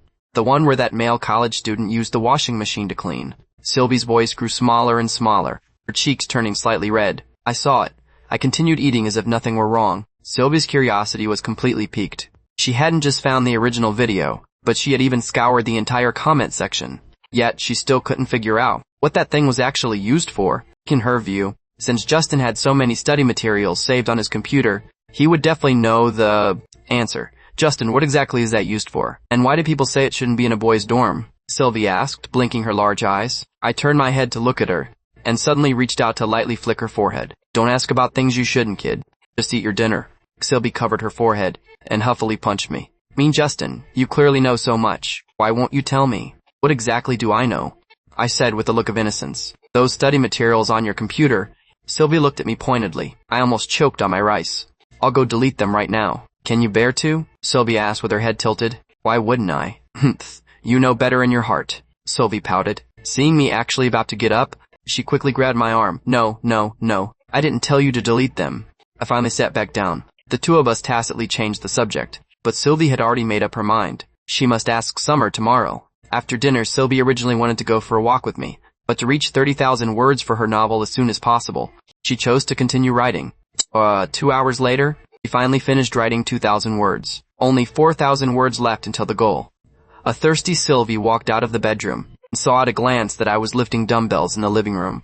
The muscle lines on my arms were well defined, moving up and down with each motion. Sylvie couldn't take her eyes off it. I'll watch some TV. She sat on the sofa with a blushing face, pretending to stare intently at the TV, while secretly peeking at me from the corner of her eye. When I started doing push-ups, Sylvie's heart beat even faster, especially when I took off my sweat-soaked t-shirt and continued exercising shirtless. She nearly cried out. The perfect body with broad shoulders and a narrow waist, back muscles tensing with each push-up, and those faintly visible abs. Sylvie was mesmerized, completely forgetting what was on TV. She suddenly remembered a video she'd seen on TikTok, where a girl sat on a guy's back while he did push-ups. The thought made her cheeks burn. While her mind was wandering, I suddenly turned my head, and our gazes collided in midair. I'm going to write my novel. Sylvie hurriedly turned off the TV and rushed back to the bedroom as if she were fleeing, leaving me standing there looking completely bewildered. Sylvie jogged all the way back to the bedroom, plopped into the computer chair, and quickly raised her hands to pat her burning cheeks, trying hard to calm herself down. Not long after, I pushed the door open and walked in, intending to grab a change of clothes from the closet, preparing to wash away the sweat from my workout. As soon as I entered, I discovered that Sylvie was staring at me with a blatant, direct gaze. A far cry from the panicking little deer she was earlier. She was like a different person. After thinking it over in the room, Sylvie had actually become more composed. What's wrong with admiring Justin's great body openly? What's there to be embarrassed about? Besides, Justin's body is so great, it would be a waste not to show it off. Of course, it would be best if it were only shown to her. I noticed Sylvie's bold gaze, and the corner of my mouth twitched involuntarily. I asked teasingly, "Aren't you busy writing? Why are you staring at me?" "Your body is amazing, Justin," Sylvie praised without any hesitation. This compliment made me feel a little embarrassed. I scratched my head and gave a casual thanks in response.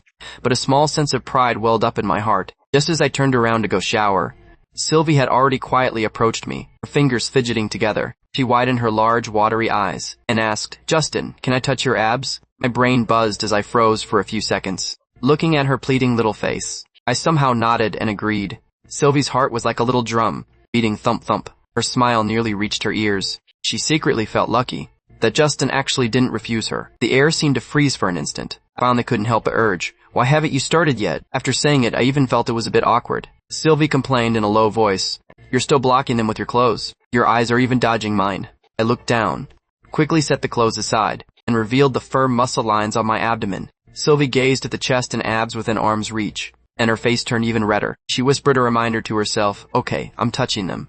I gave a soft hum. She raised her small, delicate white hand and slowly placed it on my abs. Felt firm and warm to the touch. Sylvie was overjoyed in her heart. She couldn't help but press a couple more times. My whole body tensed up.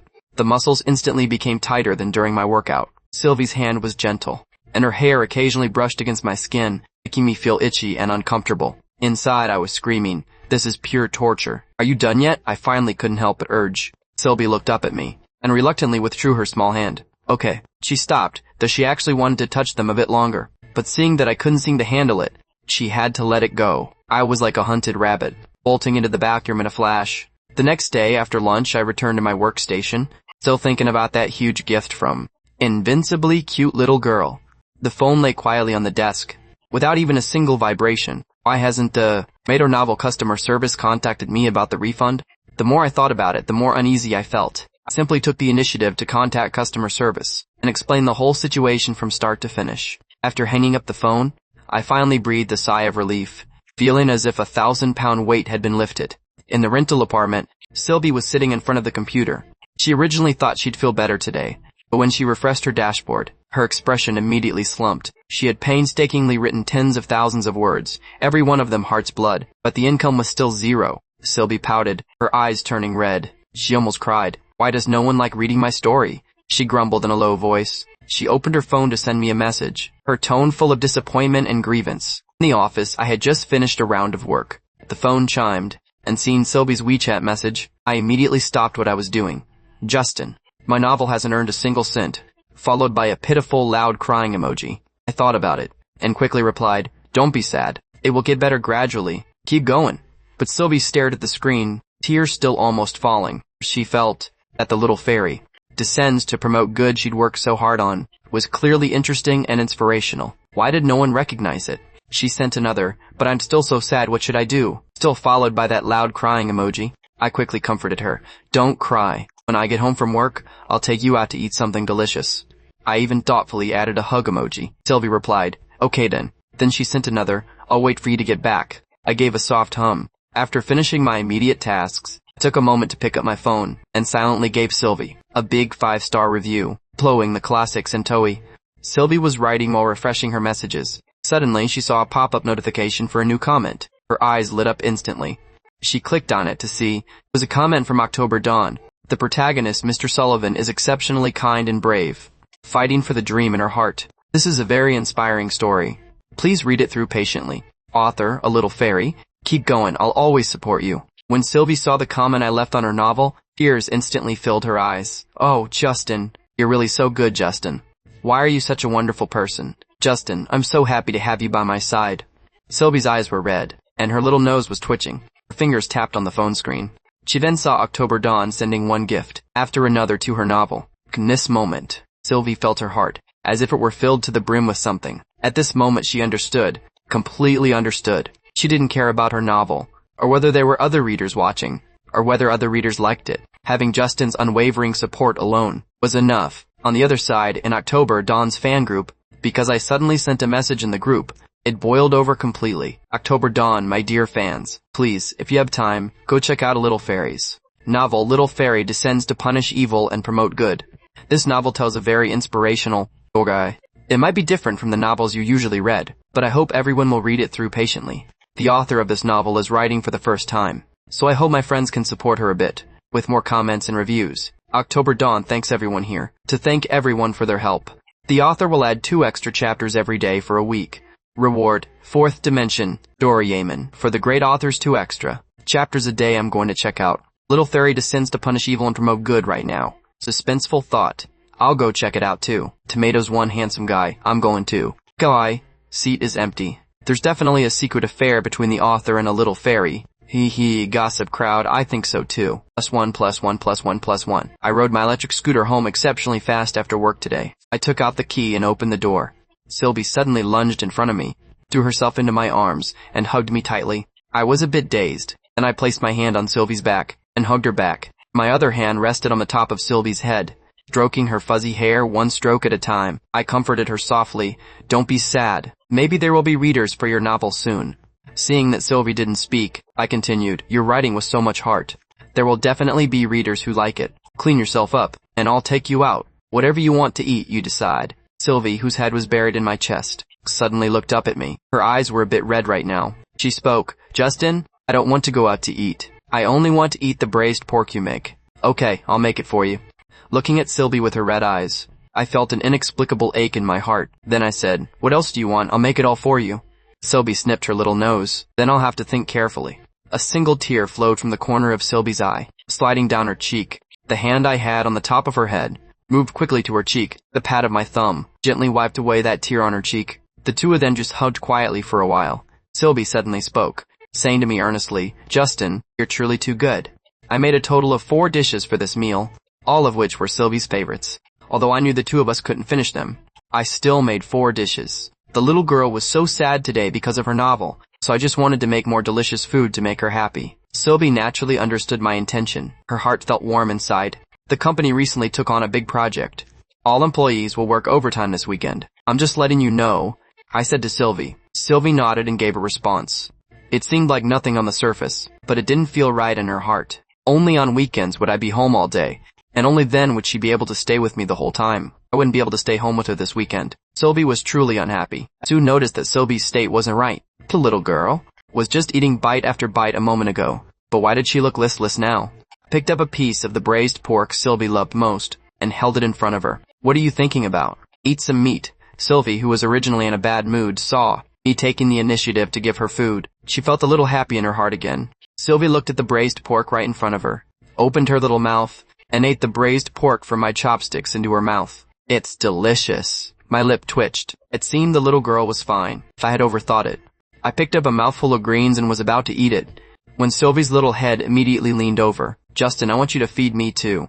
Looking at the slightly open little mouth in front of me, I had to send the greens from my chopsticks into Sylvie's mouth. I picked up another mouthful of greens and put it into my own mouth. Why did it feel like it tasted different from what I just ate? There was a certain fragrance. Was it because the chopsticks just now were stained with Sylvie's taste from her mouth? After dinner, the 2 of them walked around the neighborhood, then went home early. Since I promised to add 2 extra chapters for my fans every day, I had to hurry up and write. I didn't want my fans sending me razor blades. Past 11:30 p.m., Sylvie, who was lying in bed, saw that I was still sitting at the computer desk, writing. She called out, Justin, why aren't you sleeping yet? Usually at this time, I would have been lying in bed sleeping long ago. Sitting in the chair, I turned my head and looked at Sylvie. I haven't finished writing my novel yet, Sylvie wondered. I used to write quite fast. Why was I so slow today? She asked, do you have writer's block today? That's why you're writing so slowly. I shook my head. I have to write an extra 4,000 words today. Why? Sylvie asked in confusion. To add extra chapters for the fans. I said, Justin, you actually listen to your fans? Sylvie said. Sylvie then said, you're amazing, to write so many words. I nodded. I have no choice. to get more readers for a certain little fairy. It hasn't been easy for me. Justin, why do you write novels so smoothly? But I always get writer's block? Sylvie asked again. It'll be fine once you've written more. Take it slow. It's best to make an outline and a detailed plan. Oh, I see now. My novel doesn't have an outline or a detailed plan, so it's especially slow to write. Sylvie found the reason. Justin, how much longer until you're finished? Sylvie then asked. Only 200 words left. Then I'll wait for you so we can sleep together. A few minutes later, I finished the remaining 200 words. Oh, let out a yawn and got up from the chair with a big stretch. I pounded my lower back a couple of times. Justin, does your back hurt? Sylvie asked. I turned my head back to look at Sylvie. I gave a small nod. I spend quite a long time sitting every day. I'm basically sitting all day at the office. And when I get home at night to write, I'm also sitting. Over time, my back naturally starts to hurt. Sylvie also thought about my current situation. I go to work at the company every day during the day, and I still have to write novels at night, earning a meager salary. It really wasn't easy. Sylvie's eyes were full of heartache as she looked at me. She said softly, Justin, you're working so hard. I just gave a small smile. Living in this world isn't that easy. I'm just one of the countless masses. A person who couldn't be more ordinary. As long as I'm alive, I have to work hard and struggle, whether it's for my future or for my family. Sylvie didn't quite understand my words, because she had everything she wanted since the day she was born. She hadn't experienced even a bit of the hardship ordinary people face. The lives of Sylvie and me. The gap wasn't just a tiny bit. It was two people with such a huge gap. Yet they had met. This is serendipity. This is destiny. On the bed, Sylvie and I were lying on opposite sides. After a while, the sound of my steady breathing could be heard. I was too tired after this long day, so I fell asleep very quickly. Sylvie turned on her side and looked at me. She shifted her body and slowly moved closer to me. She watched my face quietly. She reached out her small hand and touched my face gently. Finally, Sylvie found my hand. She held onto my hand. At the Capital City University basketball court, in the middle of the game, two teams were sweating profusely. Everyone was putting in their greatest effort. Wanting to win this game, a group of fangirls in the stands were cheering and shouting. The whole atmosphere of the scene was incredibly lively. Of course, the object of the cheers from the fangirls was Sean. Go, Senior Sean. Go, Senior Sean. Go, Senior Sean. Just then, wearing a light purple Lolita dress, with white silk stockings, and her hair tied in two ponytails, with a lollipop in her mouth, Summer appeared. Summer was followed by a group of bodyguards in black. Summer waved her small hand toward the back. Force. The bodyguards immediately split into 4 groups. 4 huge banners held by the bodyguards practically surrounded the entire court. When the audience in the stands saw this move, they were instantly shocked. Even the players in the middle of the game were drawn by these 4 large banners. Banner 1 read, Sean Honey, you're the most handsome on the court. I love you most. Banner 2, Sean Honey, you're the best, you're the fastest, I'm your little cutie. Banner 3, Sean Honey, I want to be the basketball in your hands, to be grabbed and held by you. Banner 4, Sean Honey, I like you so much. Please agree to be with me. Seeing the 4 banners Summer had put together, Sean gritted his teeth, his head aching terribly. This shorty was always coming around to cause trouble.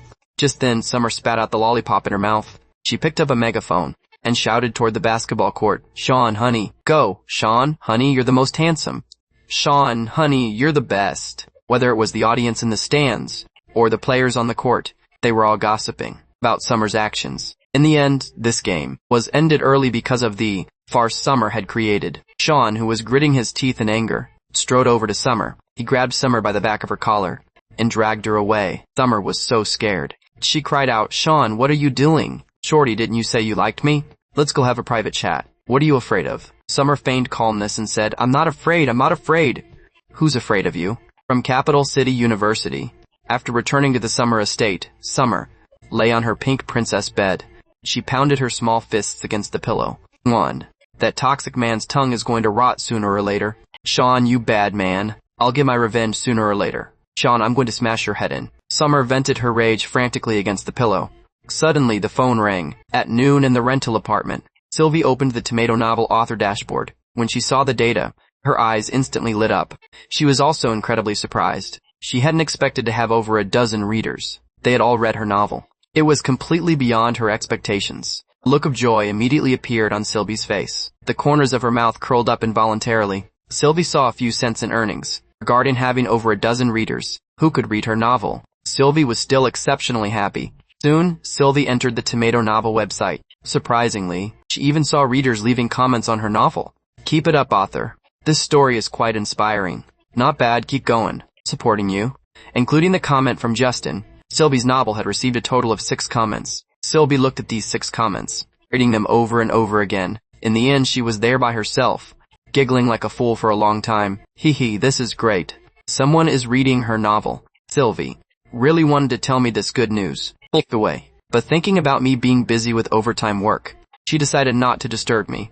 When I got home from work that night, she would tell me the good news. My finish time for work today was about 10 minutes later than usual. I sped up my electric scooter as I rushed home. On the balcony, Sylvie's small head kept looking out the window.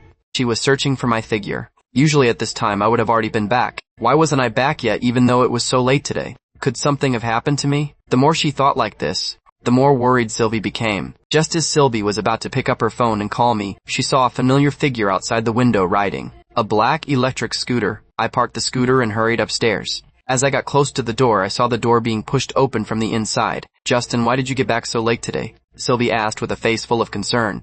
I got off work about 10 minutes late today, I explained. Hearing me say this, Sylvie felt at ease. Hurry inside and eat. Sylvie had already prepared the meal and was waiting for me. At the thought of me working so hard every day, she felt especially bad for me. After dinner, I saw that Sylvie hadn't brought up going out for a stroll, so I took the initiative to say, Sylvie, get ready, we're going out for a walk. Justin, I don't want to go for a walk, Sylvie said. I furrowed my brow. This little girl wanted to go out for a stroll every night. Why did she suddenly not want to go out tonight? What exactly was going on? What's wrong? I asked with a bit of confusion. Sylvie shook her head. It's nothing. She just felt that I was working too hard. It was almost midnight by the time I went to sleep yesterday. If I had to accompany her on a walk again, it would take up more of my time. She wanted me to finish my novel sooner and go to bed early. I still felt like something was a bit off, so I asked again, are you really okay? Sylvie smiled and nodded. I'm really fine. I'm just a bit tired today, and I don't feel like going for a stroll. If you're tired, go lie down on the bed. I don't want to. I just finished eating. I'm not going to just lie in bed. It's easy to get fat that way. Sylvie shook her little head and retorted, you're not even fat. I'm not fat now, but lying down right after eating will make me fat. Getting fat from just one meal? I had a look of disbelief. Sylvie nodded earnestly. Girls are very strict about managing their figures. I don't want to get fat and become unattractive. That won't happen. You'd still look good even if you were fat. Sylvie was already a top-tier beauty. Putting on weight would only make her figure a bit more curvaceous. There was absolutely no way she'd be unattractive. Or so I believed. Hearing those words from me, Sylvie's heart felt wonderful. She said on purpose, you're just comforting me. If I suddenly gained 20 pounds, I would definitely look hideous. How could you be hideous? Isn't being a bit curvy and soft quite nice? I said, and Sylvie's beautiful eyes rolled. Oh? So you think curvy girls look better? I felt like I was about to fall into the girl's trap again. I quickly explained, no, I think they're both fine, Justin. I've realized you're not picky at all. Sylvie pouted, yeah. It doesn't matter how well I say it. With this little brat, I've never once won an argument against her. I'm going to go write my novel now. I couldn't beat her in an argument if I kept talking. I was afraid of falling into an even deeper trap. Sylvie stood with her hands on her waist. She stuck her tongue out at my back. Mean Justin, liking both the skinny ones and the curvy ones. He sure has a nice imagination. Sylvie looked down at her own figure. She didn't have a cloning technique. How could she be curvy one minute and skinny the next? At the computer desk in the bedroom, my eyes were focused on the computer screen. My fingers were clattering away on the keyboard. Suddenly my phone rang. I took a look. An unknown number. It rang a few times. I answered the call. A minute later I hung up. I was in a state of total shock. I had received a call from the Tomato Novel website. After confirming it multiple times, I finally accepted it. The fact that invincibly cute little girl had sent me 900 update gifts was real. I had originally thought it was some brat stealing a parent's phone and accidentally sending me gifts. I really never expected, I actually met a real tycoon. A tycoon who directly sent me 18,800 worth of gifts. I couldn't help but feel excited. I was sitting at the computer with full focus just now. Writing. How could I have any heart to write now? Receiving so many expensive gifts all at once. To be honest, my heart really couldn't handle it. I silently said in my heart, thank you so much. To invincibly cute little girl. A tycoon, invincibly cute little girl. Sitting in the chair, I spent a long time calming down. Only then did my excitement subside. I turned my focus back to the computer. Should hurry up and finish writing the remaining words. Then I planned to tell Sylvie the good news. Just then, a knock sounded at the door. Sylvie hurriedly ran into the bedroom and said, Justin, someone is at the door. I heard it. I'll go check. You stay here for now. After telling her that, I left the bedroom and went to open the door. I opened the door. I was clearly stunned by the woman who suddenly appeared at my doorstep. She was a beautiful woman with exquisite makeup and a slightly curvy figure. She was wearing a flight attendant uniform. Jugon. As soon as I got home, I found the faucet was leaking. Do you know how to fix it? Can you take a look for me? Tiffany looked at me and spoke. This Tiffany was exactly my neighbor. I would occasionally run into Tiffany a while back. We'd always greet each other when we met. I haven't run into Tiffany for a while. Tiffany's profession was a flight attendant. She was 29 and often flying abroad. Sometimes she'd be gone for half a month or even a month. Tiffany had just gotten home. She hadn't even had time to change out of her uniform before she found the bathroom faucet leaking. Fortunately, the leaking water was flowing down the drain. Otherwise, it definitely would have flooded the place. It might have even affected the neighbors downstairs. Sylvie, who was hiding in the bedroom, heard that it was a woman's voice at the door, and this woman was calling me Justin. She immediately became alert. Since we were neighbors, there was no way I wouldn't help. The saying goes, a near neighbor is better than a far relative. That was exactly why. Tiffany, I know a little bit about it. I'll take a look for you. If I can't fix it, you can find someone else, I said, and a smile immediately appeared on Tiffany's face. Thank you, Justin. You're welcome. Tiffany, do you have tools at your place? I asked Tiffany. Tiffany shook her head slightly. No. Tiffany, I'll go get my tools and then head over. After telling Tiffany that, I went back into the bedroom. I looked at Sylvie sitting on the bed. I said slowly, Sylvie, I'm going to help the neighbor fix their faucet. I'll be back in a bit. Sylvie had already heard our conversation at the door. She nodded at me as I stood at the door. She said softly, Come back as soon as you're done fixing it. I let out a low chuckle. My gaze lingered on Sylvie. What else would I be doing at someone else's house? Sylvie gently fidgeted with her fingers. Her gaze was a bit restless. Anyway, just come back quickly once you're done. Do you hear me?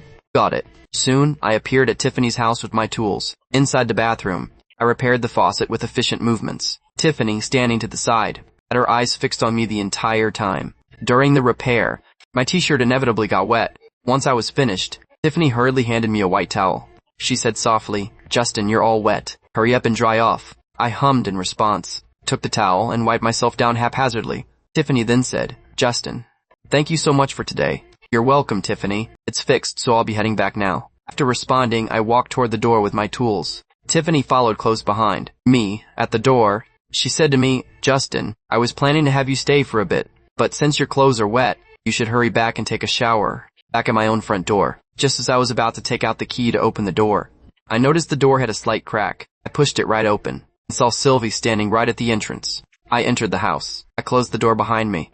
I looked at Sylvie and asked, Sylvie, what are you doing standing at the door? At this moment, Sylvie had a scrunched up little face. Her face was written all over with unhappiness. Sylvie had heard the entire conversation between Tiffany and me. Sylvie had also peeked through the crack in the door. She had seen that woman, Tiffany. That woman was quite beautiful. Her figure was a bit curvy. Exactly the kind of curvy figure I had mentioned. No wonder. I had agreed to visit that woman's house in the future. It seemed like I just wanted to see that woman. After all, I like women with that kind of figure. For a moment, Sylvie imagined all sorts of stories. A strong sense of jealousy also welled up in her heart. For some reason, Sylvie's mood was particularly irritable. Her large eyes stared directly into my black eyes. She said angrily, I'm not even allowed to stand at the door? This time. Noticed the little girl's mood wasn't right. Sylvie, what's wrong? I'm fine, Sylvie said in a cold and hard tone. I took a step forward to get closer to Sylvie. I reached out and rubbed her head, just like smoothing the fur of a little kitten, rubbing it gently. Sylvie was originally angry and wanted to dodge. Then she thought about how I had finally taken the initiative to touch her head. She decided not to dodge. She'd let me rub it for a while. Being angry was one thing. Getting her head rubbed was another. These were two separate matters. I didn't believe Sylvie's nonsense at all. When I left just now, the little girl was perfectly fine. Now her tone was so cold and hard, and she called this being fine. Sylvie, as soon as I finished fixing the faucet, I came back immediately. I didn't stay there for a single extra second. I explained while rubbing Sylvie's fuzzy head. Is that so? Could you bear to leave? Sylvie blinked her big eyes and looked at me. She pouted her little mouth and asked back, Sylvie, what do you mean? I think you're asking for it. My blood pressure rose from Sylvie's attitude. Gave her head a vigorous rub.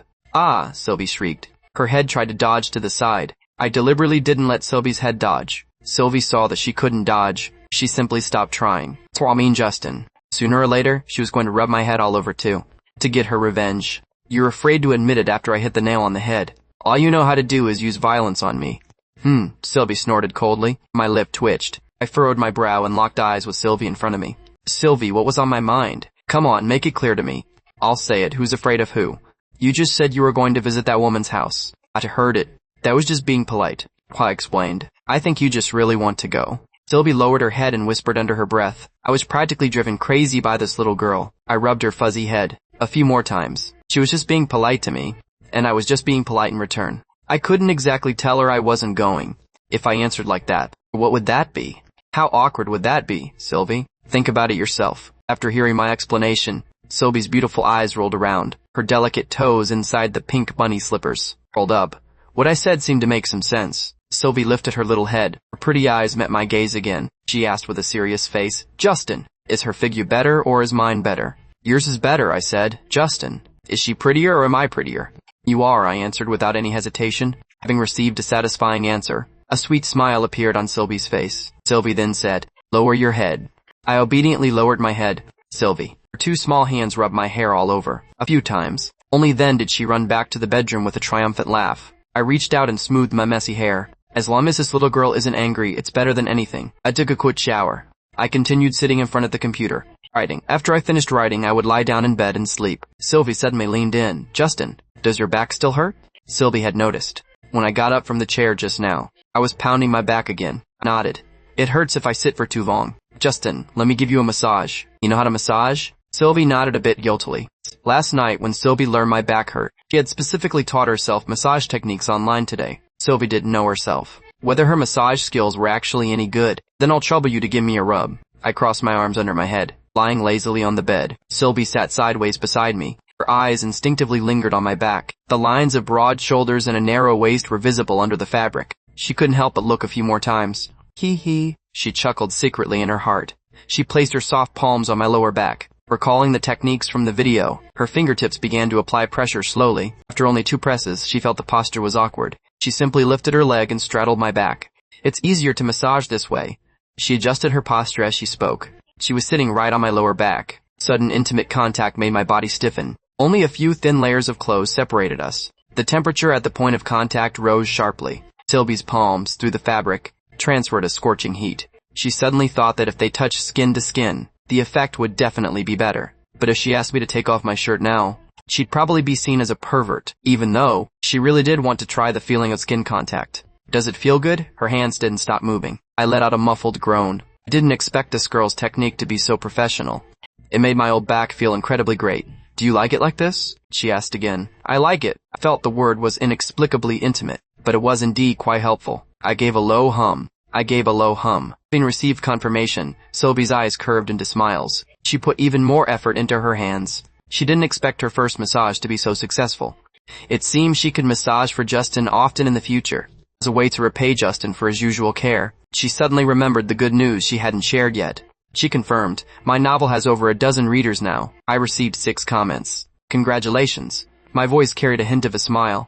It will keep getting better. By the way, you could consider adding a romance line. Suggested. Readers love that. Sylvie nodded while massaging. A sudden realization hit her. The male lead should be just like me. As she thought this, she moved up to massage my shoulders. But she didn't notice. This posture made the two of us press even closer together. Let me tell you some good news. I spoke suddenly. I met a tycoon reader who gifted over 100,000. Congratulations. She was truly happy for me. When I get the royalties, I'll buy you a gift. What do you want? Okay, she responded softly. But what she was thinking of was the gift she wanted most. Isn't it just me? After the massage ended, Sylvie shook her aching wrists. I caught them in one go. It hurts, doesn't it? I lowered my head to help rub her hands. The pressure from my fingertips was just right. You're so good. She looked at the top of my head and giggled like a fool. You're silly. You got tired massaging me, yet you say I'm good. But aren't you helping me rub my hands now? She blinked her eyes. How about you give me a compliment too?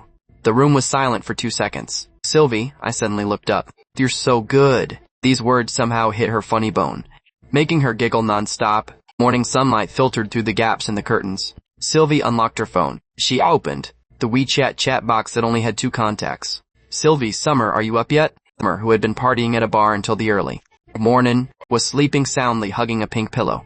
A special notification tone dragged her out of her dream. She squinted her eyes and felt for her phone. She gave a long yawn. Summer, you woke me up. She sent a drowsy emoji. Sylvie? Sylvie, keep sleeping, little lazy pig, followed by a smirking emoji. Summer, I'm not sleeping anymore. I'll chat with my Sylvie. She sent a string of ha-ha-has. Sylvie tapped the screen. Summer, are you still chasing Sean? Mentioning that name, Summer was jolted wide awake. Angrily unwrapped a lollipop from the nightstand. She crunched on it loudly. Summer, That sharp-tongued man is driving me crazy. Yesterday, he had a basketball game. I specifically brought banners to cheer for him. Guess how he treated me? Sylvie, tell me quickly. Summer, he actually dragged me away by the back of my collar in public, just like carrying a little chick. Followed by a tearful emoji. Sylvie quickly sent a hugging emoji. That's too much, Summer. The most annoying part was that he later lifted me onto a pull-up bar. It was so high I almost cried from fear. She added a loud crying emoji, imagining her best friend hanging on a pull-up bar and shivering. Sylvie clenched her fists. Fortunately, she was the one who escaped the marriage. Otherwise, the one hanging on the bar would be her. Sylvie, this guy is too malicious. You shouldn't get close to him anymore. Summer, don't worry. Next time I'll definitely make him kneel and call me mommies. She sent an emoji waving a small fist. Sylvie frowned with worry. She always felt that in the end her best friend would be the one kneeling and calling him daddy. Lunch break at the company. Gary, Kevin, and I gathered to eat as usual. Gary winked. Kev, is your back okay? I'm fine now. Kevin shoveled his rice. Don't force yourself. We're brothers, we won't laugh at you. Gary gave a wicked grin. Kevin rolled his eyes, but his heart was pounding. Jane was coming again tonight. Should he take some supplements in advance? Mentioning backs? I couldn't help but recall those soft little hands from last night. The sensation of them pressing on my waist made the tips of my ears heat up. Justin, why hasn't Miss Sullivan looked for you lately? Gary asked suddenly, breathed a sigh of relief. Maybe she's bored. Just as the words left my mouth, my phone suddenly rang. Seeing the caller ID, my temples throbbed. With Gary urging me to hurry up and answer, I pressed the answer button with a heavy heart. Miss Sullivan's weak voice came from the other end. My stomach hurts. Buy a box of medicine and bring it to my office. The call ended. I left in a hurry under the ambiguous gazes of my two brothers. In the president's office, the usually radiant Tiana was lying pale-faced amidst a pile of documents. I wanted to leave right after putting down the medicine, but was called back. Can you pour a glass of water? When handing over the warm water, I took a serious look at this young lady for the first time. Her makeup-free face showed a sickly paleness. The desk was piled with thick proposals.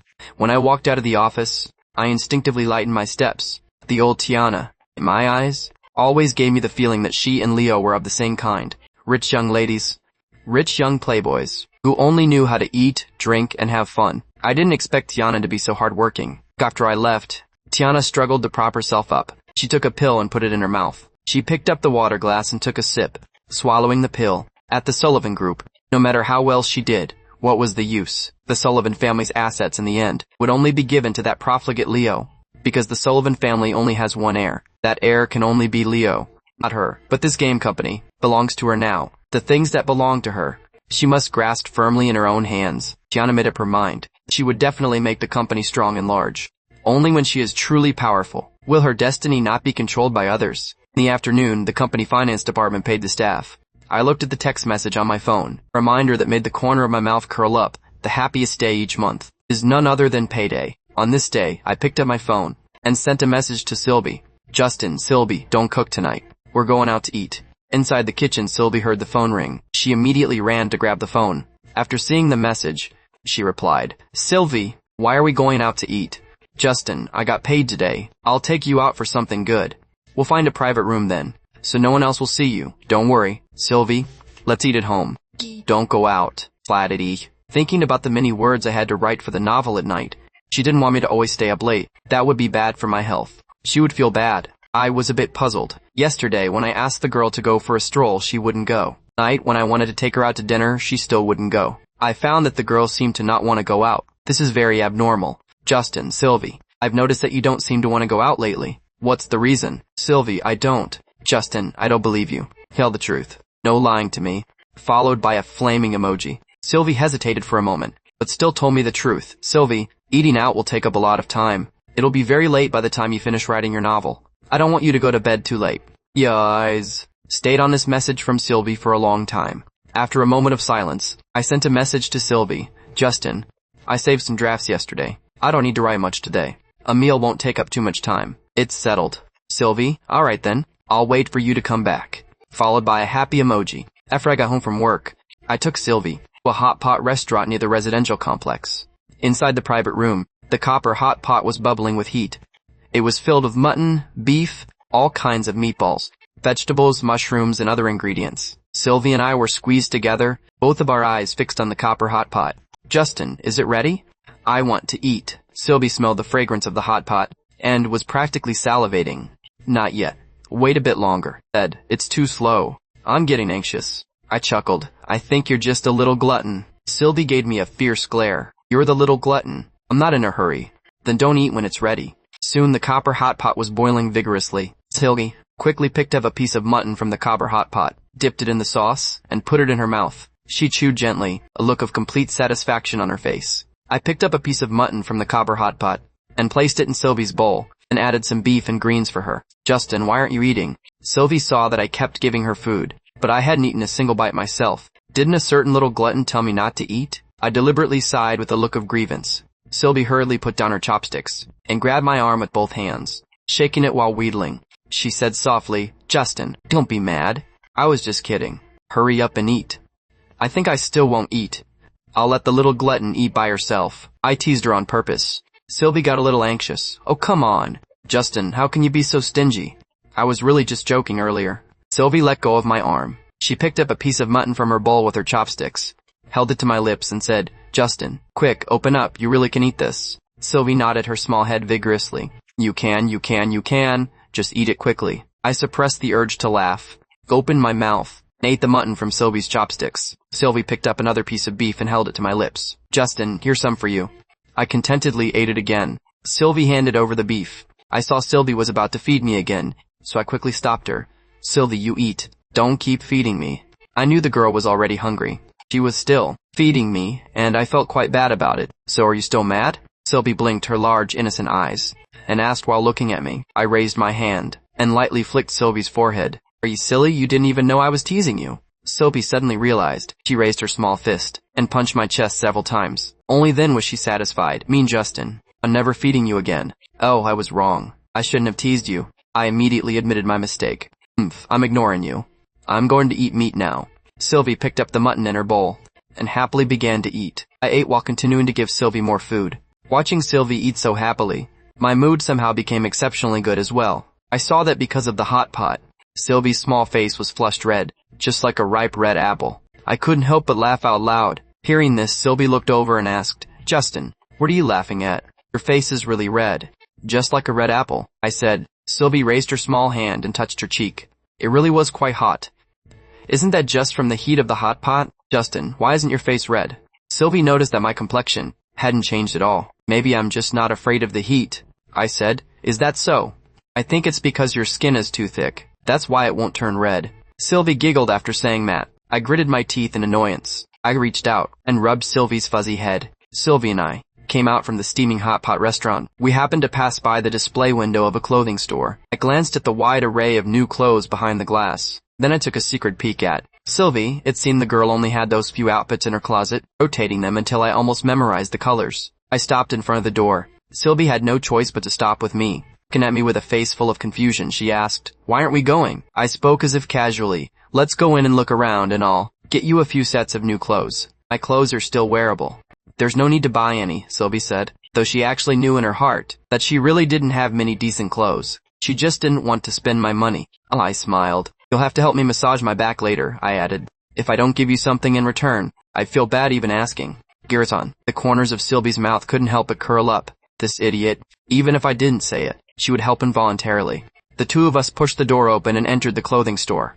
The store wasn't very big, but the variety of clothes was quite complete. The clerk nodded to us and said warmly, You can try on whichever one you like. The fitting rooms are over there. Thank you, Sylvie responded politely. After greeting us, the clerk went back to her work. Last time we bought clothes, Sylvie was afraid of taking up my time, so she just grabbed a few suitable items and bought them without even trying them on. This time, she decided to pick more carefully. I gave her the lead. Choose whatever style you like yourself. Sylvie stood in front of the racks, her eyes scanning around. Suddenly she asked me again, What do you think looks good on me? I looked serious on the surface, but in my heart, I was dazed by all those colorful styles. Gave a casual hum in response. Just then, Sylvie's gaze stopped on a long white dress. The dress was light and elegant, just like a heart-fluttering first love from student days. She suddenly remembered the photo. In my phone's album, Chloe was wearing exactly that kind of similar white dress. Could it be that I like this type? If I like it, she might as well give it a try. While she was thinking about it, her peripheral vision caught my gaze, and she found that I was staring intently at a black camisole hanging to the side. That camisole was exaggeratedly short, with a pitifully small amount of fabric.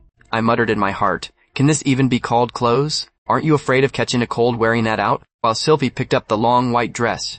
She also conveniently took down the black camisole. She walked straight to the fitting room. Seeing this, my temples began to throb. This girl was really going to wear that thing? Inside the fitting room, Sylvie took off her outer clothes and put on that black camisole. Her reflection in the mirror made her frown.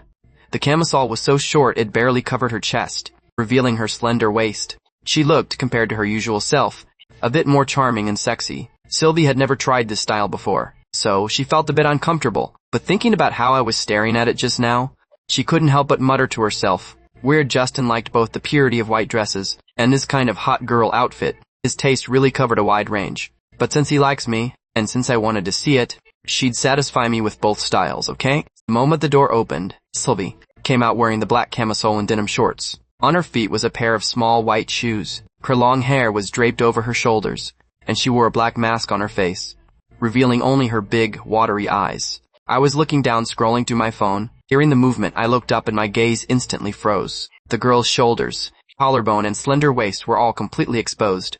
I couldn't find the words to describe it for a moment, feeling only a buzzing in my head. Sylvie saw me dazed, and was secretly happy. Surely he liked it now? She blinked her eyes. She asked softly, Justin, does it look good? I finally snapped out of it, and nodded mechanically. It looks good. It looks absolutely amazing. Her waist was so thin it looked like I could wrap my hand around it. Just as I was mesmerized, I noticed from the corner of my eye that a guy nearby was also peeking at Sylvie. Fire flared up in my heart. I strode over and pushed Sylvie back into the fitting room. What are you doing? Sylvie asked as I pushed her in. She looked completely baffled. I lowered my voice. This outfit isn't appropriate. Try something else. Sylvie's lips curled up. Her heart was clear as a mirror. He was just staring like he couldn't even blink. And now he says it doesn't look good. This man says no with his mouth, but his eyes are incredibly honest. She couldn't help but let out a laugh. She hadn't planned on wearing it out anyway. Seeing it myself was enough, or just for me to see. Then I'll try the white dress. After I stepped away, Sylvie changed into the long white dress and came out again. She did a little twirl in front of me, her big watery eyes looking at me. Justin, about this one. I nodded repeatedly. It's beautiful. Really beautiful. That sexy outfit earlier was impossible to look away from, but this white dress made her look pure and moving. Sylvie was simply a natural at pulling off any look. I didn't forget to glance at that peeking guy. I gave him a cold look. The guy immediately looked down and pretended to play with his phone. Then I'll buy this dress, Sylvie said, and slipped back into the fitting room to change. I had just sat down and was about to continue scrolling through videos when I heard Sylvie's call from inside. Justin. I hurried over to the outside of the fitting room. I asked Sylvie in a low voice, what's wrong? Half of Sylvie's embarrassed little face appeared in the door crack. She bit her lip. Her voice as thin as a mosquito's hum. Justin, my hair is caught in the zipper. Can you come in and help me? I was stunned for a moment, my heart pounding. Was it appropriate to go in at a time like this? Would it be too improper? Clean my hesitation. Sylvie immediately got agitated. Just get in here already. I had no choice but to brace myself and push the door open. The fitting room was so small it almost forced our breaths to mingle together. Sylvie stood with her back to me. Her fair back under the dim light looked like fine porcelain, vaguely revealing a touch of youthful nervousness. I felt my throat tighten. I forced my gaze away and focused on the task. I gently lifted Sylvie's hair, trying to rescue the strands caught in the teeth of the zipper, but I applied too much force without realizing it, and Sylvie let out a sharp hiss of pain. Ow! She said crossly. Be gentle. Sorry. I flusteredly tried to soothe her, holding her hair with one hand, and slowly fiddling with the zipper with the other, terrified of touching her skin. The space was just too narrow after all. My fingers inevitably brushed against her back. Sylvie's body shivered. A blush crept onto her cheeks. Even her breathing seemed to get a bit chaotic. That brief touch of fingertips was like a pebble accidentally tossed into a lake, causing ripples across the surface of her heart. I also felt the sensation was too vivid. My palm felt slightly hot. I quickly withdrew my hand, my voice low and a bit panicked. I accidentally touched you. I really didn't mean to. Yeah, it's fine. Sylvie felt the tips of her ears start to heat up too. Just then, I accidentally brushed her again. My fingertips landed on her skin once more. Her body shivered again. A young girl's shyness and heartbeat were masked by the awkwardness. I hurriedly explained, I really didn't do it on purpose. I know, Sylvie answered through gritted teeth, feeling both shy and irritated. After messing with it for quite a while, I finally untangled her hair from the zipper. Fine beads of sweat broke out on my forehead. Seeing me standing there in a daze, Sylvie rolled her eyes. She snorted. I need to change now. Hurry up and get out. Are you waiting for a show? I coughed twice, and slipped out with my head down. As soon as I stepped out, I bumped into that guy who had been staring at Sylvie just now. He was staring at me with a gossipy look. His gaze was incredibly weird. I touched my face, feeling like something was wrong. Back at my seat, I used the front camera of my phone to check my face from every angle, but I didn't see anything special. When I looked up again, that guy was still looking at me. I thought to myself, is this guy sick or something? Sylvie came out after changing. We went to pay together. When I saw that black camisole top, my brow practically tied itself into a knot. My gaze kept flicking toward Sylvie, but Sylvie acted like she couldn't see me at all. She looked around, doing everything but looking at me. I couldn't make a scene in public. In the end, I gritted my teeth and bought the black top as well. Just as we stepped out of the store, I started questioning Sylvie. Didn't I say that Cammy was too revealing? Why did you still buy it? Sylvie replied leisurely, I think it looks super good. If that's good, you might as well just wrap yourself in a rag. I snapped. She replied, I think it looks stylish. It's not like I'm wearing it for anyone else. I really couldn't help but rub my head. Are you really planning to wear that thing out? If it's designed, it's meant to be worn. Otherwise, why would they sell it to me? Sylvie blinked her big eyes, looking completely innocent, thinking about the store. And those guys' blatant stares earlier. I felt a heavy weight in my chest. I almost wanted to wrap her in a jacket. Anyway, you can't go out wearing so little, I declared flatly. Sylvie immediately stopped me. She tilted her head up to lock eyes with me. Tone was soft but firm. What I wear is my freedom. You have no right to control me. As for who you are, she ultimately didn't dare say that last part out loud. I was stunned into silence by her retort. My heart suddenly felt stuck. Why? Did I always want her not to attract too much attention? What right did I have to make decisions for her? Just as my thoughts were surfacing, my phone rang abruptly. I looked at the caller on the screen. My brow tightened. Tiana had already gotten off work. Why was she calling? Thinking of the medicine I delivered to her at noon, and how weak she looked? A trace of worry rose in my heart. I answered the call. Tiana's voice came through, sounding quite fragile. Justin, can you take me to the hospital? After hanging up, I looked at Sylvie and said, I have to head back to the office. To take my boss to the hospital. Sylvie had just heard the call. She was clearly feeling a bit uncomfortable. After all, the boss who wanted me to take her was the same woman who always had designs on me. I added, I'll send you home first. After saying that, I started walking forward. Sylvie jogged to catch up. Suddenly, she said in a small voice, how about I go with you?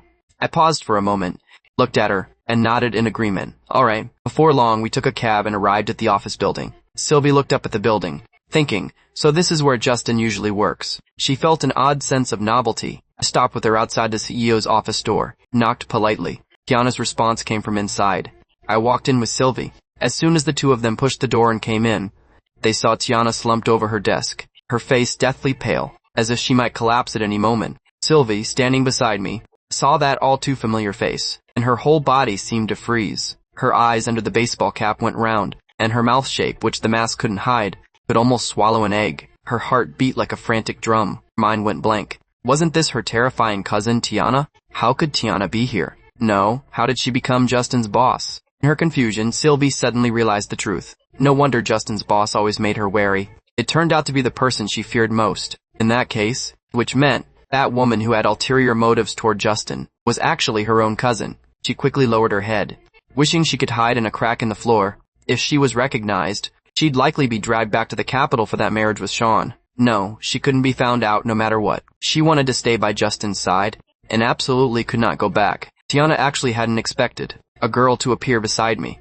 She furrowed her brow slightly, but her gaze lingered on Sylvie for a bit. I was just about to say, Ms. Sullivan, this is my girlfriend, Sue. Before I could finish the name Sylvie started coughing violently beside me, clearly wanting me to shut up.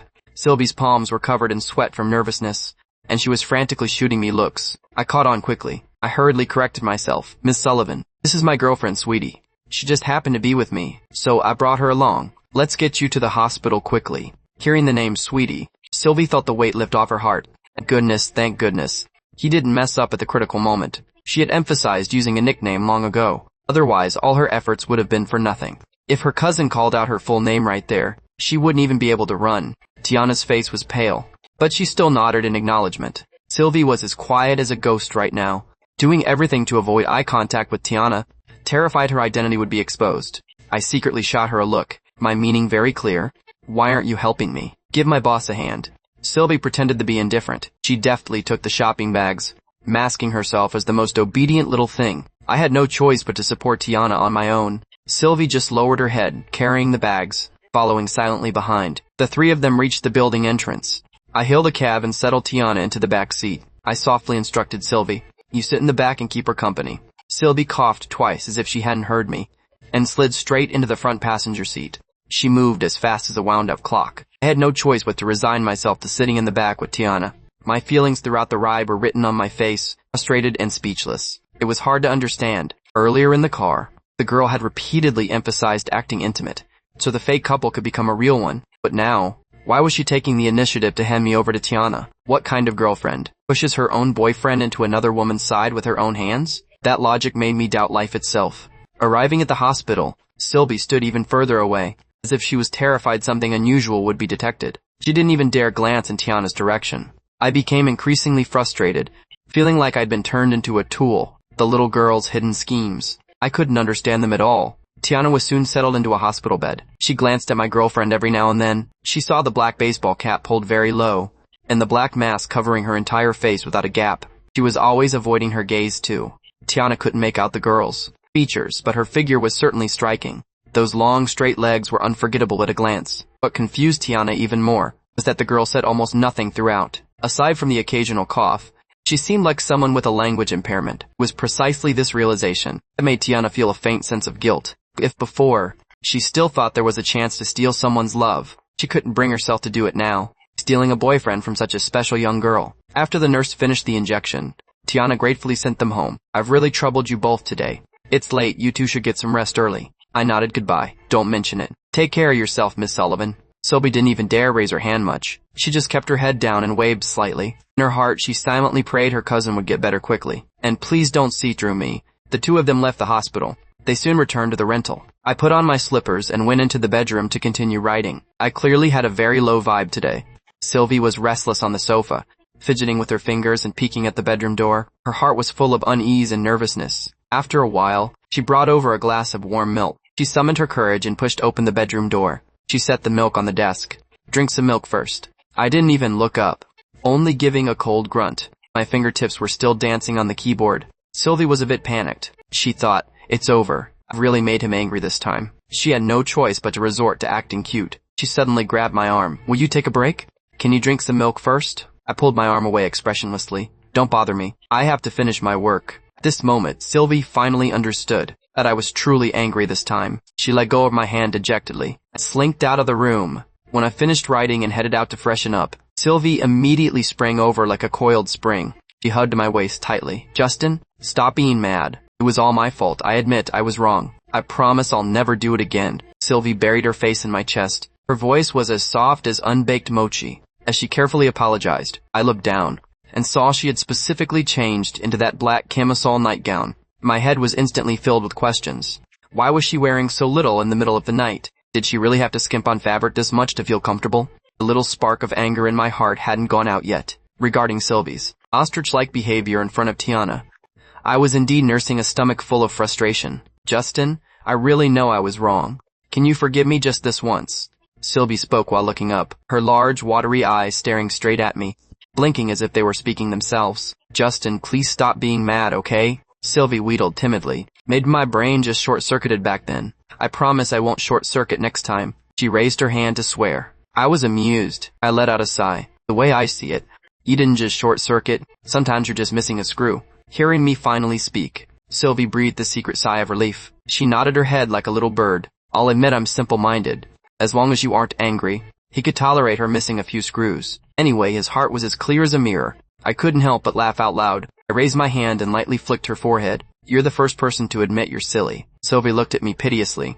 So, are you still mad? Looking at her like that, how could I truly stay mad? The frustration in my heart gradually dissipated. Justin, if you stay mad, I'm going to cry. Sylvie let go of my arm. She pretended to clench her fists and rub her eyes. Wah, fine. Stop faking it. How could I really bear to stay mad at you? I compromised. Hearing me say that, Sylvie immediately broke into a smile. Her face was filled with great satisfaction. Justin, you're the best. She did a little twirl in front of me. The little camisole dress swayed gently with her movements. It showed off her exquisite figure to the fullest. I really do love this dress. I've decided I'll just wear it at home. Only at home? I sharply caught. The keyword. Meaning you won't wear it out? I specifically confirmed. Of course. I wouldn't dare wear so little fabric out of the house. Sylvie pouted, with a look like she wasn't an idiot. The corners of my mouth curled up slightly. I thought to myself, fine then. I'm gonna go wash up. Sylvie watched my back. hands on her waist, and muttered softly, "Stinky Justin." He was so hard to coax this time. I'm exhausted. The next day at the office after lunch, I returned to my desk. I habitually opened the Tomato Novel app on my phone. Just as I clicked into Sylvie's book, Little Fairy Descends, to punish evil and promote good, before I could even see the page clearly, a long string of unread messages popped up. I glanced at the rankings, and almost dropped my phone on the floor. A series of holy craps spun in my head. I doubted if my eyes were playing tricks on me. Sylvie's novel had actually jumped to the top of the gift list, and it was far ahead of the second-place book. Is this speed a cheat code? Once I calmed down, I took a closer look. I found it was gifted by a user with the nickname Lolly Who Likes Fox Masks. This loli sent 40 sets of 99 King of Gifts in one go. God, how much money is that? I pulled out a calculator to check, and my jaw nearly hit the floor. These gifts cost nearly $2 million in total. 1.8 million exactly. An astronomical price in reality. I'd never seen so much money in my life. I felt like I wouldn't even dare to write this in a novel. But what was even crazier was that this scene was truly happening right before my eyes. Compared to that invincibly cute loli before, this, Loli Who Likes Fox Masks, was rich beyond belief. I tilted my head and pondered. Rich lolis really aren't just legends. The comment section was also in an uproar. Is the author a little fairy? Some hidden big shot? I didn't understand it at first, but looking back, there's a deep meaning here. Author, I'm sorry for my previous rudeness. Loli Who Likes Fox Masks, please carry me. I want to be your friend. Which god moved in so low-key recently, trying to make friends with the tycoon? The loli's screen was flooded with all sorts of flattery. It was incredibly lively. In the rental apartment, Sylvie received the 99+ notifications from the app. At first, she thought her phone had a virus. It took her quite a while, but she finally figured out the situation. She was so excited she almost jumped up. She opened WeChat, found Summer, and her fingers flew as she typed Summer. Why did you spam gifts on my novel? Summer replied quickly. Sylvie, you're so amazing for writing a novel for the first time. Of course I have to support you. It's not that much money. Don't worry about it, Sylvie. Sigh, thank you so much. But the comment section is calling me a god or something. Actually, I'm nothing at all. Just a pure beginner, followed by a little emoji. Summer, let them say whatever they want. Don't pay them any mind. I believe in you. My Sylvie will be a god sooner or later too. Followed by a little fox making a heart. Sylvie, it's so good to have you. Thank you for encouraging me. A big kiss. Summer, it's fine. Keep working hard. She also sent back a kiss emoji. The two cuties went back and forth, full of warmth, looking like the happiest friendship in the world. After chatting with Summer, Sylvie's mood felt as if it were being held up by soft clouds. She sat back at the computer and continued typing. After listening to my suggestion, Sylvie added a male lead to her story. Unexpectedly, after this change, the plot in the novel suddenly took off. Fairy Sue was no longer just a heroine wandering the world to punish evil and promote good. On her path of adventure, she also unexpectedly encountered her own love. Managing both her career and her love life, who wouldn't be envious? Summer's wave of extravagant gifting pushed Sylvie's novel directly into the spotlight. More and more readers started following it. The comment section was incredibly lively. Sylvie secretly cheered herself on in her heart. She wanted to be a rookie who attained godhood through her own strength, rather than being mistaken for some big shot's alternate account. With this goal in mind, she wrote even more nonstop. In the evening when I returned home, I saw Sylvie still fully focused on tapping the keyboard. I didn't have the heart to disturb her, and silently slipped into the kitchen to prepare some food. When Sylvie finished a chapter, she hopped into the kitchen to find me. As soon as she pushed the door, her little nose was hooked by the rich aroma of meat. It smells so good. Sylvie's eyes lit up like a kitten smelling fish. Wait a bit longer, and we can eat. I turned my head to answer. Seeing that Sylvie didn't take the initiative to mention the novel, I simply got straight to the point. Don't you think you should tell me something? Sylvie's eyes rolled, and she leaned in with a smiling face. You mean about the novel, right? I nodded. To be honest, Sylvie's novel had shot straight to the top of the gift list. It was truly surprising that she could remain so calm. Of course I'm happy. Are there so many readers for the story I wrote? Sylvie's eyes curved into smiles. I felt something was off. Aside from more readers, is there anything else? Sylvie shook her head very directly, as if money was never something she focused on. I finally couldn't help but remind her. Your novel received 1.8 million in gifts overnight. Is that not enough to make you happy?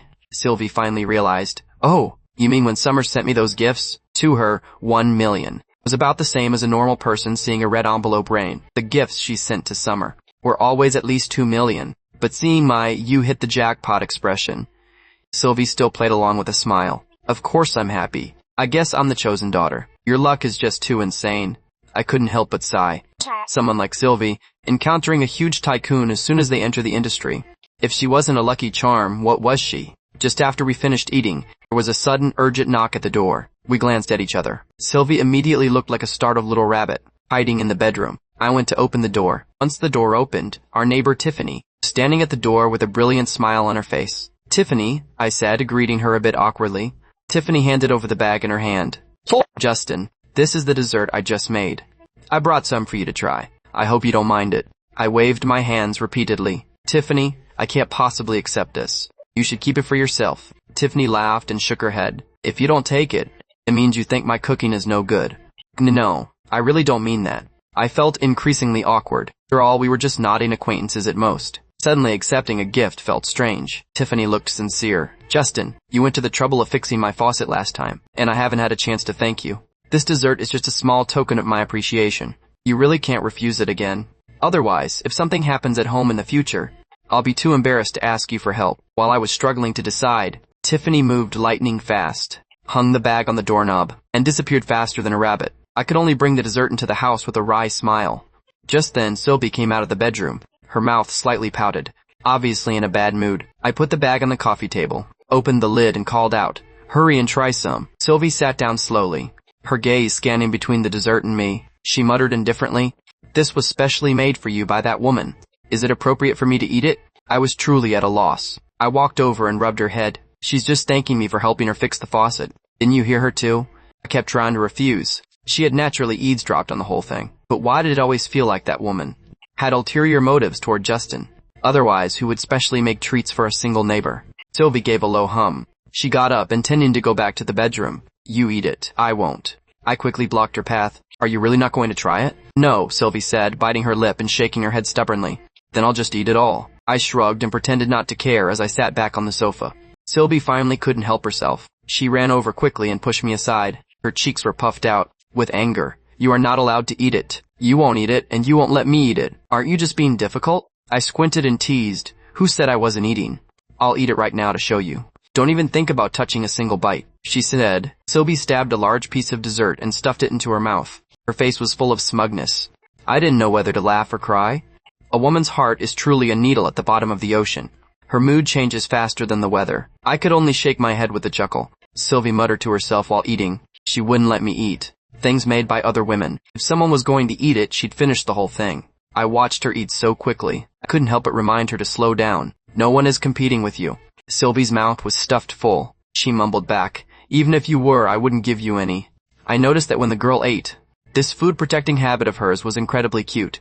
"Don't worry, I won't touch a bit. Eat slowly, don't choke." As I was speaking, my phone rang urgently. I picked it up to look. An unknown caller lit up on the screen. Just after I answered the call, I lazily called out, "Mom?" Sylvie, who was busy with the cake, instantly pricked up her ears. Eavesdropping mode activated. "Your cousin is getting married this Sunday. Don't forget." Mom's tone was serious on the other end. "Got it, Mom. I'll head back as soon as I'm off on Saturday." I spoke while making eye contact with Sylvie. "Remember to buy your ticket early. Don't wait until they sell out." Mom nagged once more. "Got it, don't worry." The mother and son chatted for a few more minutes. The call ended. I looked at Sylvie and announced solemnly, "My cousin is getting married this Sunday. I have to go back to my hometown on Saturday." Sylvie swallowed the dessert in her mouth. She wiped her mouth and gave a calm, "Oh." Actually, she had heard the entire conversation. A small wave of disappointment hit her heart. I wouldn't be around on Saturday or Sunday. Especially Saturday night, she'd have to stay in the house alone. Thinking of this, Sylvie's mood instantly sank to rock bottom. I stared at her, testing the waters. "I'll rush back after the wedding ends on Sunday. Will you be okay home alone on Saturday night?" Sylvie nodded, trying her best to act strong. "I'll be fine." Even though she didn't want him to leave, she couldn't get in the way of his affairs. In a flash, Saturday arrived. The two of us raided the supermarket for snacks and ingredients. I was terrified Sylvie would go hungry. I prepared even more thoroughly than for a field trip. Back at the rental apartment, I packed my bags, while starting to imagine, would the girl be afraid of the dark at night? What if she cried? What if there was no one to comfort her? The more I thought, the more uneasy I felt. My brow furrowed deeply. In the living room, Sylvie curled up on the sofa. Her eyes were on the TV, but her thoughts were all on me. Justin is leaving. He won't be here tonight. He won't be back until tomorrow night. Not seeing him for so long, she felt like life had lost its color. Before long, I finished packing my backpack and walked out of the bedroom. Sylvie looked over immediately. The two of us locked eyes. "Are you leaving now?" Sylvie asked in a small voice. I walked over and stood still. I suddenly spoke. Sylvie, why don't you come back to my hometown with me? Sylvie's heart rate spiked to 200. She didn't expect me to suggest going to my hometown. Wasn't that meeting the parents? Could it be that Justin already sees her as the lady of the house? Sylvie hesitated for a moment, shook her head. You should go by yourself. She didn't want to meet the parents in such a confused way. At the very least, it should be official first. I still wouldn't give up. Continuing to persuade her, are you coming with me? Daytime is fine. But if you're home alone at night, I'm afraid you'll get scared and start crying. Don't worry, I definitely won't cry. Sylvie promised solemnly. Just go, just go. I pushed a bit more. Come on. What if your parents see you bringing a girl home? How awkward would that be? It's fine. My parents are very nice, so just come along. I'll really be fine, so hurry up and go. Don't miss your train. Sylvie looked determined. Go. She directly hurried me. I felt a bit depressed by being sent away, feeling like the girl was in a hurry to get rid of me. I could only put on my pack and leave. On the balcony, Sylvie looked through the window, watching my silhouette gradually disappear, before silently returning to the sofa. After more than 4 hours on the high-speed rail, I finally reached my small hometown. A large table of food was already set out at home. My parents greeted me warmly. The three of us chatted and laughed at the table. Time passed without us noticing. Back in my room, I took out my phone immediately. As it turned out, Sylvie hadn't sent a single message. I took the initiative to let her know I arrived safely. Sylvie only replied with a short, "Oh," and then there was no more follow-up. I couldn't help but complain. This little ungrateful thing. After sitting for a while, I finally couldn't take it. I messaged Sylvie, "What are you busy with?" 5 minutes passed, and it was still like a stone sinking into the sea. I started to feel a bit anxious. Seeing that Sylvie still hadn't replied, I simply started a video call. While waiting, I started imagining if something had happened to the girl. My heart was in my throat. The video call was about to disconnect automatically, when it finally connected, and the person who appeared on screen was Sylvie. Damp hair draped over her shoulders, wrapped only in a bath towel, a pink face, and a faintly pink collarbone. The beauty fresh out of the bath nearly blinded my titanium alloy dog eyes. My Adam's apple couldn't help but bob up and down. I almost broke character. He gave a cough, pretending to be calm. "You just finished showering?" Livy nodded, her expression obedient. It turned out she had just finished her shower, and rushed out wrapped in a towel. As soon as she heard the video call ringtone, "I sent you messages earlier and you didn't reply. I thought something happened to you. You scared me." My tone was full of concern. Sylvie's heart felt as sweet as strawberry candy, but she said calmly, "I was just showering. I didn't see the messages." She propped her phone up on the coffee table to free her hands. She casually grabbed a towel and slowly dried her hair. I watched distractedly, swallowing hard. "Why don't you go change into some clothes first?" Sylvie looked down at herself. The towel was wrapped tightly without a gap. What was there to see? But she was already secretly happy in her heart, so Justin could get shy too. Her eyelashes fluttered. She said gently, "No need, it's quite comfortable like this." I looked incredibly bewildered, thinking to myself, how does this girl dare to act more wild on video than in real life? I hurriedly changed the subject. "What did you have for dinner?"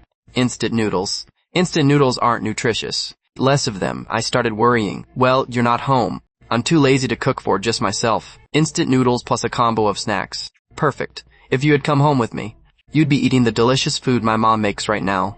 Do you regret it?" Sylvie nodded. "Super regretful I missed Auntie's feast. I definitely have to make up for it next time." I smiled slyly. "Next time I'll bring you here to eat until you're full." Sylvie's inner monologue.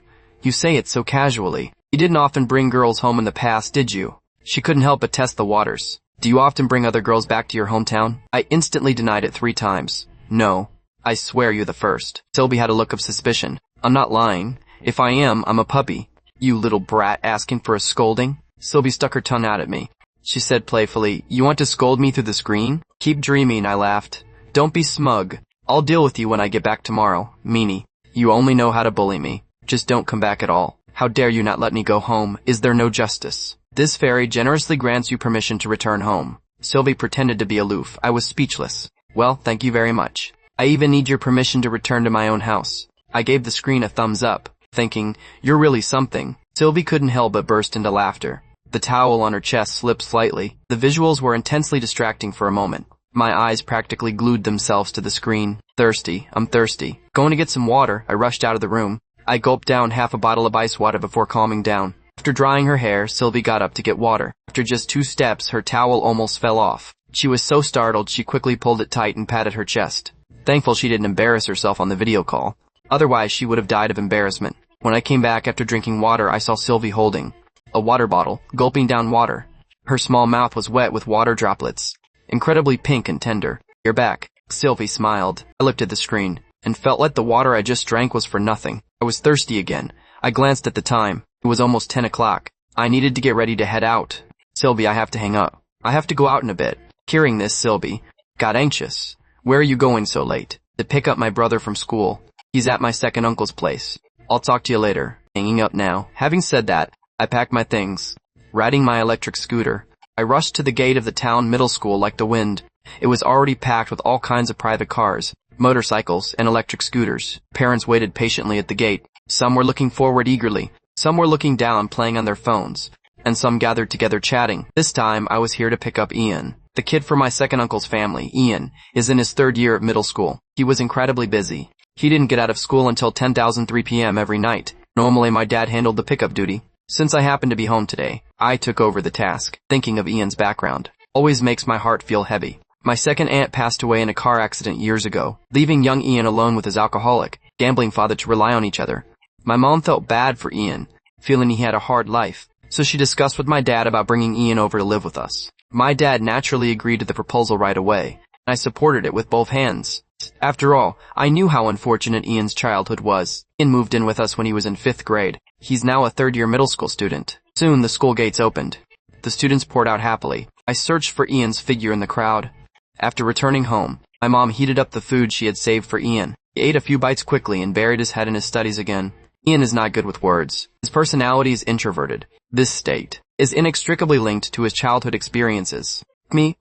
Some say an unhappy childhood takes a lifetime to heal, and that was exactly the case for Ian. I can't fully relate to his experience, but I can understand this. Brother, I hope he can find happiness in the future. A night it way. After showering, I lay in bed staring blankly at the ceiling. I suddenly got up to check on Ian's room. Through the crack in the door, I saw the light was still on inside. Ian was still studying hard. I stood outside the door for a while, and eventually returned to my own room. Lying on the bed, I checked my phone. It was already midnight. I couldn't help but think of Sylvie. I wondered if she had fallen asleep yet. At the same time, in the rental apartment, Sylvie was curled up tightly on the bed, tossing and turning while holding her phone. Usually, I'd be by her side. Now the empty bed made her feel uneasy. She hesitated whether to send me a message, afraid of disturbing me. After going back and forth a few times, she still hadn't sent it. Meanwhile, on my end, the phone screen kept flashing. The other person is typing, but no message ever came through. I couldn't hold back. I just sent Sylvie a video call invitation directly. Seeing the invitation, Sylvie's face instantly blossomed into a smile. She deliberately waited a moment before answering. Once connected, Sylvie deliberately rubbed her eyes, pretending to be disturbed. She took one look at me on the screen. Both of us felt each other's presence. Our hearts were full of warmth. Early the next morning, Ian left for school early. My parents and I went to the wedding venue. The wedding kicked off under the guidance of the MC. Like the other guests, I watched everything on stage quietly. The couple got on stage, exchanged rings, and both sets of parents came up to officially change their forms of address. Finally, the couple toasted the guests. The routine was identical, no different from any wedding I had attended before. My parents and I, along with familiar relatives and friends, sat at the same table. Aunt Wang suddenly said, "Justin, your cousin is 1 year older than you. Look, he's already married. It's time for you to hurry up too, young man." I was eating when I heard someone call my name. I quickly nodded in agreement. Whenever it came to these kinds of occasions, I always end up being nagged to marry, and this time was no exception. My mom took the opportunity to say, "Aunt Wang is right. If you meet a suitable girl, act fast. The older you get, the harder it is to find someone." We didn't talk about finding a partner at the dinner table last night. I thought my mother had let me off the hook. Turns out I still can't escape it, Mom. "I got it," I replied. "I got it." "You say you got it every single time. If you're so capable, then bring a girlfriend back. Let your dad and me take a look." My mom continued talking. I hummed vaguely in response, feeling a wave of helplessness. With so many relatives present, my mother actually didn't give me any respect at all. Aunt Wang spoke up again. "Justin's mom, when your Justin is at work, is it that he doesn't get to meet any girls?" My mom nodded with a worried face. "Yeah, his dad and I are worried to death." Aunt Wang continued, "I happen to know a friend whose daughter is particularly beautiful. She doesn't have a boyfriend either, and she happens to work in Capital City too. Sometime I'll mention it to my friend, and let these two kids get to know each other, just to make a new friend." Hearing this, a joyful expression immediately appeared on my mom's face. "Aunt Wang, thank you for going to all this trouble."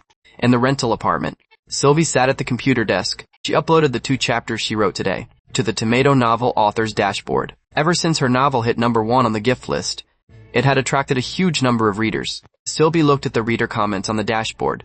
There was support and encouragement, but also criticism. Some didn't have a clear stance at all. At first, when she saw people criticizing her novel, her mood was very low. But gradually, her mindset brightened up. Every reader has a different Hamlet in their eyes. The things they like are different too. She couldn't force others to like her novel, and others couldn't force her to write the things they liked. Sylvie turned off the computer. She picked up her phone and sent a message to Summer. Sweetie, Summer, I want to confess my feelings to Justin. At the Summer estate, lying on the pink princess bed, Summer had a lollipop in her mouth, while leisurely scrolling through short videos. Suddenly, a special notification sound came from her phone. Summer quickly closed TikTok and clicked on the WeChat message. After seeing Sylvie's message, Summer sat up excitedly. Summer, my Sylvie, you finally decided to confess to your guy. Go for it, Sylvie.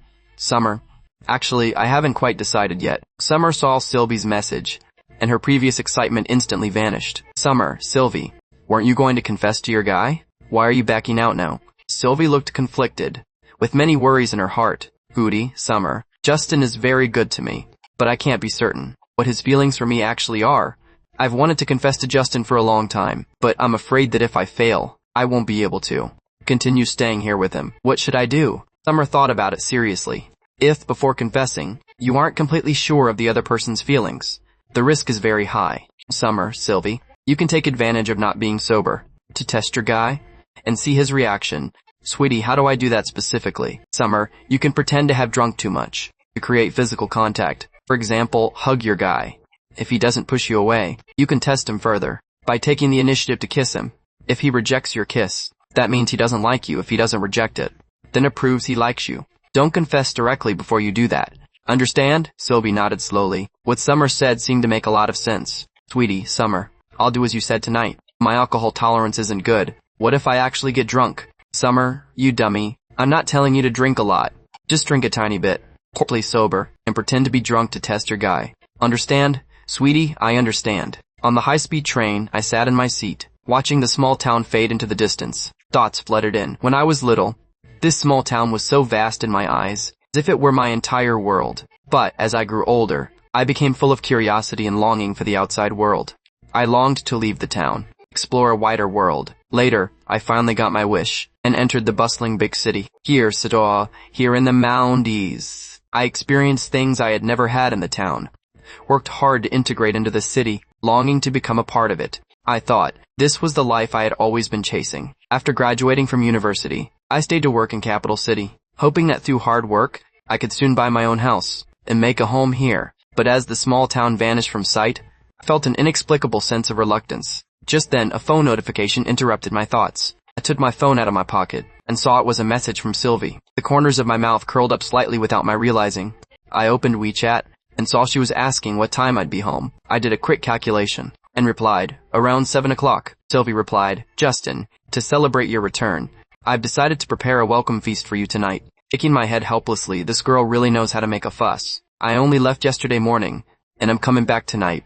It's only been a day, and she actually wants to throw me a welcome feast. I teased, I've only been gone for 1 day, and you're already preparing a feast for me? I really thank you for that. Sylvie replied, you're welcome. This is what I should do, followed by a snickering emoji. I replied with a smile, I think you're just bored at home. Sylvie was unhappy. She replied, Stinky Justin, how can you say that about me? Wasting my good intentions. I'm mad. Followed by a pouting emoji. I quickly apologized. I was wrong, don't be mad. I continued messaging, to tell the truth, I'm really looking forward to the feast you're preparing. This feast of yours. What exactly are you preparing? Tell me about it. Sylvie replied, for such an important occasion as a welcome feast, of course there has to be alcohol. I asked in confusion, you know how to drink? Sylvie replied, I only know a little bit. Aren't you very good at drinking? You can drink more. I always felt there was something fishy about this feast, but I couldn't say what was wrong. After finishing the chat, Sylvie got dressed and went to the supermarket to shop. She bought many cans of beer and a bottle of wine. She originally wanted to buy a bottle of liquor too, but she had too much to carry, carrying the heavy shopping bags home. She couldn't help but miss me, her strong, free labor, but at the thought that she'd see me soon, Sylvie's heart was especially happy. At past 7 o'clock in the evening, I appeared at the door of the rental apartment. I originally wanted to open the door directly with my key, but then I thought better of it. Since the girl wanted to welcome me, then let her come open the door and welcome me. I knocked a few times, but there was no movement inside. Looks like I'll have to open it myself. After entering, I saw the coffee table covered in food and alcohol. I couldn't help but smile. This girl really prepared quite a bit. I took off my backpack. I looked all around, but I didn't see Sylvie. Was she in the bathroom? Just as I was about to sit down and rest, faint footsteps came from behind. Before I could turn around, my eyes were covered by a pair of warm little hands. Right after that, Sylvie's lowered voice came from beside my ear. That's who I am. My lips curled up. If the girl wanted to play, I'd play along with her. Then I'll have to take a good guess. I said deliberately and slowly, "Are you Biggie?" Biggie? Sylvie was puzzled. She had never heard me mention this name before. It didn't sound like a girl's name, so she was somewhat relieved. She shook her head. Continuing in a lowered voice, she said, "I'm not Biggie." Elaine? So it's not Biggie. Then you're Flossie? At times, Sylvie got a bit angry. I was actually calling her by another girl's name. She quickly pulled her hands away. My world instantly brightened up. I turned around and saw Sylvie wearing a black camisole and denim shorts. Her face had a small pout of dissatisfaction. I scratched the back of my head, thinking, what's wrong with this girl now? Wasn't she fine just a second ago? Sylvie, what's up with you?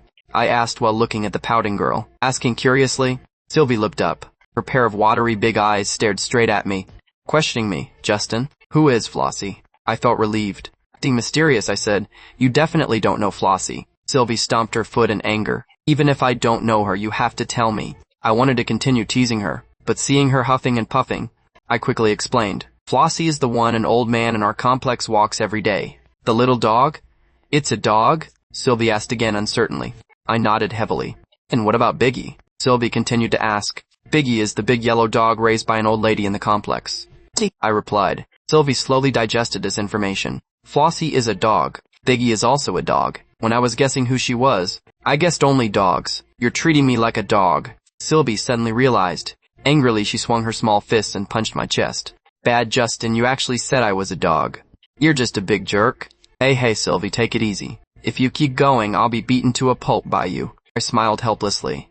A few punches in your pulp? Are you made of paper? Sylvie retorted in dissatisfaction. I'm not made of paper, but I can't take you always hitting me. Sylvie lowered her hands. She glared at me. If you didn't provoke me, would I hit you? She used to be such a gentle girl.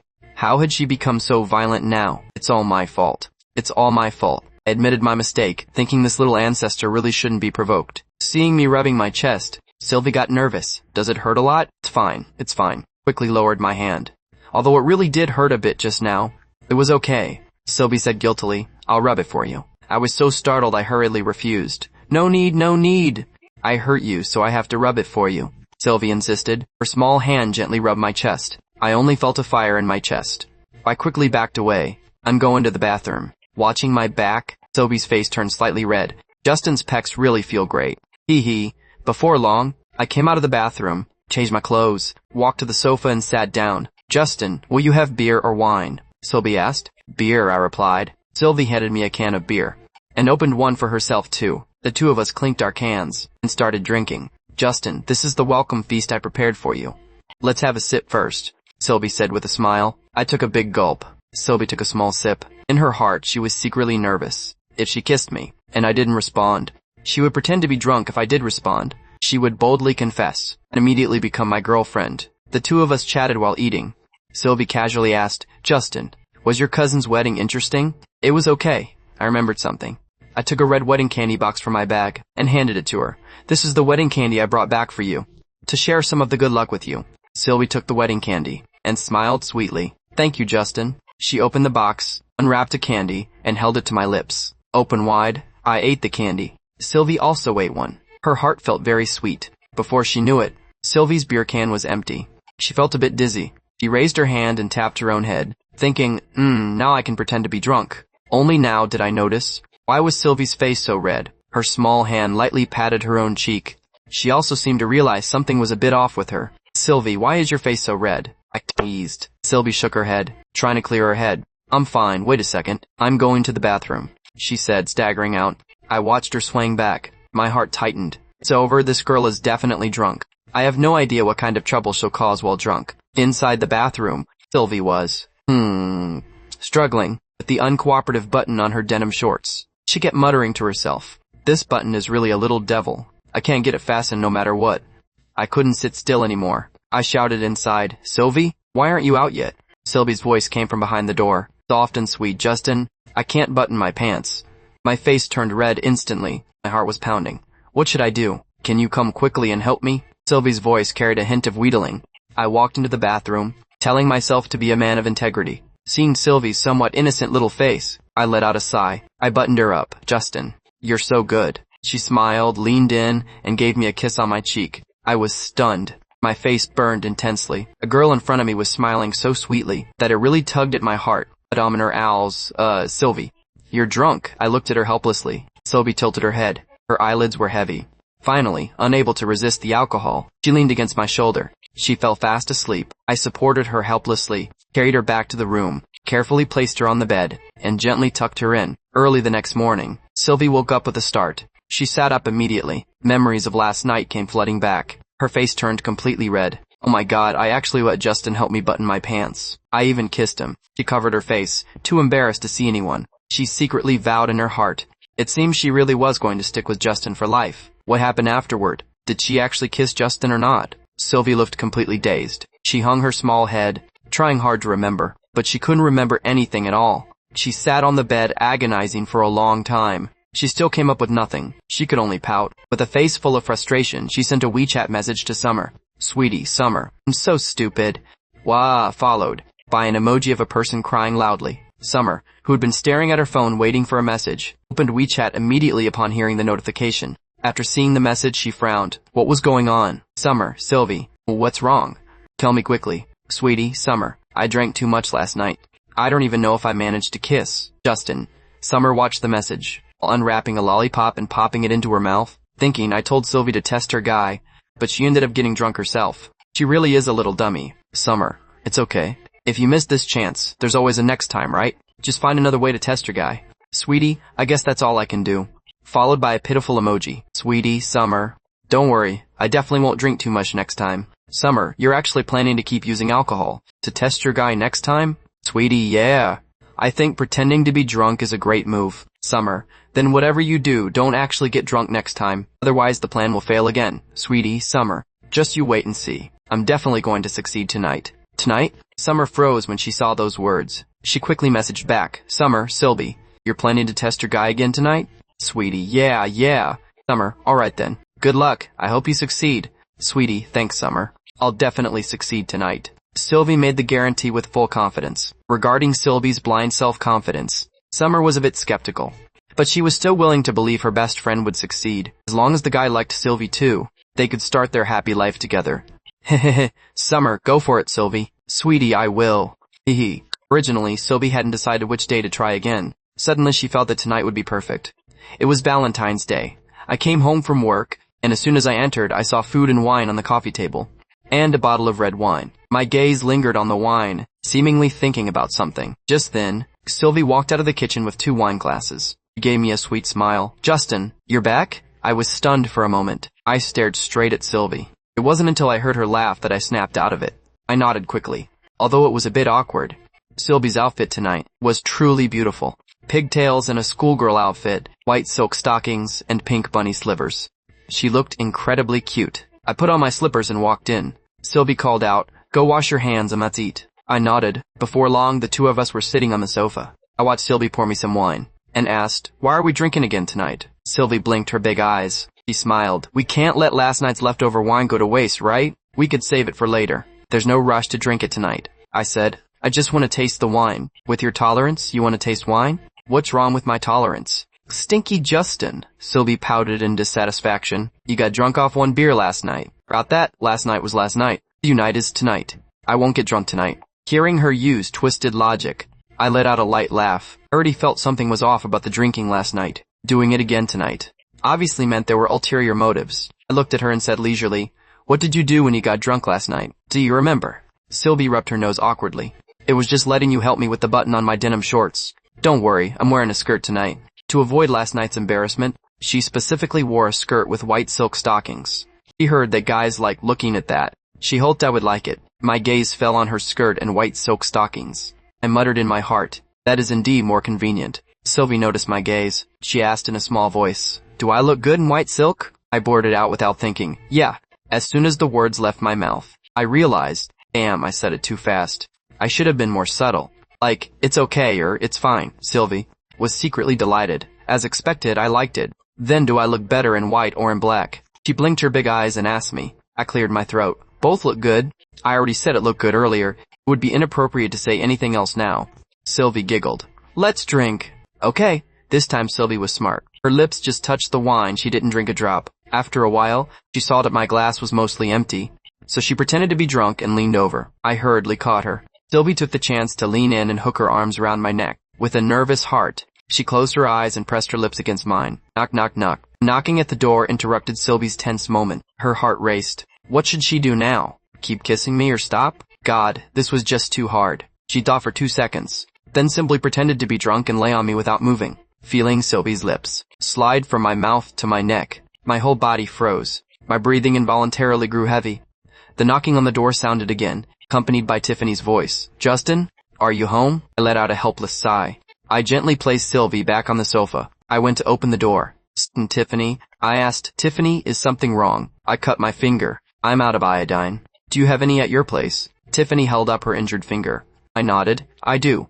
Wait a second. I grabbed the iodine and handed it to Tiffany. You can keep it. No need to return it. Justin, that wouldn't be right. I'll return it after I'm done. Tiffany said politely. It's fine. Tiffany, hurry back and treat the wound. Okay, thanks Justin. No problem. I'll bring you something delicious next time I make it. No, really, it's fine. Tiffany, I'm heading back in now. Bye-bye. Bye-bye. Sylvie, on the sofa, listened to their conversation. Her mood sank. What did that woman mean? Always thinking about making delicious food for Justin. Justin could only eat what she made. Angry, Sylvie's little hands involuntarily clenched into fists. When I came back, I looked at the seemingly asleep Sylvie. My lips curled up slightly. I started clearing the coffee table. Hearing the noise, Sylvie felt incredibly aggrieved in her heart. Pretending to be drunk really wasn't fun. It was so difficult every time. What else could she do?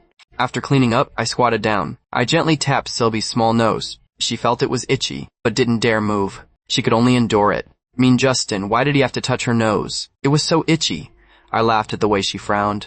I took a strand of her hair and put it over her nose. I brushed it around. Sylvie finally couldn't take it. She raised her hand to rub her nose, and her eyes opened as well. Her gaze met mine. She was too guilty to look at me.